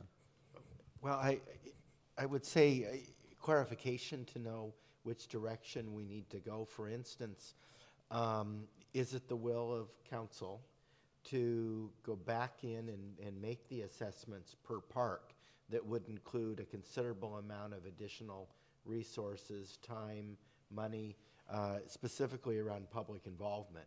In other words, we would need to have I would say almost a concept plan per park to go that direction. That's not what I was thinking. I think right now you already have a list of recommendations for each park, right? What's missing is just what we already have. It's just an assessment of what do we have. You don't need to go out to ask the public. You just need to take a photo and then see each park what we have. Right now it's like in a really long table. It's very hard to read, right? It would be just nice to have one page, here's a park, we have all these things, here's what we recommend. you have all that data in the appendix, in a really long table that's hard to read. Just compose that into one pager for each park, and maybe an aerial map for that park. That's all I'm thinking. Then Yeah, it's and for my cleaner. part, with regard to the working together with the schools, the CUSASD, FUHSD, DeAnza, I think it would be sufficient just to state as a potential action item in the future as part of the master plan. This would be a good thing to follow up on. It's not necessary to conduct the entirety of the study and have all those communications. And I agree that we don't need more data at this point. I think it's a matter of polishing up the study based upon the input that you've been receiving from the public and from us this evening. And regarding the density, the map that shows the density of the population, I realize that would need extra work. However, that's what we have in the general plan. That's our standard in the general plan. This current park master plan doesn't provide any measurement on whether we met that standard or not. Yeah, except the citywide, we don't have that standard. They might have that. They might have that map already made, because I brought up this exact issue probably about a year ago, and I did see a follow-up for the map. I think that's absolutely a great idea. And also just cite the code section in this area of the Parks Master Plan where it says that our target is, or the general plan section that says our target is 3 acres per 1,000 residents. With regard to the code sections that define what a park is, I think we're in consensus that it would be good to revisit that and make sure that someone's not basically saying, well, we're going to take this random area of, whatever, and call that park, because we might have, kind of a disagreement, kind of a unified disagreement as to whether that could legitimately be considered a park amenity or park space that we would be delivering to our public and saying, well, this is part of your parks. That particular code section would be good as well if you're going to be citing something that could be subject to some follow-up and future scrutiny by our council. But it does sound like, yes, this has been a multi-year process at this point. We've gotten lots of really good data, we have follow-ups, but every project I think probably needs to come to an end. Do we have a sense of what our timetable is at this point with regard to what you guys are looking at in terms of going back and then coming back to us to finalize this, or because we've heard various things over the months, but it would be kind of nice to have a time point to define as this is when we'll be delivered our final Parks and Recreation Master Plan. Yes, Councilmember Paul. Depending on if the feedback tonight, if you're fairly comfortable with where we are, then our timeline was to incorporate the refinements and bring a revised final draft plan to the community, to the commissions, and back to the council with associated CEQA documents. And the time frame for that, if there's no substantive changes, could be as early as Memorial Day or so. With if the council wishes different mapping done to identify park deficient areas, or if we need to create separate pages for each of the parks and so on, that would add some timeline to this. So that's why we're trying to clarify what the consensus is from the council as to what you would like us to add, because some things will add a couple of weeks or a couple of months. So I think we already know which areas are park deficient. We don't need to study that anymore. It's just, I think there's some frustration here. People have been looking at Memorial Park for several years now and how awful that is. And we just need to move forward on this. If you don't have objective standard on that, we cannot require park dedication for new development. Right? Then they can always pay in lieu fee. I think the general plan policy is for park deficient area, we would require park dedication. It says, So, and also, I think I emailed a list of strategies from the general plan.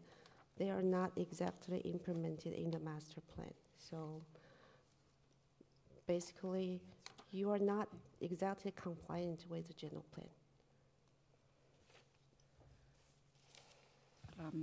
Yeah, and I guess it would be good to clarify with the council right now. In Appendix D, there are maps D3 and D4. This is one of the points you brought up, Vice Mayor, showing the walkshed, how much acreage our residential areas are in proximity to from a park acreage standpoint. And our understanding from our consultant firm has been that if that we meet the 3 acre per thousand standard citywide, but the distribution is non-equitable. This mapping in D3 and D4 just shows acreage available. You're suggesting a different type of mapping, mapping the demand per park, which we could do, or we'd be happy to do. It would take a little bit more time and energy and additional services allocation. But do we need that data in order to impose the fees for park deficient areas, or do we already have that data?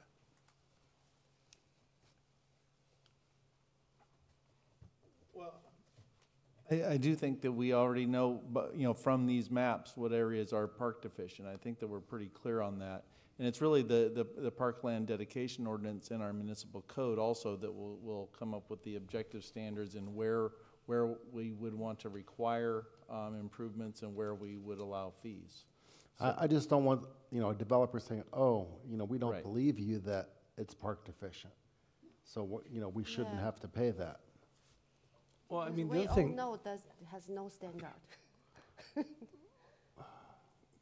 That's correct, but the maps that we have, that Gail just talked about, we feel align with those requirements of the general plan to show where we have park deficiency.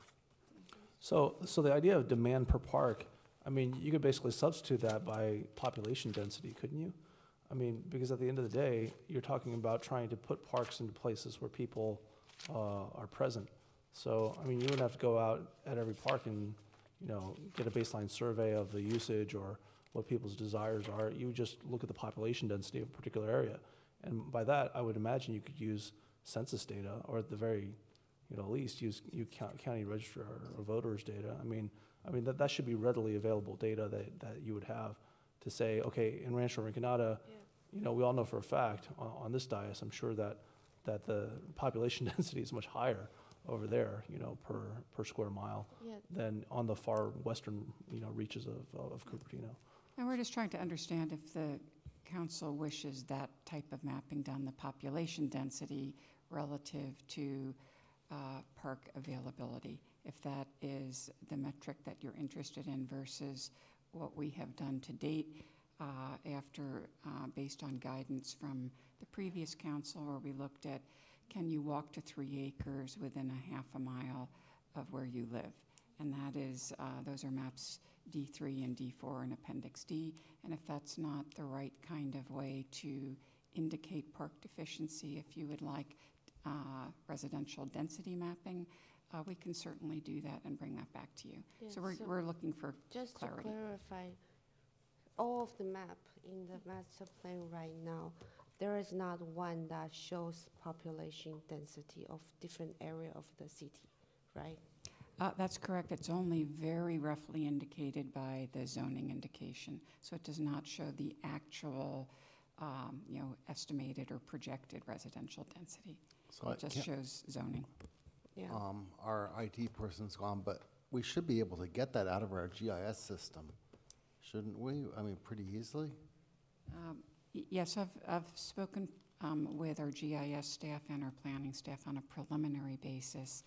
They can assemble data. I can work with them on that, provide it to our consultant, and remap these things. We can do that. If that is your desire, we'd be most happy to. Like we could know number of parcels in this area and number of units in that area. We can actually know the number of households in each area We don't have that data. There is not, I'm not the GIS whiz, but the means of developing the data and assigning it, there's a procedure to take information that we have available in one bucket, as it were, and turning it into mapping and figuring out how to map that in a way that is accurate and meaningful. They tell me it can be done, and we're, as I said, we're ready and willing to do that if that's what the council would like to see. If our current walkshed mapping, you're within 3 acres within a 10-minute walk, if that's not what you're looking for, we can do this, this other approach. Walkshed, this whether you are within 10 minutes walk of a 3-acre park is better than, I think, the half-mile radius before.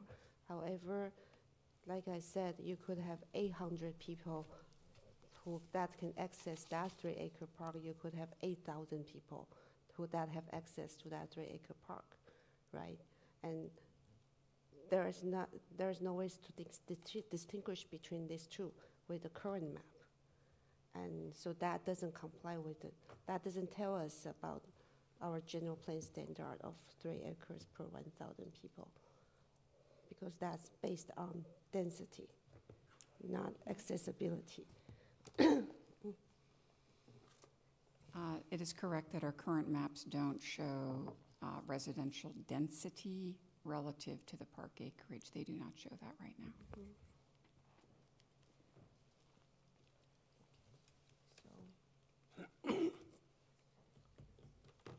Okay.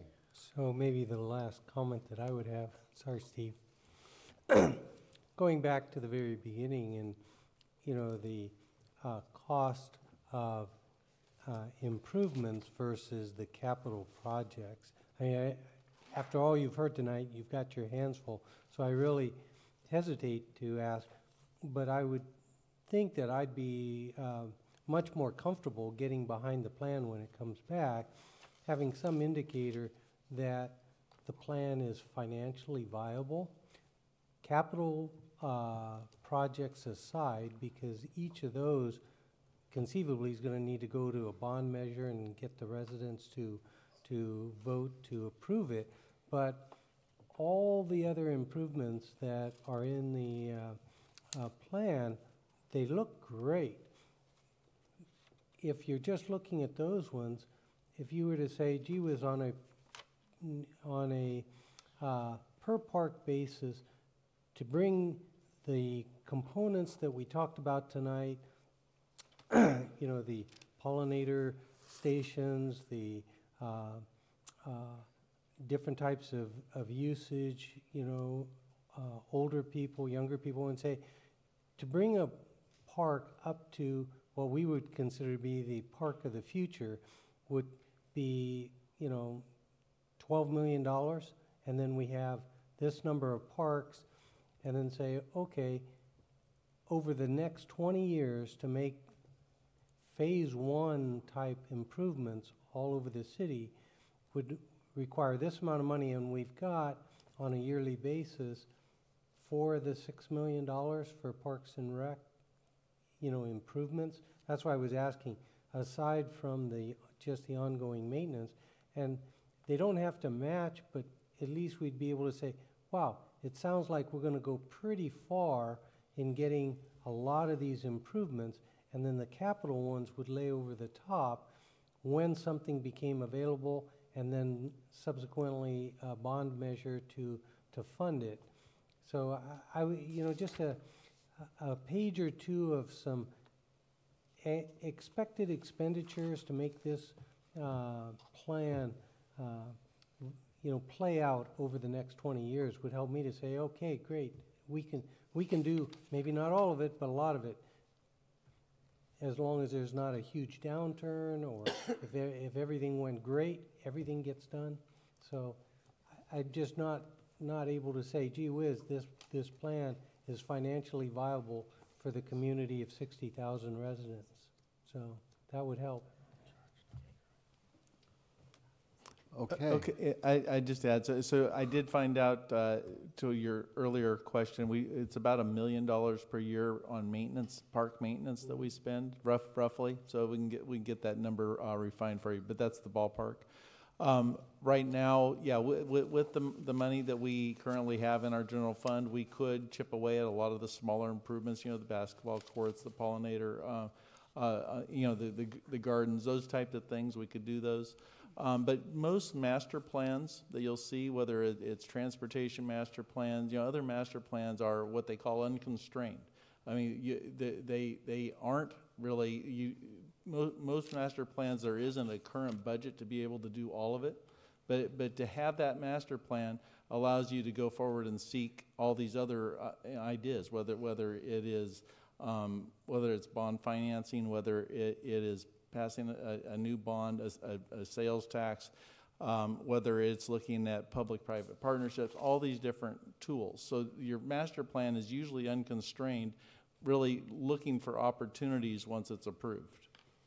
But I don't understand what you're saying, and we can provide some information on what our annual just general fund budget could do. Oh, one more point, sorry. So for the chapter that's for recommendation, I think that's a very important chapter. What are we recommending by approving this plan? It has big emphasis on major projects, while small things that we can do that improve every park that can have immediate impact in the next 5 or 10 years.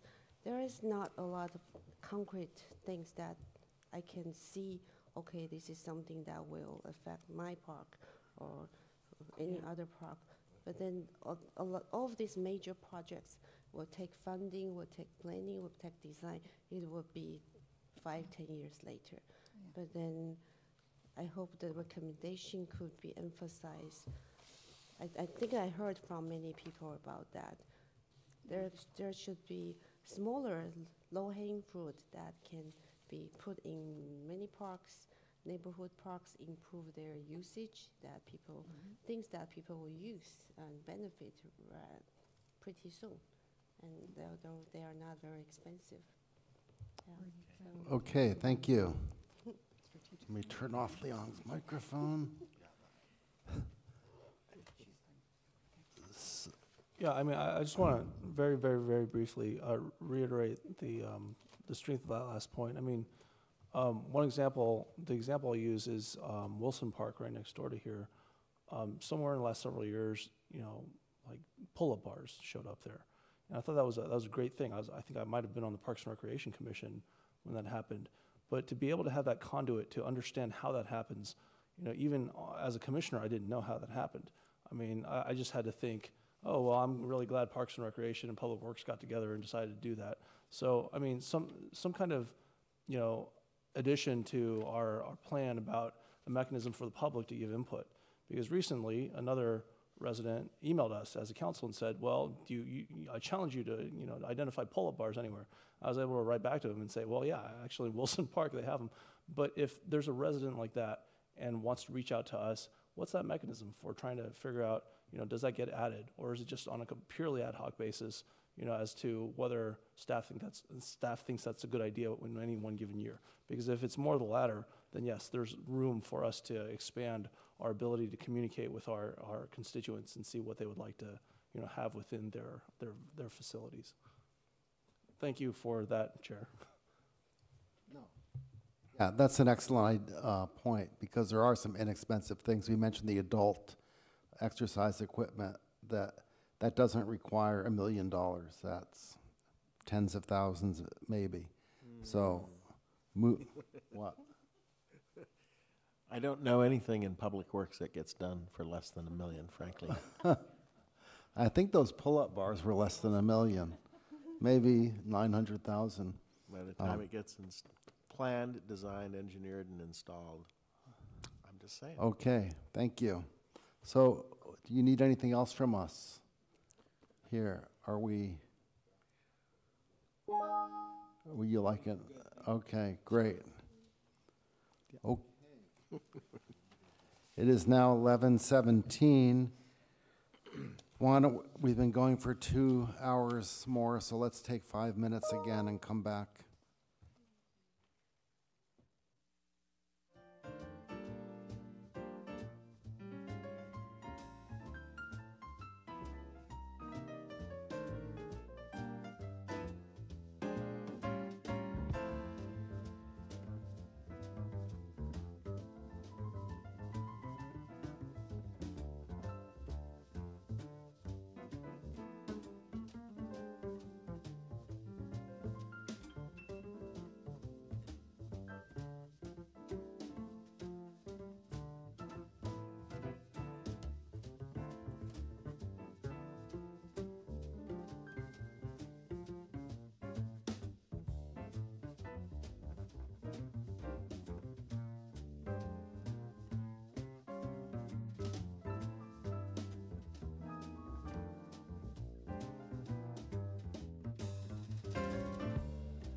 Okay, let's get started. If is Vice Mayor Chow available? Okay. Great. Next on our agenda, item 15, possible formation of a Santa Clara County Regional Housing Needs Allocation RENA subregion, allowing the city the option of trading allocation of housing needs among participating entities. This is continued from January 15th. So can we have a staff report on this? Good evening, Council. You guys have heard this item and considered this item on January 15, 2019. We were proposing that it was recommended to the Housing Commission, and the Housing Commission recommended that the City Council adopt the draft resolution that was proposed to allow the city manager to enter into negotiations and come up with a work plan and a budget and items related to the formation of a RENA subregion.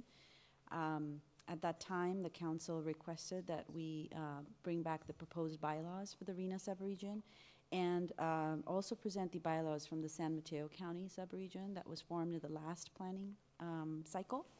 Those were attached as part of your packets. And the recommendation is that the City Council review those bylaws that they wish to review and adopt the proposed resolution authorizing the city manager to discuss the formation of the RENA subregion. In terms of next steps, the city manager will begin work with the City Managers Association and the Cities Association. And just as a note, the subregion must be formed by September 2020. And with that, I conclude my presentation.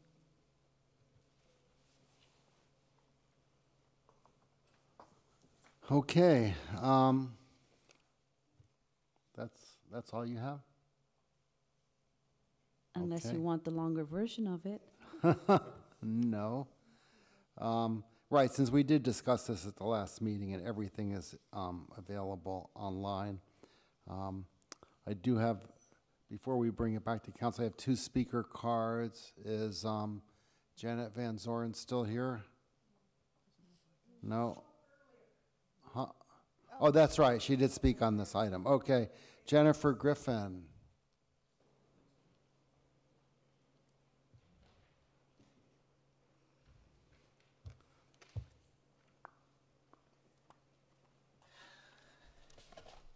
Hello, City Council. I'm Jennifer Griffin. I have gone to several meetings on this sub-RHNA, or Sabrina, as I've been calling her. I think this started actually, I remember, I think it was last summer, there was that, was it the Citizens Grand Jury had a document where they were recommending the sub-RENA for some reason. I just remembered that recently, which I thought was totally bizarre. Why would a grand jury do something like that? Normally they do stuff like with prisons or voting or something. Anyway, I just thought that was totally bizarre at the time. So I've gone to about 2 or 3 different meetings on this. And, you know, Santa Clara County is unique in that we have cities of all different sizes. A lot of other counties have all big cities or all little cities. Well, we have big cities and little cities. And San Jose is the big dog in Santa Clara County. They are pushing it with urban villages. They're building out 2040. And if we went into a sub-RENA, we're going to be squashed. San Jose does not know its own boundaries. It pushes and it pushes. And it pushes Santa Clara, and it pushes Cupertino, and it pushes Saratoga and Los Gatos. So I don't think the sub-RENA is a really, really good plan. I'm trying to find my, oh, here it is, sub-RENA, okay. It's not good to do trading of different properties back and forth with different cities. The transparency gets lost.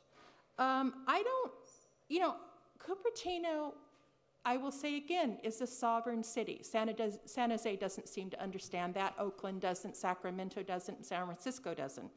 But we have our own issues and our own communication with Sacramento. We don't need to have San Jose tell Sacramento what we need. That is the beauty of having a city. So small cities would be drowned out by the big dogs in the county, and that's San Jose. I hate to keep beating on them, but they really are not being good neighbors. We'd have massive transparency issues, and Cupertino needs to take care of its own issues. I don't like the trading potential. You would have potentials of like, let's annex this property from the county and zone it this way. Let's trade it that way. That's happening with Morgan Hill and Gilroy and South San Jose. Okay, please finish up. Yeah, San Jose wants to protect their Coyote Valley, but they don't care about any of their neighbors. So I don't want to be in a Sabrina with them. Thank you. Okay, thank you, Jennifer. Next, we have Jean Bedord. Welcome, Jean. Thank you, Council. I'd like to note that it is 11:30 at night, and I urge you to pass this item with minimal discussion. It is simply an authorization to allow our very competent city manager to go ahead and initiate discussion and bring something back. This is not the time to argue about the benefits of a subrena or the drawbacks. You will be faced with making that decision later on in the year. So please, in the name of time, let's move ahead and get this approved. Thank you. Okay, thank you, Jean. Okay, that's all the cards I have, so we can bring it back to council for hopefully brief discussion. Okay, Councilmember Chow, let's have some brief discussion. Okay, so I just, for the information, bylaw does say any member may withdraw from sub-region by adopting a resolution and providing a written notice of intention to do so. So in case it doesn't work out for Cupertino, we have a chance to withdraw. I do have a comment about the adoption of the final regional housing needs allocation. It says it shall require the consent of a majority of all cities in the county participating in the sub-region. I looked at the San Mateo bylaw. For them, the adoption needs, I think, consensus of all the cities involved. But for here, it says only a majority. However, it has a second item, and it also needs consent of each jurisdiction that has been allocated a greater share of housing than the ABAG default allocation. So I don't understand why then maybe, do they think there might be people who would disagree with the allocation? Why is not a consensus or like 2/3? Because the majority seems pretty low bar. Actually, I can't really comment on that. I just know that the subcommittee looked at the San Mateo bylaws that were given to you. Those bylaws are from 2011 for the last planning cycle. So we don't know what the new bylaws they might come up with will be for San Mateo County. This was the subcommittee's recommendation to the city to the cities association. These are the proposed bylaws, and what I can do is we can take these comments and relay them back, and the city manager can also take it back. The bylaws will be adopted by the policy committee of the RENA sub-region at its first meeting, and I believe that the policy committee is comprised of elected, so whoever is the representative from Cupertino can bring that up at the time. So we can recommend to make that larger. The amendment would have to depend on if it's agreeable by all the other representatives there, but it is something that we can relay back to the cities association. So just so I have some idea, what's the total allocation for Santa Clara County? We Those have are 1,000. not available at this point. What's the total for this cycle? Those numbers won't come out until around 2020, 2021. I know this is for this next cycle. I Correct. just want, so I have some idea of the scale. For So this, for for current the cycle, current cycle, any I don't round- want to hazard a guess. We'd have to that's look okay, that we number can up. figure out that. I But just it want is. to know how small we are compared with the whole county or San Jose. I really don't want to hazard, but I do know that San Jose's is in the tens of thousands of units.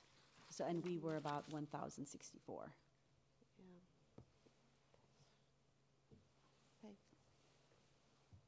Okay, and again, as the speaker pointed out, we are not joining Arena Subregion if we adopt this resolution. We're just allowing the city manager to discuss the formation. I have a lot of misgivings here. You know, it sounds too good to be true, and I'm very worried about what the unforeseen consequences may be. But we can withdraw at any time. Right, exactly. That's so I'm okay to try it. If I may, just a clarifying comment on that, you are indicating your consent to join the RENA subregion with this resolution as well. And that is why the city manager will be entering into those discussions for the work plan, budget, et cetera. So, just I mean, so that I'm clear, my understanding is the city council is communicating its intent to join. So That's correct. In the resolution before you, I did include a provision to make it clear to the council and the public that the item will be returning to the city council once the city manager conducts its assessment and is able to develop recommendations for your ultimate decision as to whether you want to join Arena. Okay, because the way the resolution reads, it doesn't say that it's our intent to join. It's just that it will come back to us, you know, for final approval. But what I'm Yep. hearing now is this is kind of an indication that we want to join. Well, you're moving in that direction, but it doesn't commit you. I mean, this is the Okay. title that they requested, but I did make sure that I included a provision that says it has to come back to council for your ultimate decision whether to join or not. So which other cities, again, did not express an interest? Milpitas? Actually, they did tonight. Milpitas did indicate their intent to join. That was on their consent calendar at tonight's meeting. Wow, We on just consent. Yes. And so all the cities and the county have now do have resolutions with their intent to an affirmative intent to join the RENA subregion, and those decisions are not coming back to the council. I see. Okay, thank you. I mean, the way this resolution reads, it says, resolution number 19-XXX of the City Council of the City of Cupertino indicating intent to support formation of a housing subregion. So I think that really is the issue, and I think, yes, Andy Jordan was here earlier in the back, and she finally gave up, I guess, but I know she's watching, and she wanted to make sure that the point had been made that Milpitas is in as of tonight, so therefore we, you know, to my comments the last time we discussed this, I think I've been concerned that this could be gamed, and, right, on the other side, Stephen made a great point last time, which Andy frankly shares, that were we not to join, somehow that might make us exceptional in the eyes of ABAG, and that wouldn't necessarily be a good thing. So that's kind of, That's true. We already have a where target on our back in other Yes. ways. So, you know, I think there are risks. We could opt out, but that wouldn't look good either. So I think you kind of have to decide if you want to be in on this thing or not. Yeah, good point. I mean, I would vote for this.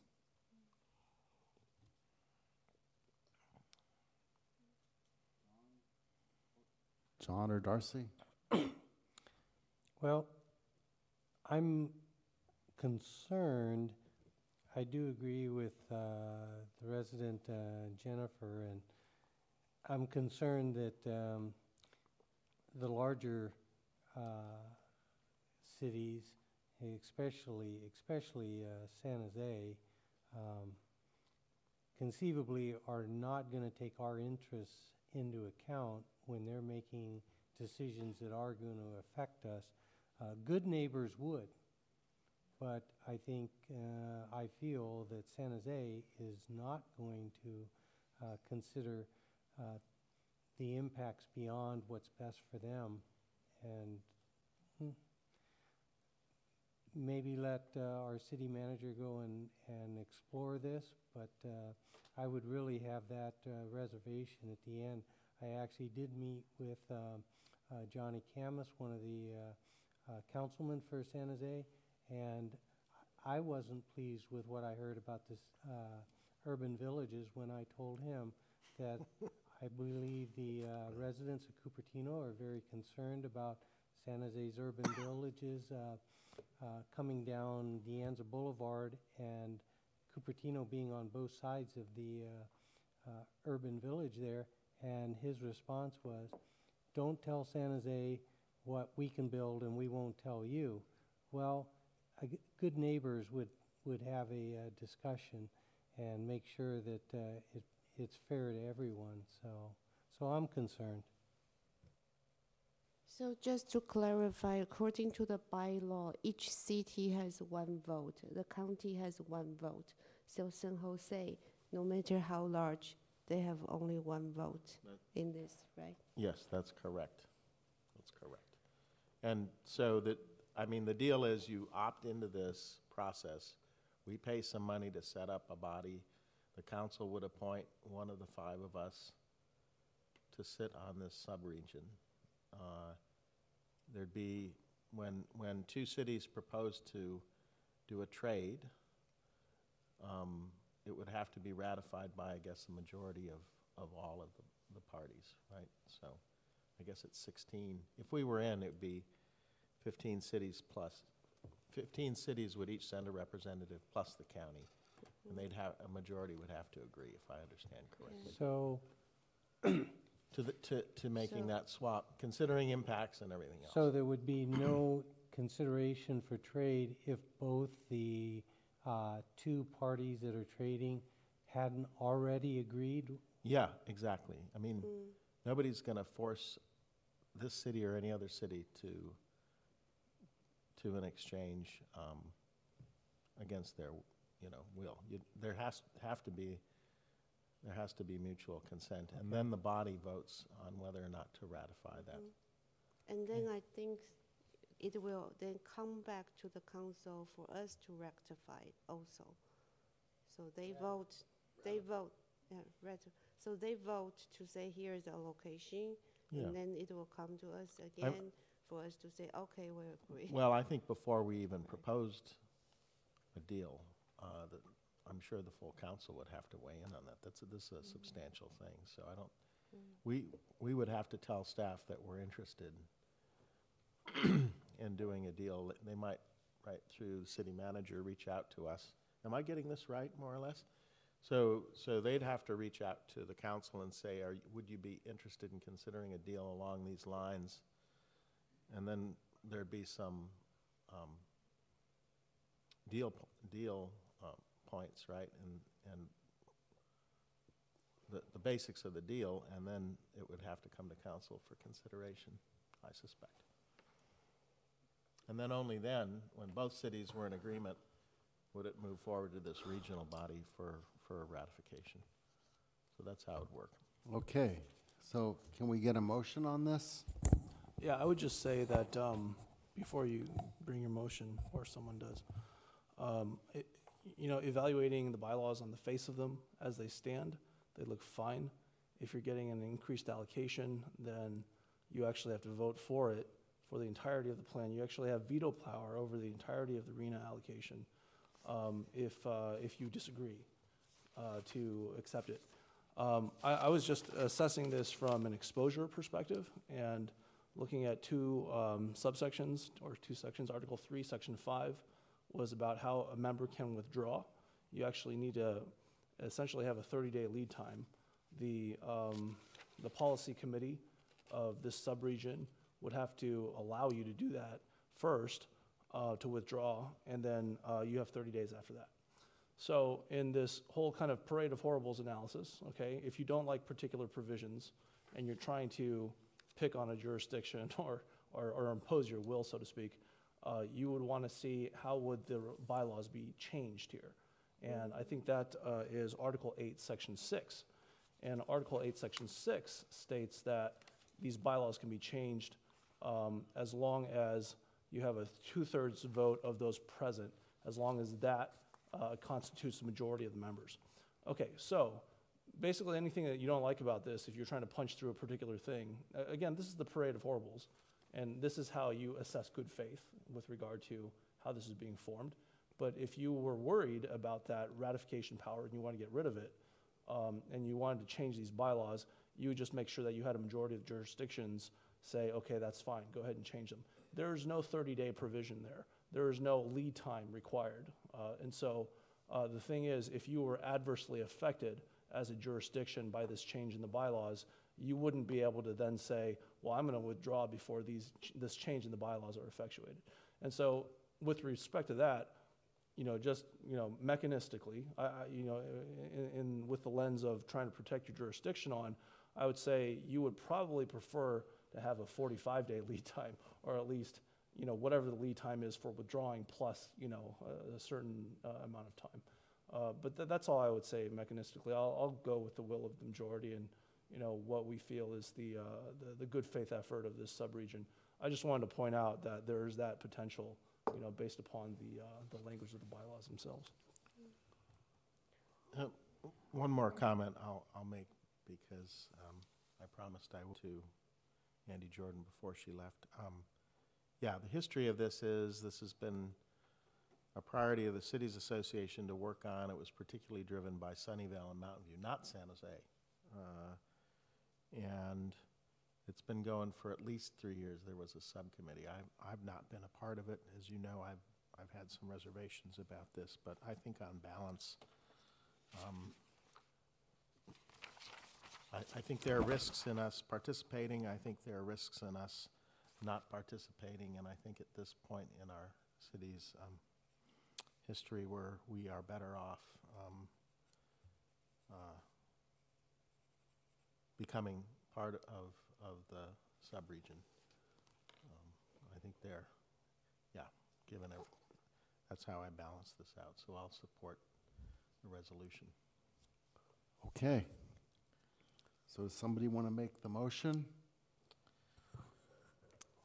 Anyone? Let's see here. One of our new council members? I'd be happy to. Okay.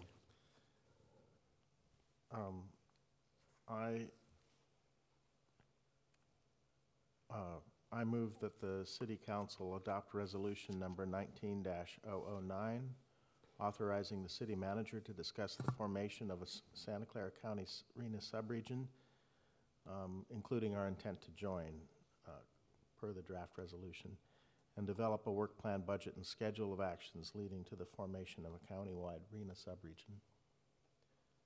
Great. Second? I'll second. Okay. Is that on the screen or not? No. Okay, let's vote with our lights.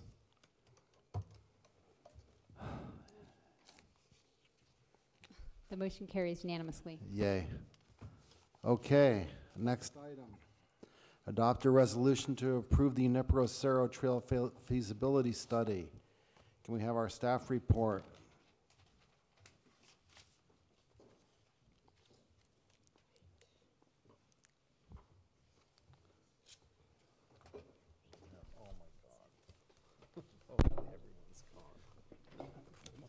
All right, good evening, Mayor, Vice Mayor, members of the council. I'm Roger Lee, the Acting Director of Public Works.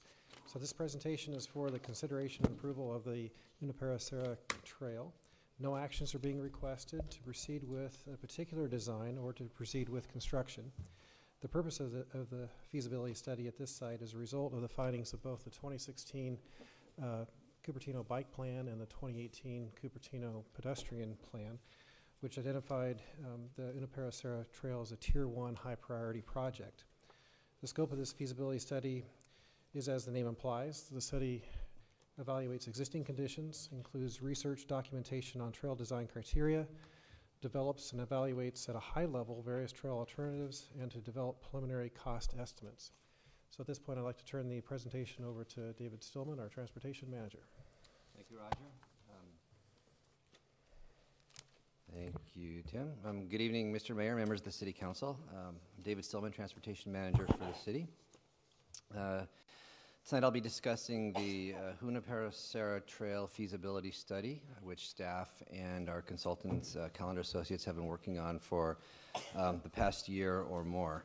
A couple points I'd like to make might echo some of what Roger Lee just mentioned, that the first goal of the feasibility study is to determine if the project is feasible, identify the challenges, and recommend some solutions to the challenges. It's a high-level document looking at a project. During design, more attention would be given to solving the specific challenges, including an increased focus on public engagement towards that end. Second goal of a feasibility study is to begin to understand the costs for the various alternatives, which would be key in determining the preferred alternative and how council may choose to prioritize the project among its competing projects. Our recommendation tonight for council is that council adopt resolution 19-020, approving the findings of the Junipero Serra Trail feasibility study. The current recommendation is only to approve the findings of the study. We're not recommending any funding at this time or approval of the project per se, which would happen when design and environmental is complete at a later date. Now I'll get into some description of the trail. Well, where is the trail?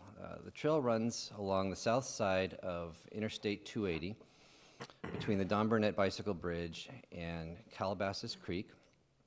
It's basically sandwiched between the sound wall on the south side of the interstate and private properties along pretty much the entire segment. It's about a 2.9 mile long segment. There's a drainage ditch that runs along this alignment that was constructed when the freeway was constructed, that captured flows from the neighborhoods that the freeway intercepted when it was constructed. This drainage ditch is a concrete-lined open channel west of Wolf. East of Wolf, it's a natural riparian channel all the way to Calabasas Creek.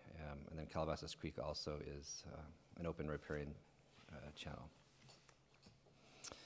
The proposed trail would use the existing Santa Clara Valley Water District maintenance road that runs parallel and on the south side of that drainage ditch.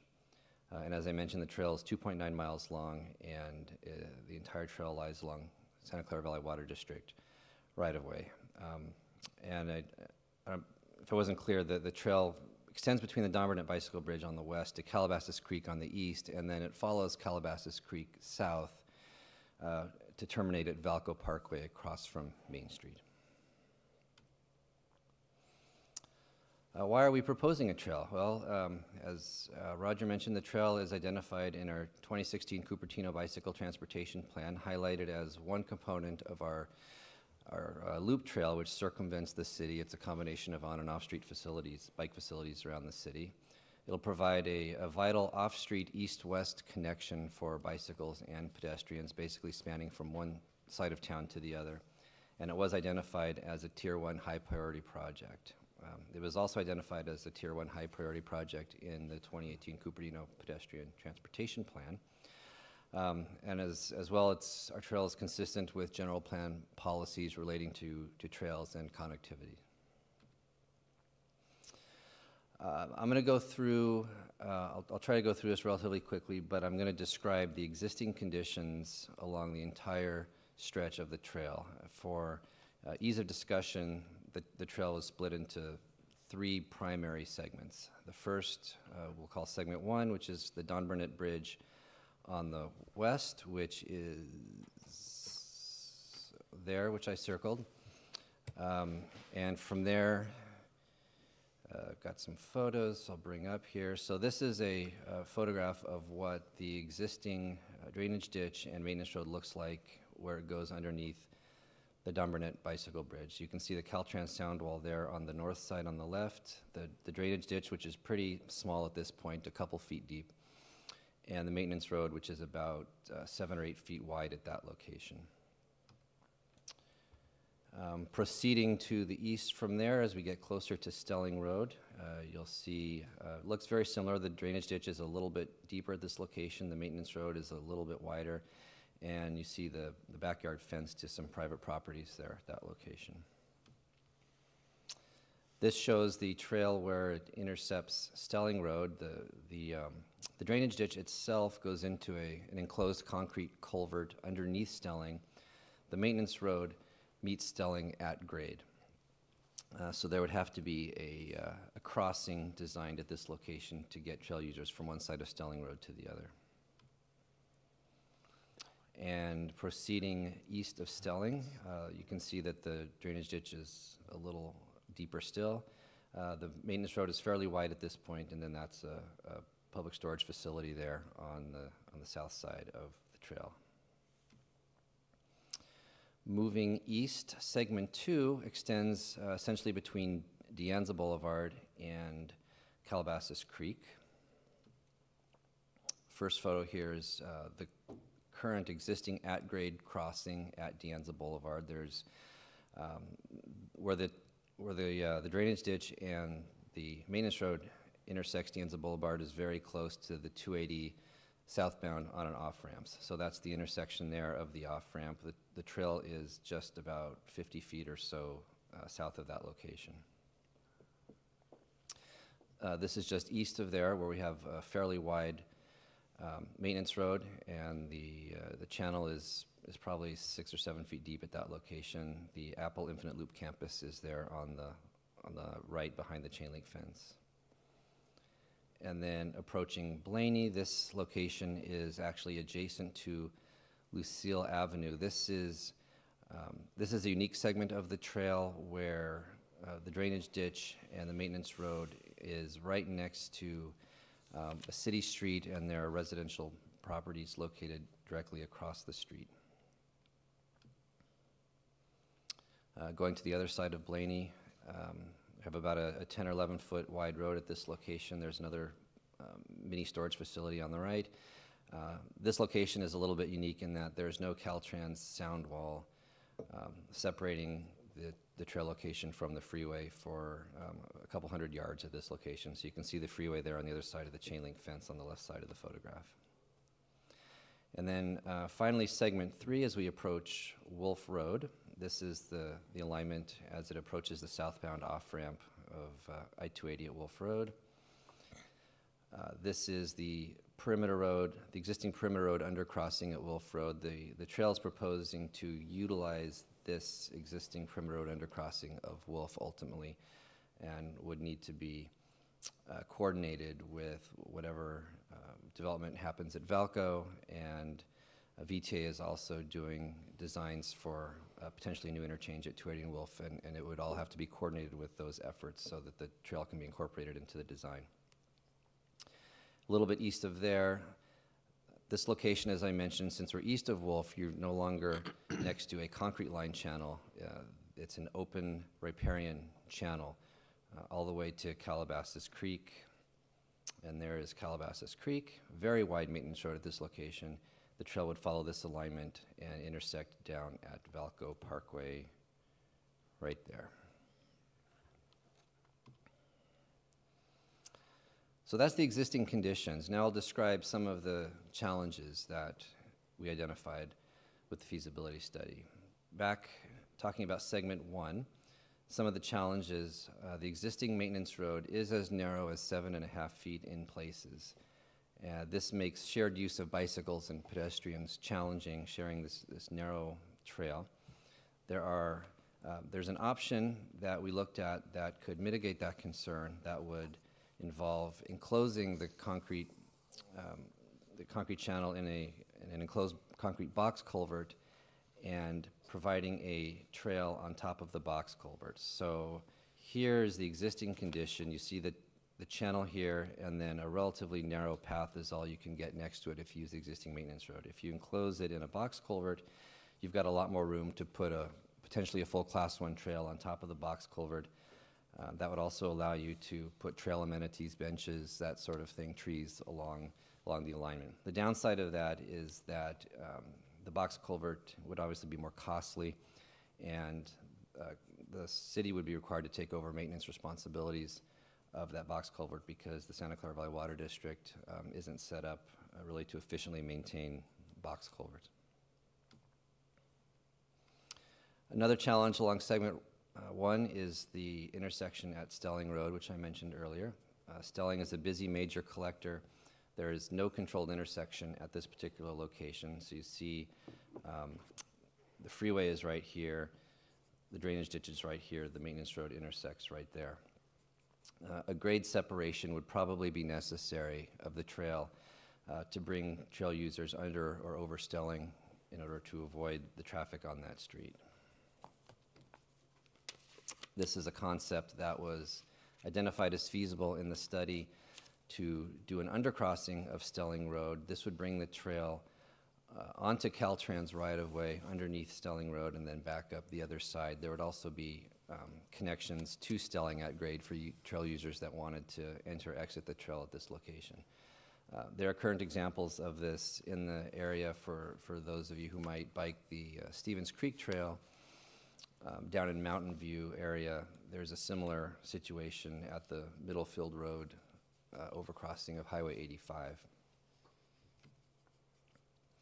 Another challenge, very similar to Stelling, is how to get trail users across De Anza Boulevard. Yes. At this location, there is a controlled signalized intersection very close to the trail. The trail is right about here. You're looking at this is the southbound off-ramp and the southbound on-ramp. North is that way. De Anza, of course, is a major arterial roadway. We're close to the I-280 ramps, as I mentioned. There's a signalized intersection. There are 3 options for getting pedestrians from one side of De Anza Boulevard to the other at this location. An at-grade crossing using the existing signalized intersection, a bridge over De Anza Boulevard, or a tunnel underneath De Anza Boulevard. This is just a concept drawing of what a bridge over De Anza Boulevard could look like. This is looking south on De Anza Boulevard. Similarly, harder to show a tunnel on an aerial photo, but this is more or less what a tunnel could look like with stairs going down, and on the right is an existing bike tunnel in the region. And then third option would be an at-grade crossing. If we did an at-grade crossing at this location, in order to ensure that pedestrians and bicyclists can safely cross, we would likely have to have a dedicated signal phase for the pedestrian movement that would be separate from the freeway off-ramp. Currently, there's a dual right turn off of the freeway that goes at the same time with the pedestrians, which poses some safety challenges. And given the higher number of users that would use that location, if we had a trail, we'd have to separate those 2 phases. Caltrans has concerns about operational issues relating to adding an additional signal phase and the impacts to storage on the off-ramp. We would likely have to add an additional lane to the off-ramp in order to accommodate the storage of vehicles resulting from that extra signal phase. Another challenge within segment 2 is the area near Lucille Avenue, which I mentioned briefly earlier. This shows, you see the trail there highlighted in color. Lucille Avenue parallels it just to the south, and then directly across the street are residential properties. There's a photo similar to what I showed earlier of the channel on the maintenance road next to Lucille Avenue. Similarly, there's another one which might show a little bit better the proximity of the trail to the street. The challenges at this location aren't so much engineering challenges as addressing community concerns relating to the potential for an increase in noise, loitering, or vehicles parking within the neighborhood in order to use the trail. So moving forward, if we were to move forward in design, we would have to engage the neighborhood and work to address all of those concerns. This would be a good location, however, for a trailhead and access to the trail because of its proximity to the street. We engaged in a robust outreach process as part of this feasibility study. We held a total of 4 community meetings, open house style meetings. We set up tables at the Diwali and the Earth Day festivals. We attended 3 bicycle pedestrian commission meetings, and these are all advertised through our typical channels of social media, mailings, door hangers, emails, the Safe Routes to School program, etc. The outreach was generally positive, but mixed. The primary concerns that we heard were threefold generally. One, related to the safety and security of users of the trail. Relatively long distances between access points. Most of the trailhead locations on the trail would be at the major street crossings, as I mentioned, as well as a couple other intermediate locations such as Lucille Avenue and potentially the end of Portal. Getting pedestrians, trail users safely from one side of the major streets to the other, and the constrained width of the trail in several locations. Also, concerns raised related to the safety and security of adjacent property owners. With right now, the backyard is just the Santa Clara Valley District right-of-way. Having trail users there pose some concerns for people that live there, that increase in burglaries and noise and whatnot. And finally, neighborhood-specific concerns near the Don Burnett Bridge and Lucille Avenue, having the trail in very close proximity potentially to the fronts of the homes, the neighborhoods themselves, not just the backyards. The study identified some measures to address these concerns. These include installation of lighting or security cameras along the trail, having a sheriffs regularly patrol the trail, providing new fencing where necessary for security of the residents that live next to the trail, providing grade-separated crossings of the major streets where feasible, and locating the trail and designing the trail to minimize the impact to the affected neighborhoods such as Lucille Avenue. As part of this process, we formed a technical advisory committee in order to give utilities and public agencies opportunity to identify concerns they may have. Cal Water, Caltrans, City of Sunnyvale, PG&E, the Water District, and VTA all have various interests in this trail for one reason or another. So we brought them all together so that we can talk through their concerns related to the trail and try to address those to the best possible. We held 2 full meetings with the entire TAC, as well as some individual meetings with the individual agencies as necessary, most notably the Water District because they own the property. As I mentioned, we also attended 3 bicycle pedestrian commission meetings. At that December 19th meeting, the Bicycle Pedestrian Commission ultimately endorsed an option that does not construct the box culvert that I showed earlier, basically because of the potentially high costs involved, and improves the at-grade crossing. Improves the at-grade crossing at De Anza Boulevard rather than constructing a bridge or a tunnel at that location. The costs for the trail, as you can imagine, vary pretty widely depending upon what alternatives and features that we construct. This first table I'll show you assumes that we are not constructing a box culvert anywhere along the trail and just leaving the existing concrete open channel in place.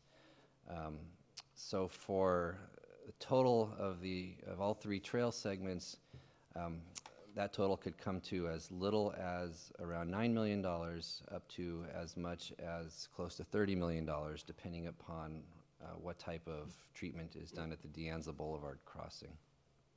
All of these costs, by the way, assume that we do the undercrossing of Stelling, as I showed in the picture earlier.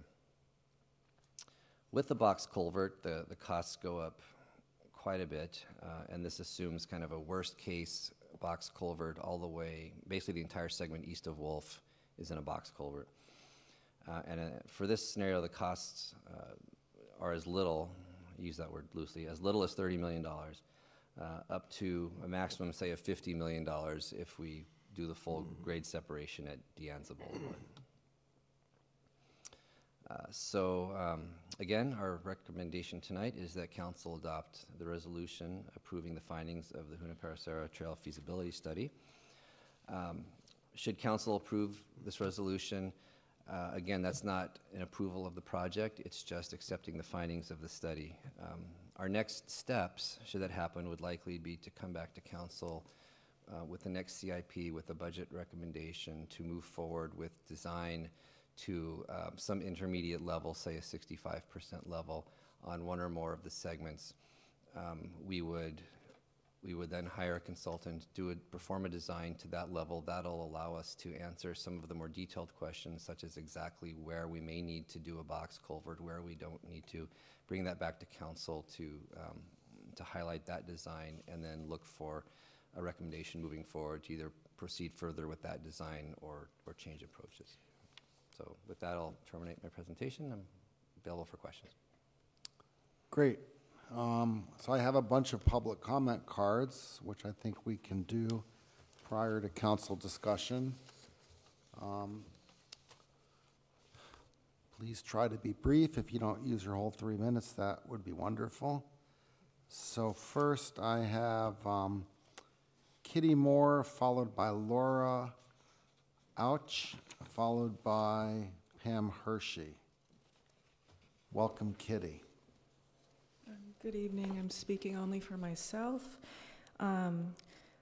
It looked like the undercrossing at Stelling is adjacent to I-280, like the cyclists or people walking would be directly exposed to the automobile traffic. Is that correct? Am I allowed to ask a question? Yes, there would be a fencing, a railing separating I-280 from the trail, but it would be adjacent, similar to Stevens Creek Trail. Okay, so you have a lot of traffic here, and maybe you're approaching 200,000 vehicles per day, so I'm concerned about air quality, and I'm not seeing that mentioned in the report. I'm also concerned you have an area where there's no sound wall for about 200 yards, and that is going to be louder for people, and also in that undercrossing at Stelling, they're going to be right adjacent to the traffic without a sound wall as well. So I'm concerned about the noise effects and air quality. Thank you.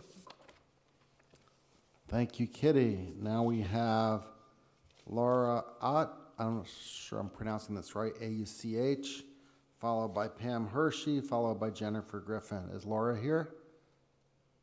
Laura is not here. Is Pam Hershey here? Pam is not here. Jennifer Griffin, followed by Bill Hershey, followed by Peggy Griffin. A lot of Griffins today.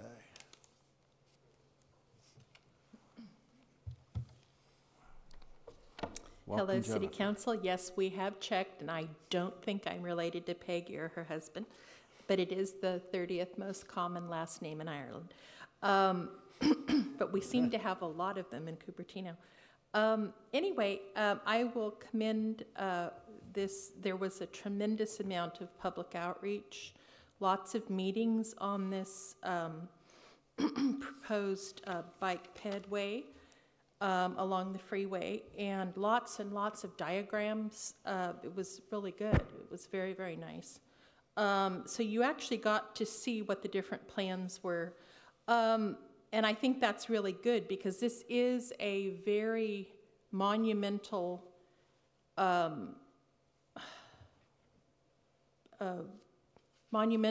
trail that will potentially be going in.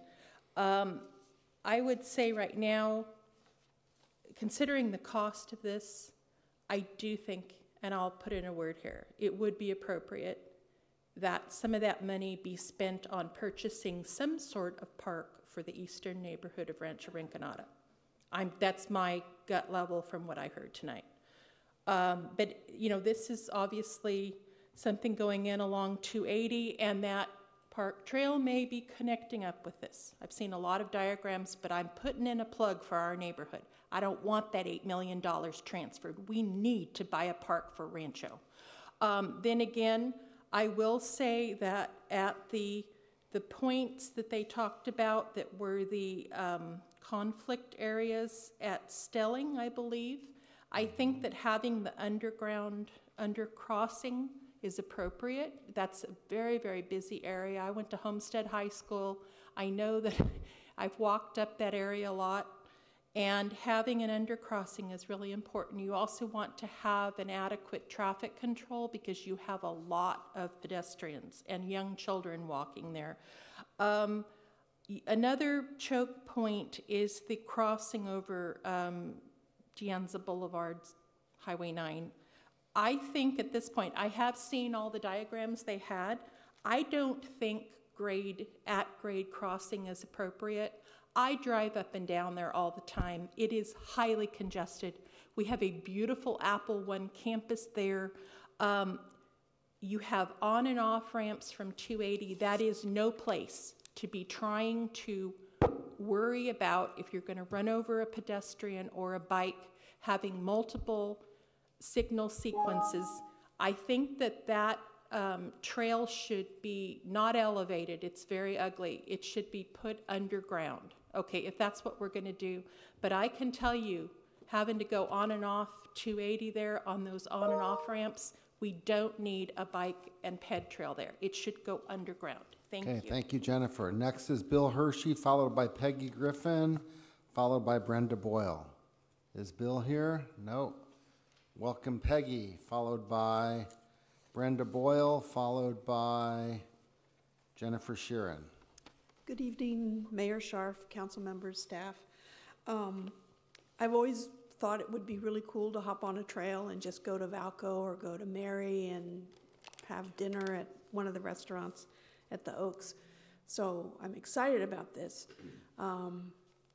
But I think that one of the requirements ought to be that there is an access point at the Apple campus.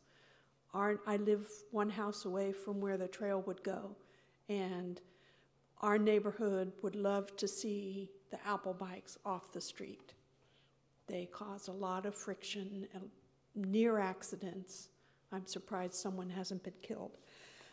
That said, my preference is for alternate number 2, which is the most expensive one, because it's safer, it's a class 1 trail that makes it better for pedestrians and bikes, and possibly opens up more options for funding. It also is increased privacy for parcels along the trail. That said, if you have a pot of money, I think it would be more important to spend it on an emergency command center or the library or a park. You've spent a lot of money on green paint lately, and maybe some more money should be spent in other areas. 2 questions I had related to the feasibility study is, I found a discrepancy between the staff report, a $2 million discrepancy. The staff report on page 8 of 9, I was looking at option 2, and I was adding at-grade crossings, and I added up these numbers, and I got 31.4 million. Then I went to the feasibility study, and the same basic project, which is at grade, is 29.4, so there's a $2 million discrepancy, unless I'm making a mistake there. The other thing that I didn't see in the feasibility study, it didn't mention the maintenance costs. If you take over the culvert, how much will it cost to maintain it every year? And you mentioned box culvert, it just hit me. If they're not able to do work with a box culvert, is there another culvert that they do handle so that we don't have to take over this maintenance? Thank you. Thank you, Peggy. Next we have Brenda Boyle, followed by Jennifer Sheeran. Is Brenda still here? Welcome, Jennifer.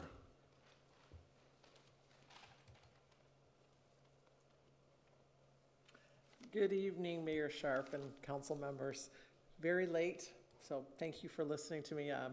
Gerhard Eschelbeck was also here, but unfortunately it's a 4:30 a.m. call to make, so he could not stay. I'm speaking here on behalf of the Bicycle Pedestrian Commission, but also it mirrors a lot of my own feelings as well. So speaking on both of them, I'd like to state our support for approving the feasibility study that you see here today. As you've seen, the Bicycle Pedestrian Commission differs on a couple things from what the consultants had recommended, and there's some good reasons for that. We know that off-street trails are great for the community. They allow safer travel away from cars, they allow increased opportunities for healthy exercise, and they add a desirable amenity to our city, something we can boast about, and that's kind of nice.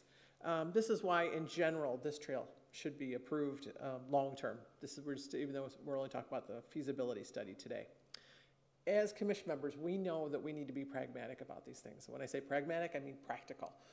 There's a lot of things we'd love to do. We saw the study tonight from the Parks and Rec Commission. Lots of great ideas. But we know that $45 million for a bike trail is not going to fly. Deep down, we all knew this. And so we know that changing the price to below $10 million has a much better chance of getting us something. And we would rather have not a perfect bike trail, but have a bike trail that everyone can use and is available versus nothing. So that leaves us with alternative one, which is the no box culvert, except for in the specific areas where we know that there's some definite constraints and we're going to have to look at those sort of things. And then also, we also talked about having an at-grade crossing at De Anza. It's not the best. It will be better because we'll have fixed the signalized intersection there, and it will allow us one day, if we say we're getting a lot of traffic on this trail crossing at this point, we can still add in a bridge. It doesn't preclude us long-term from doing that. So that's kind of nice. Tonight's discussion is whether or not to approve the feasibility study. It isn't funds for construction. It doesn't go even forward with design, but basically it just says we accept what the city staff have studied, and we accept what their conclusions have been. We know there's lots of other issues to work out, whether it's with the water district or with residents in the neighborhood, especially around Lucille Avenue. We know that there's some issues there that'll have to be addressed. However, the trail will be a great amenity for our city, and we only have a couple options. We have Homestead Road or we have Stevens Creek Boulevard. Those are our two main options for making that east-west trip. So this would actually be a big help to us. So I urge you to approve this study and to continue moving forward to make our city better, safer, greener. Thanks. Thank you, Jennifer. Okay, if no one else is speaking, bring it back. So I have several comments and questions. First, how many feet would a tunnel be under De Anza Boulevard? What's the width of that street? The width of the street is about 100 feet, maybe a little bit more, and then there would be approaches on either side. Right. Because I was looking at the cost of the tunnel under El Camino Real on the Stevens Creek Trail. Well, that was 140 feet in 2007. It was 3.4 million. So how much do you think in 12 years? Is it quadrupled? Is it doubled? Or how much is that tunnel? Well, let me find that for you. The situation is not exactly the same because we have the off-ramps, Caltrans. So, segment 2 in its entirety,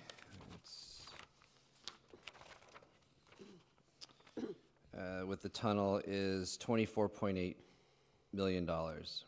That includes the trail portion of segment 2 as well as the tunnel. I'd have to look back in the details to separate the tunnel from that. Okay. But it's going to be more than the El Camino Real tunnel. Right, and then I was looking at the tunnel in Santa Clara under the railroad tracks from the Santa Clara station. I think it's Brokaw. That's only 80 feet, and that was $14 million. So that's quite quite an increase in those years. The other question I had is about lighting. I know the water district says no lighting in riparian areas, but a lot of this is not. It's just a drainage ditch. So is lighting permitted? Is it something we want or don't want? The riparian issue would not be a factor on the segments of this trail that are next to the concrete channel because it's not a riparian habitat. The decision would still need to be made whether or not the trail is open during the nighttime hours. So if the trail, a lot of trails are closed between dusk and dawn, in which case there would be no need for lighting, but we would have the option to include lighting most likely if we wanted to, where we didn't have the riparian habitat. Because I know Stevens Creek Trail and San Tomas Aquino Trail, they're heavily used at night. I don't know if they're officially closed or not. And same with Los Gatos Creek Trail. But yeah, they're used. It's almost like a freeway at night with the Google people riding south. Do they have lighting there? No, very little. And the other question is there money available from like Measure B for this? I mean, can we get, I know we don't have enough money to build this ourselves, but how much could we get? There's potentially money available for Measure B, yes. Measure B has a $250 million pot available for bike and pedestrian related improvements throughout the county. It's competitive grant funding, so we would need to apply and compete with other agencies for that money, but there certainly would be the potential to get money for a viable project. So when is the application period or the next one? Or They haven't set a date yet. The money has just been released from being held up in the lawsuit. So right now VTA is trying to put together the programs that would allow them to distribute that money. Okay, and the next thing was Kitty Moore mentioned air quality. I mean, I know the state is discouraging housing next to freeways, and this will be a trail right next to the freeway.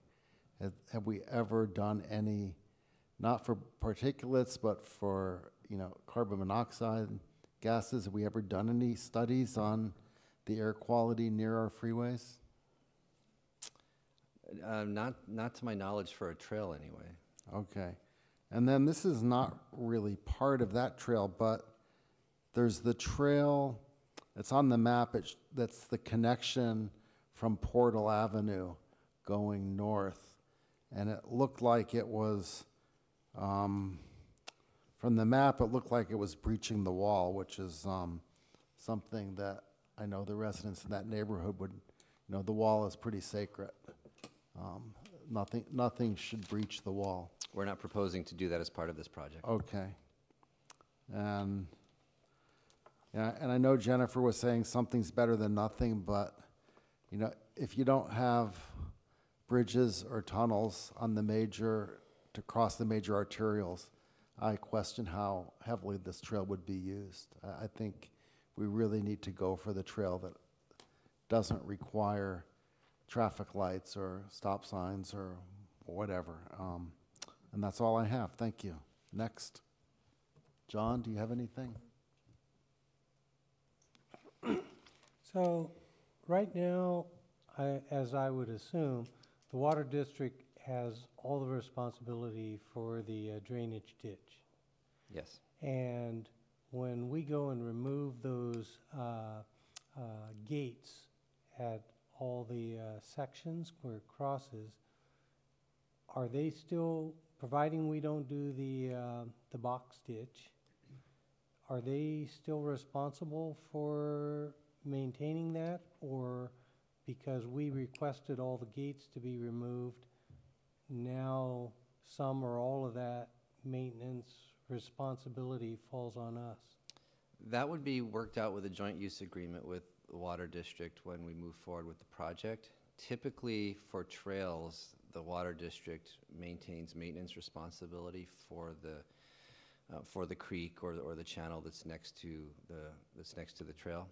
Every situation is unique though, but that's a discussion that we would get into with the water district. If we didn't enclose it, it's likely that they would continue to maintain it. Okay, thanks. Darcy. We received a number of emails from people that were concerned along Wheaton Drive, and I know that you responded to a few of them, but just to articulate that on the public record. Yes. I think that the concern was that there would be a breach of the wall between the Valco Shopping Center and that neighborhood. Could you elaborate on your answer? It was repeated to several of the emails.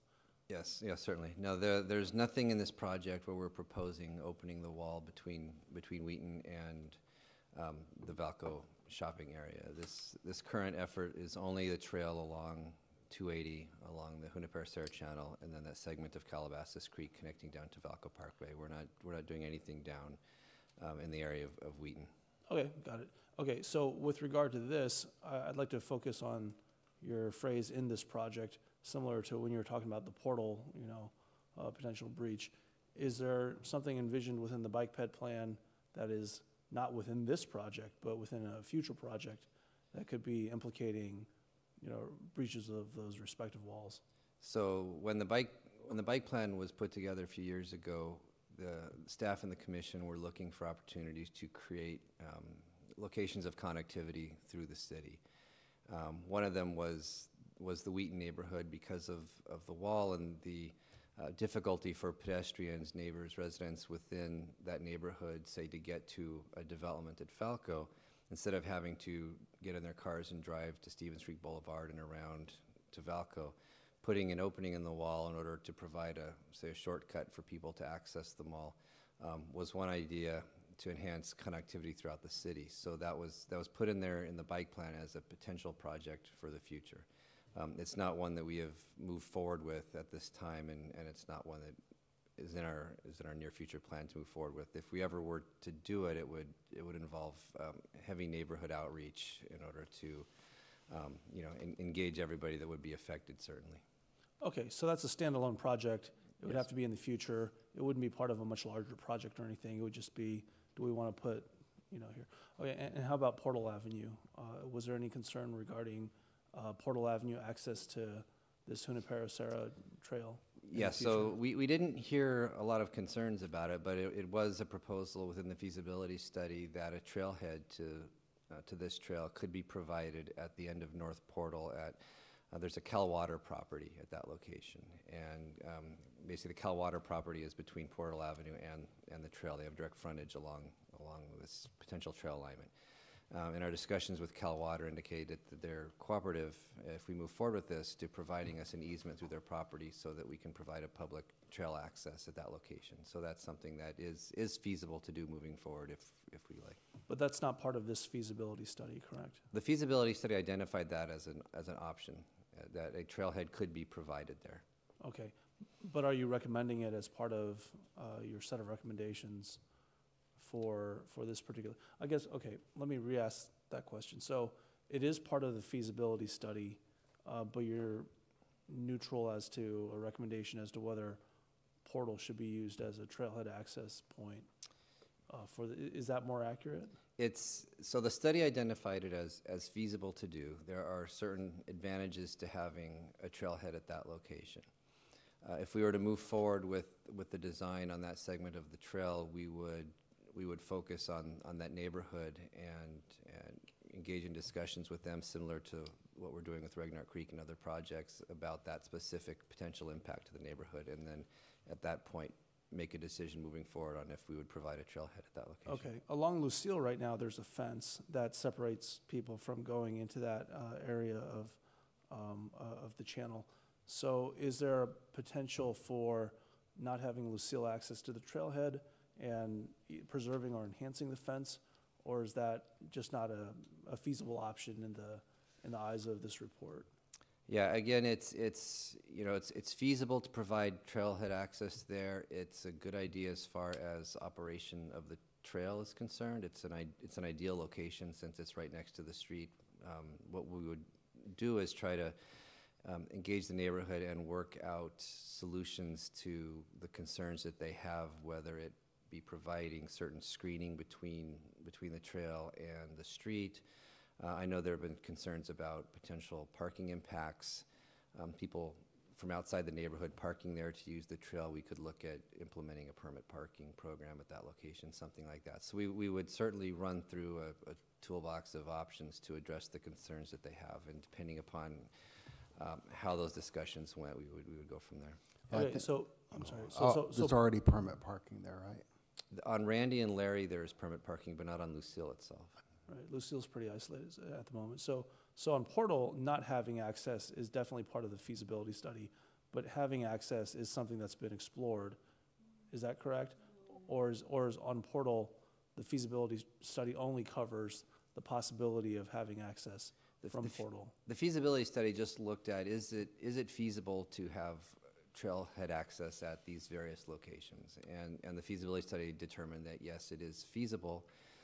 There are benefits and drawbacks to doing so depending upon the location, but it is feasible to provide it, and it helps the trail operationally to have these access points. So when you say feasible, you're not necessarily saying recommendable.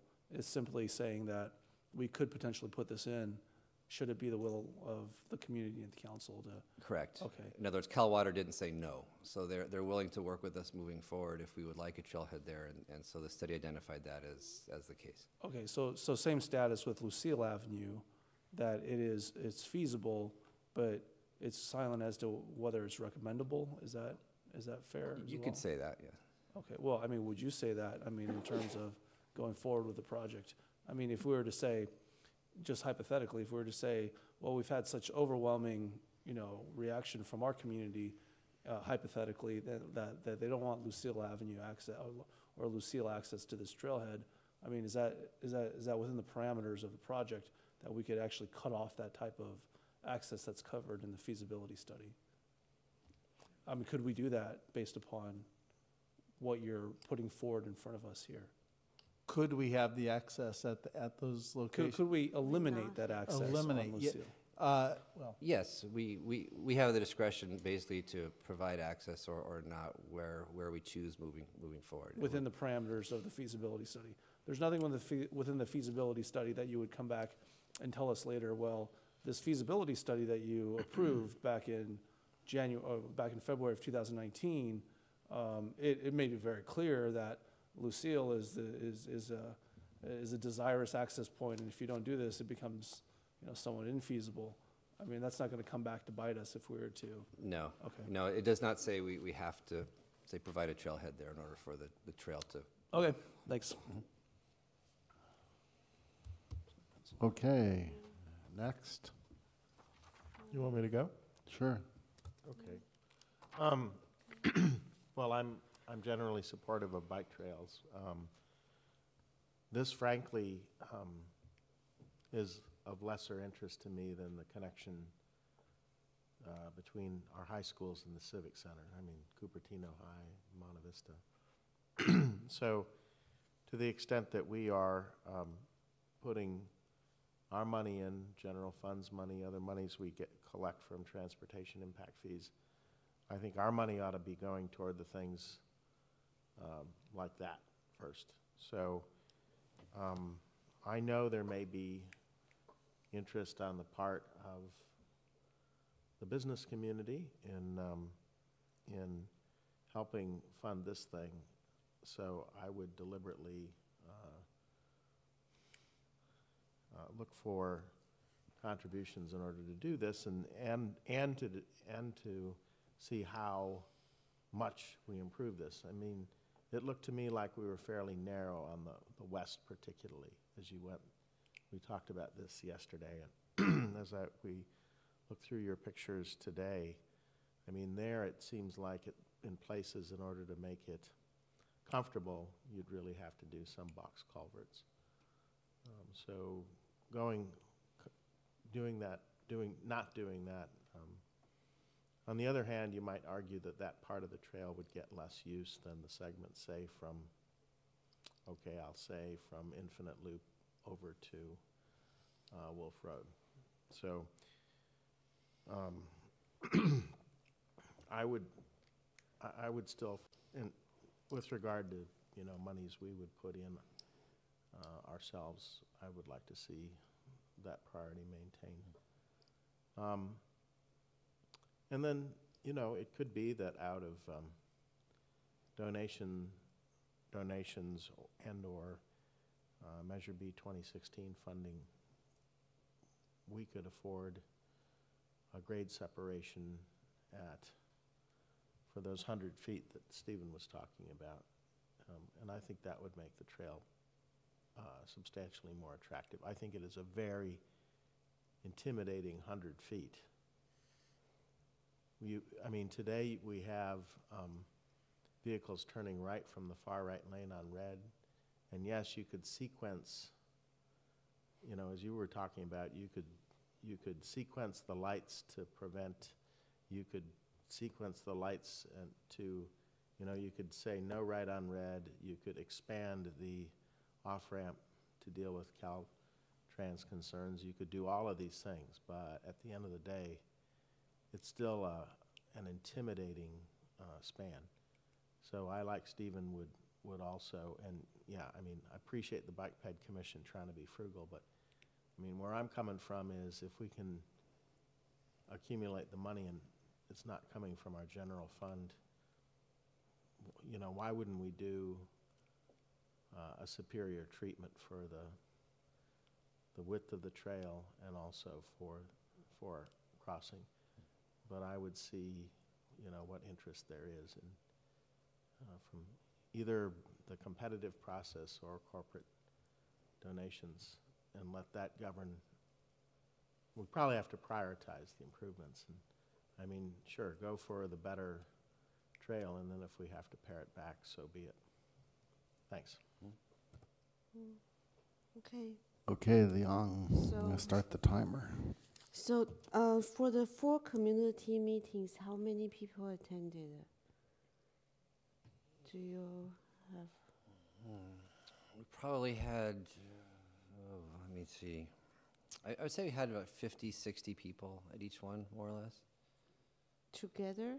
No, at each meeting. At each meeting? Yeah. Oh. And did you have a neighborhood meeting for the different neighborhoods along the trail? So we just had the four open house meetings. We did not hold specific meetings within each neighborhood, but we focused our outreach, our advertising to those neighborhoods. So we did door hangers and mailings to the people on Portal and to the people that lived adjacent to the trail, so that they were aware of the meetings. Okay, and so so at this point we don't know.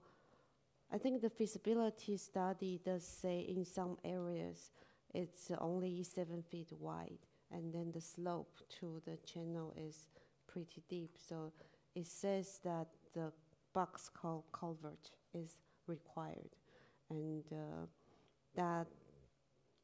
So alternative 1, it says the guardrail is required. As a result, the water district says alternative 1 is not feasible because they don't like the guardrail. And for us to even implement alternative 1, we need to somehow resolve that issue. And you don't know how long is what percentage of the trail has the narrow, with maybe 50%?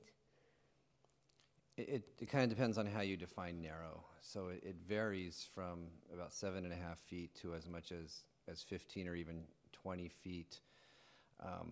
And it's not a consistent varying. So on one side of De Anza, for example, it's about 10 feet wide. On the other side of De Anza, it's 15 feet wide.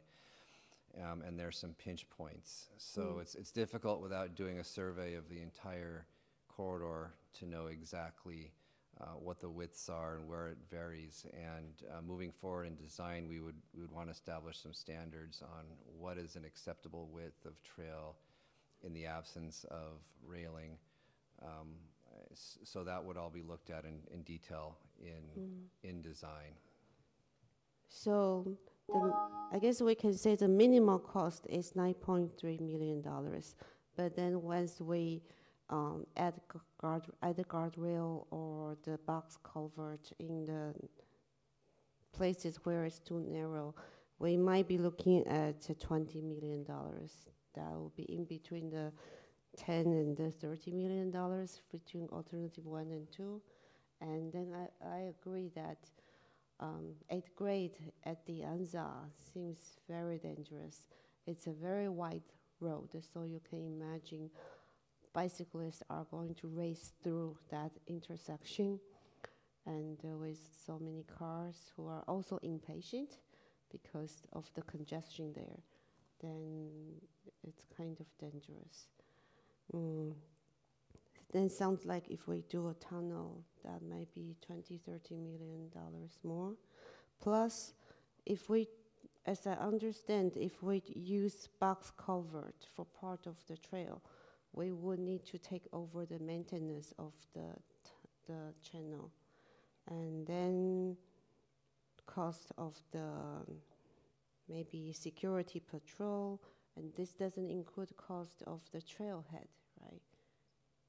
The trailhead costs are included It's in the total included cost that I provided, yes. Okay. But the maintenance cost is not included in that. But then it's how the estimate is about, it's not a lot. The maintenance cost? Maintenance cost, yeah. Probably on the order of about $20,000 a year is what we'd be looking at to maintain a significant 20,000. stretch of box culvert. And how about maintaining the trail itself? That would be probably part of that cost. It would be, right now the water district spends pretty minimal time trimming back vegetation because, again, it's not a riparian habitat, so it's fairly low resources to maintain currently.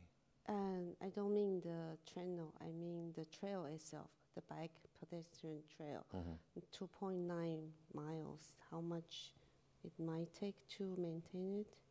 So that would depend on what sort of features and how we design the trail. We would, when we come back, if we were to fund a design of the trail to some intermediate level, we would look at that. Once we have an idea of what the design would be, we would bring that back to council. We'd have an estimate of what the maintenance cost moving forward with that design would be. Okay. So regarding the crossing from across into the Valco Park, I know that some community members thought it might be crossing at Wheaton, but it's in fact crossing at the north. It's crossing at the north end. That's very close to 280. Yes. So, so most likely, once we have that opening, a bike path might not need to go through Wheaton. They can go to the north. Yeah, I mean, it would be they would access the neighborhood the same way that they currently do. So the trail would tie into the perimeter road undercrossing of Wolf Road. And however the Valco site ends up getting designed, I don't know, but we wouldn't be recommending changing the neighborhood around Wheaton. Yeah, but that part, the part where it goes, I think there are a few trailheads. It's Lucille and the Porto Park. Porto Land is a trailhead, and then the part where it's crossing into the Valco is also a trailhead. You would be able to access it from Wolf Road at that location, yes.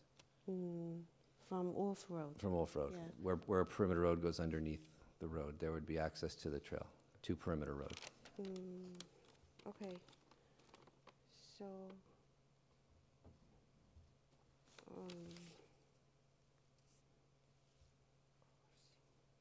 okay. So, parking at the trailhead, we haven't addressed that. We will do that later. Okay. Yes. Then the final question is, what exactly it means when we say we approve the study? Does that mean we accept the recommendation that's in the study? Because the recommendation in the study is even different from the staff's recommendation. It's different from the bike and path recommendation. The study recommends alternative 2. Yes, so you're not necessarily endorsing or recommending what the study recommended as an alternative. You're just accepting the findings of the study on face value. And what that does is that gives us the opportunity to move forward to look for funding opportunities. If we were to apply for grants for the project, VTA or whoever's administering the grants would want to see that the city has at least gone through these initial steps of determining whether or not the trail is feasible, what the potential costs are, and we need to have a feasibility in place in order to do that. So that's essentially what we're trying to accomplish tonight. We're not necessarily recommending an alternative moving forward by accepting the findings of the feasibility study. So how come the resolution doesn't just say we accept this study instead of say we approve? And also, when you say it's not approval, but then you're also going out to get funding. That's basically said we approved it, because otherwise how can you look for funding? Right? The funding would also, I mean, potentially the funding within Measure B includes design, some portions of design. So as we go into the design, we find, that's when we get in and figure out where we are going to have to put in a box culvert. So then that drives the cost. Where the neighborhoods might find acceptable mitigations for a trailhead, and that will drive the cost. So it's really that initial design. So the design as well can be included in grant applications. But once you designed it, it's already, then you basically kind of approve the project. It's just once you pending on design funding, it, sure. Right? Right. So once you design it and you do the environmental analysis at the same time. Yeah. So basically, approving the feasibility study does mean approval of the project, because you will be moving. Next step will be funding for design. Yes, but you don't know what the project is, because you don't know what elements are going to be able to be are going to be most favorable as you go through and determine some of the costs and some of the potentially the neighborhood or other challenges that you're not going to be able to overcome. So those challenges might drive what your design is. So you could say you're approving the project, but you really don't know what that scope is still until you start the design process and the outreach. So I think basically I'm in favor of this trail because it's a long trail that I think, but then it's true. How many of Cupertino residents, like Ross said, would actually use this trail?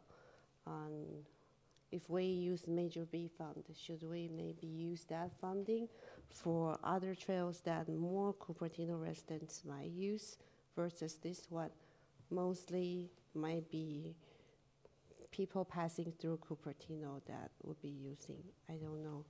Then, so I guess it seems and with the tunnel under De Anza, I think that this is a good trail project overall for the region. For Cupertino, not so sure.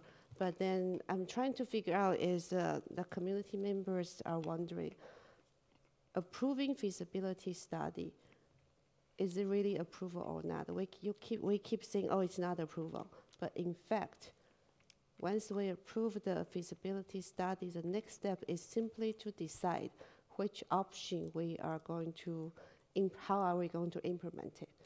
That's basically the next step. So that means an approval of the project. No, I would disagree with that. Well, council can decide not to ultimately fund the engineering of the project moving forward. So we would come back at the next CIP and request funding. Council still has a discretion to prioritize other projects over this one and deny funding if they so choose, even if the feasibility study is ultimately approved tonight. Right. I'm sure we wouldn't go forward if we had to pay the whole thing and didn't get any funding from outside sources. But I would also say this is not, I mean, this is a link, right? Because it comes from the bicycle bridge. It goes past Apple Campus 1. It will have a connection kind of to Apple Campus 2 over by, this goes all the way to Tantau, right? I mean, close to Tantau. Close to Tantau. So it would be used as a commuter trail as well as a, maybe even more than a recreational trail. Yeah, I think that's right. And, you know, the fact, if we, to the extent we get rid of grade separations, I mean, we also have this thing on Stevens Creek Boulevard, and the problem is, right, you have all of these cutouts for cars.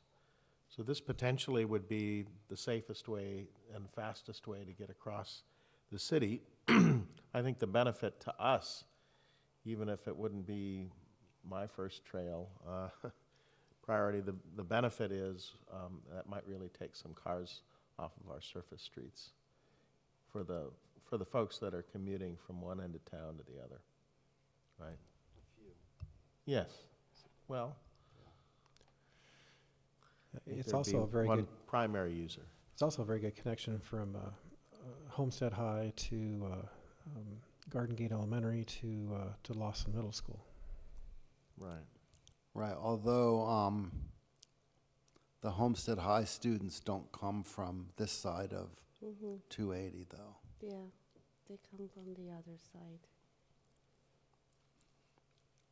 But yeah, Lawson student, Right. some are from like Garden Gate area. Right, exactly. That would be, right now you see the Lawson students crossing at, is it Mariani / Infinite Loop or whatever, and a lot of them bike to school. But then there are still a lot of questions about which alternative or health of the alternative. And so we are not deciding on the recommendation because what's recommended in the study is different from the staff's idea and the bike path's idea. Because the bike path is recommending alternative 1. The study recommends alternative 2, but both are kind of invisible in some way. Alternative 1 is invisible because it will require guardrails. Water district says that they don't like it. Alternative 2 seems too expensive, and the middle ground, that seems to be what staff is recommending, but that's not exactly mentioned in the feasibility study. So, so if I may, from council action approval perspective, what you're being asked to do in the resolution is essentially approve the Junipero Sierra Trail feasibility study. So notwithstanding recommendations on the council report or in some other, from the Bicycle and Pedestrian Commission, what you are approving is indeed just a resolution. So it may be confusing, I understand, what you're trying to address, but by drafting and adopting this resolution, you're simply approving the feasibility study. The conceptual concepts, the fact that it's a doable project, assuming there's funding, and then council and staff will come back to you for approval of design and construction, assuming there's funding. So there's a lot more, but that's what you're approving in your resolution. No recommendations other than the feasibility study findings.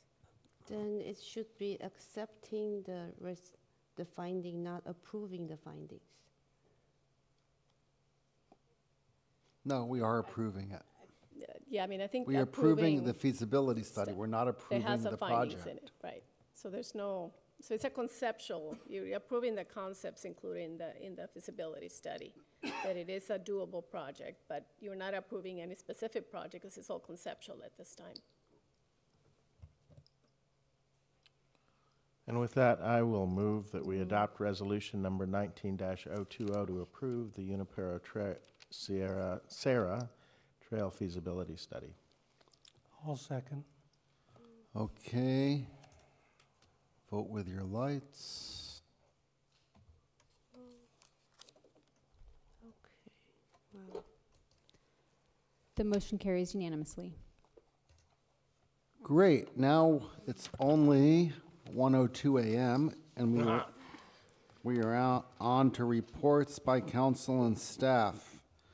So John, what did you do in the past few weeks before this meeting? And I am gonna time this. Yeah, I'm going to focus on the things that I'd like to convey. So the goal setting went really well. Something that I think I forgot to get out there, and that is I think we need a task that covers resident requests, and that is like specifically right now we've got the request for Sunday field time, we've got requests for a dog park. Any other resident requests that are substantial, I think they do need to be put in a place where we're going to at least know that they're there to be addressed. So I'd like to request that for when we get back to the goal setting. The commission interviews went, I think, really well. One thing I'd like to point out there is on the planning commission, to each candidate, I was asking the question, what is a project that would be considered to be good that would move forward versus one that wouldn't? And so it was their opportunity to answer that question, and I see it as a very important one for our community. And so the answer that I had hoped I would be getting, which I didn't really see, and that is, what would make a project good and move forward versus not? Number one is, from what we know of the residents in Cupertino, would they be supportive of that project in question as best as we know? Number two, how much beyond the general plan is the developer asking?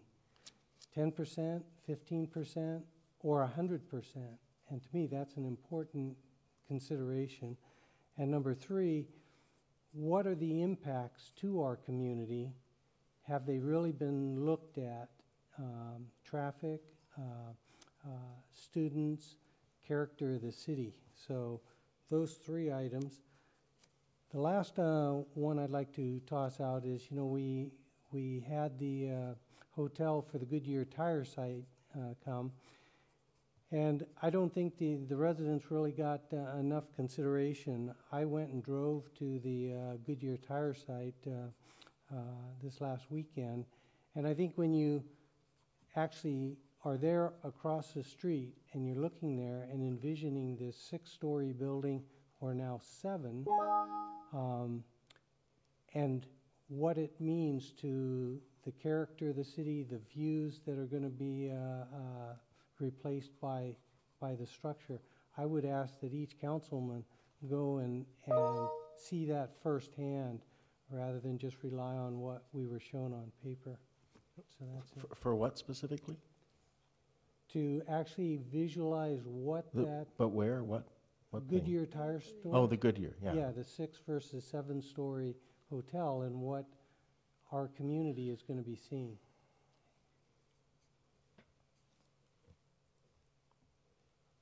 Okay, thank you. Next, Darcy. On January 16th, I swore in the chamber board installation in these chambers. On January 22nd, with the leave of our mayor, I attended the Tommy Shui Award meeting by the board selecting that bridge award named after a former civic leader in Cupertino. Also on the 22nd, our audit committee met. That also had Mayor Scharf in it, and received some good updates on the finances of the city. Some of which were covered in our mayor's state of the city the following week. On the day afterward, on the 23rd, we had a water commission meeting for the Santa Clara Valley Water District. My primary takeaway that I got from that I think warrants some conveying to the public is that between now and the next 10 years, there are many capital projects that the water district is going to be undertaking. As a matter of getting a median, actually a mean increase annually, we're probably looking at per household at about 400 annually, between now and 2029. So it's a pretty significant amount. When I brought up the topic of whether that actually sunsets, the answer was basically no. Our costs are always escalating, And the other answer was, well, you know, maybe certain areas would probably be paying less because that is a pretty appreciable amount for a lot of households. Following day, we had the Santa Clara County Library District Joint Powers Authority meeting. I was glad to get back onto there. So they did talk a little bit about facilities additions and how the Joint Powers Authority itself would like to get involved with regard to you know, potential design of new spaces in our library system. Later that day, I'm a new member of the Silicon Valley Regional Interoperability Authority. For those of you who don't know, that's essentially a system of radio towers for emergency purposes in our area. And one of the main topics that they talked about was what the effects of PG&E's recent bankruptcy, you know, talks have been. And with regard to the Interoperability Authority, they have actually been working with PG&E in the past to try to utilize some of their spaces and to get some support for putting these radio towers up. And so more recently, they've been a lot less receptive to conversation and moving that forward because of other things going on, of course, with their company. I thought the mayor's State of the City on January 30th was really good. It would be good to, you know, fix up the IT issues and the public information part of it. I would say that with something as simple as a connectivity between a laptop and, you know, the visuals of it, you know, we should definitely make sure that, you know, double, triple, quadruple check that kind of thing's working.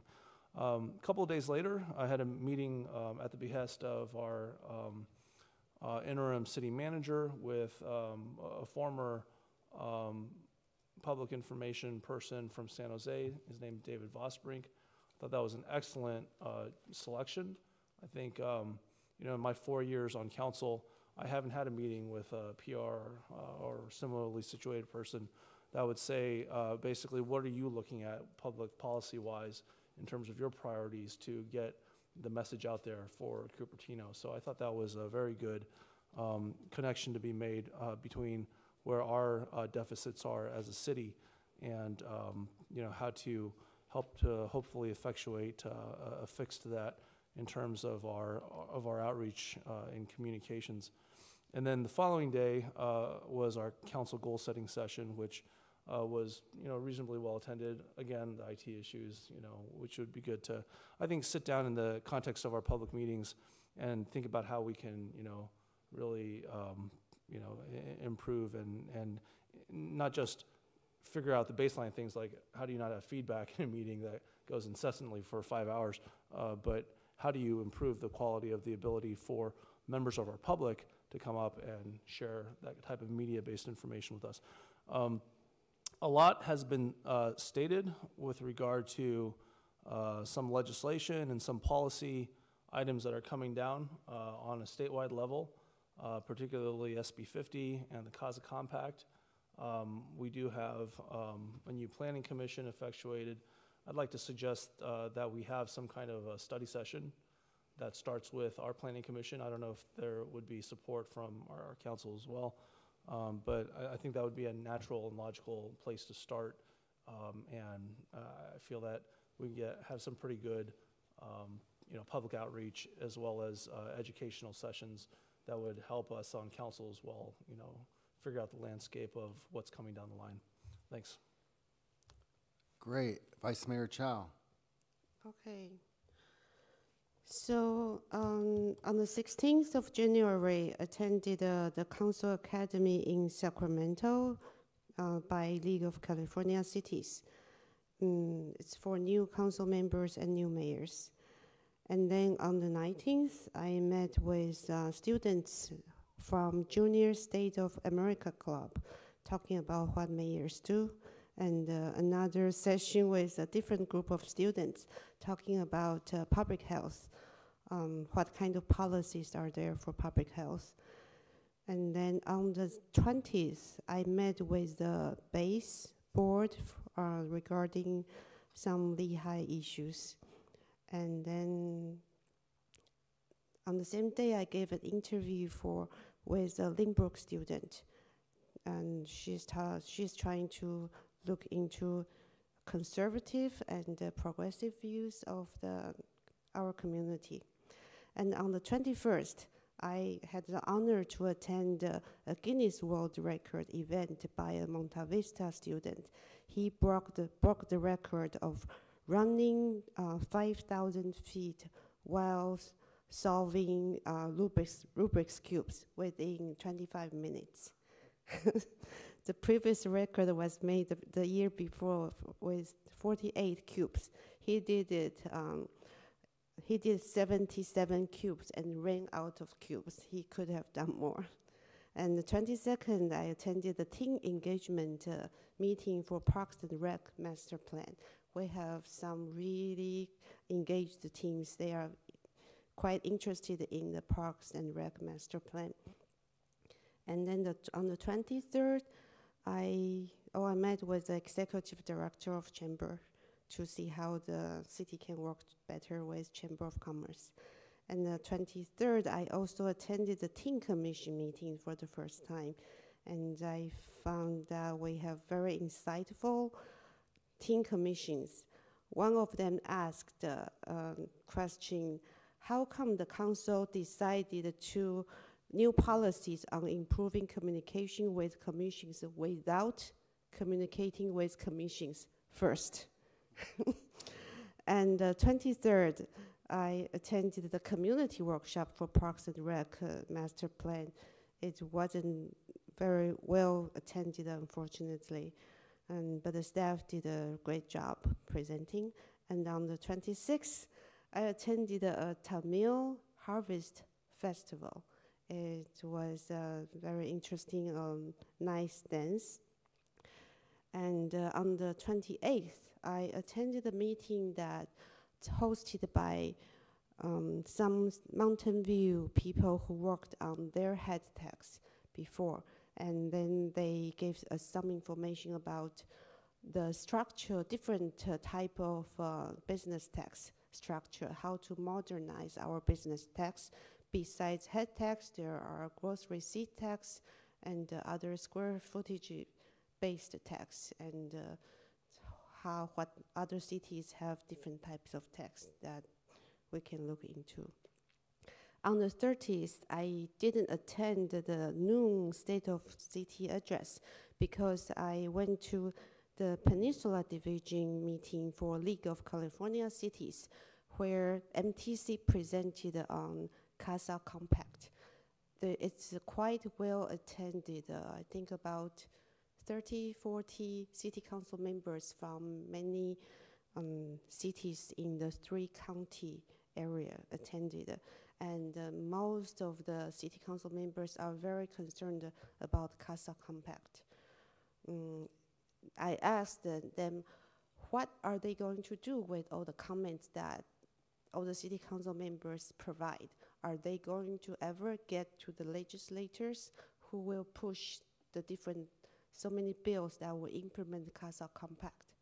Well, they will just collect our comments. It will be presented to MTC board in a certain board meeting, compiled in some document. It may or may not even get out of MTC board.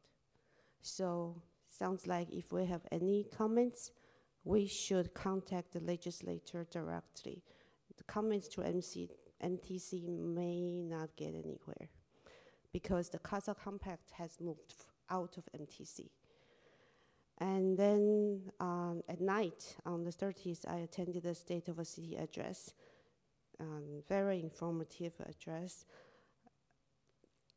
The next day, on the 31st, I attended the block leader meetings. That one is very well attended, and there was a presentation by the sheriff, and he said that our crime rate is at a 10-year high. So that's something we should look into.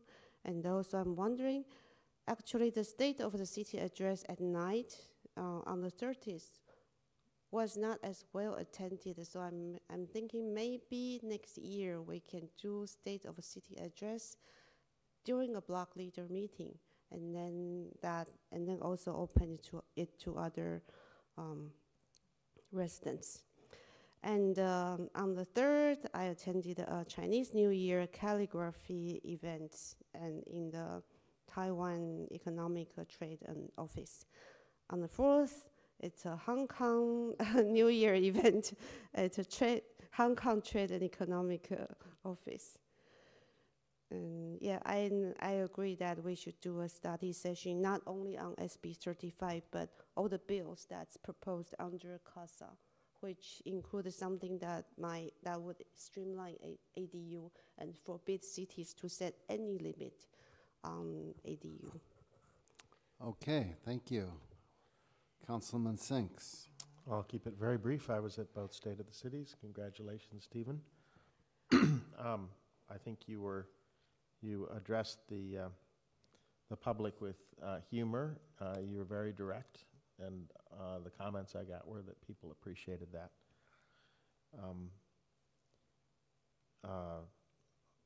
I too was at the block leader meeting and heard the crime statistics, so that's certainly of concern.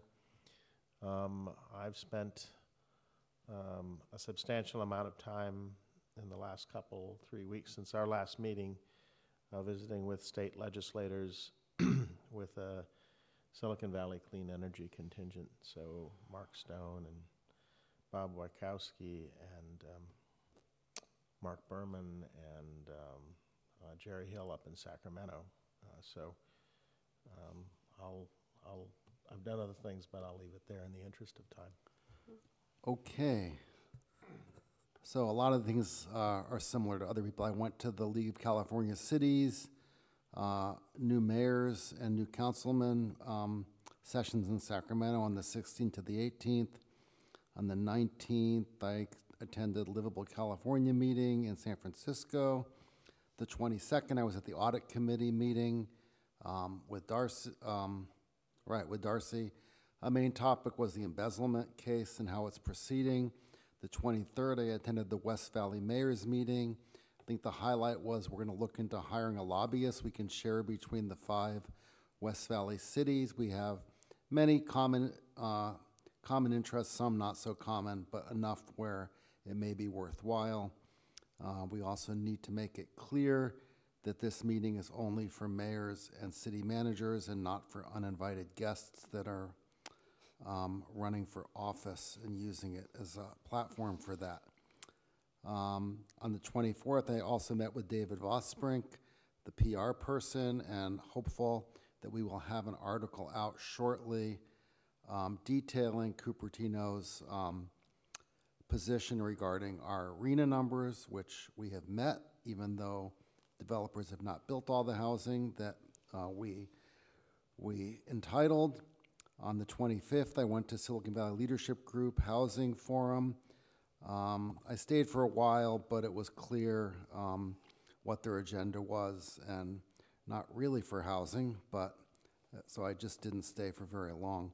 On the 26th, I attended the Tamil Harvest Festival called Pongal, but in the morning I went to Ro Khanna's community meeting at Lawson Middle School. Then at night I went to a Chinese New Year thing at the Performing Arts place on Bollinger and Miller.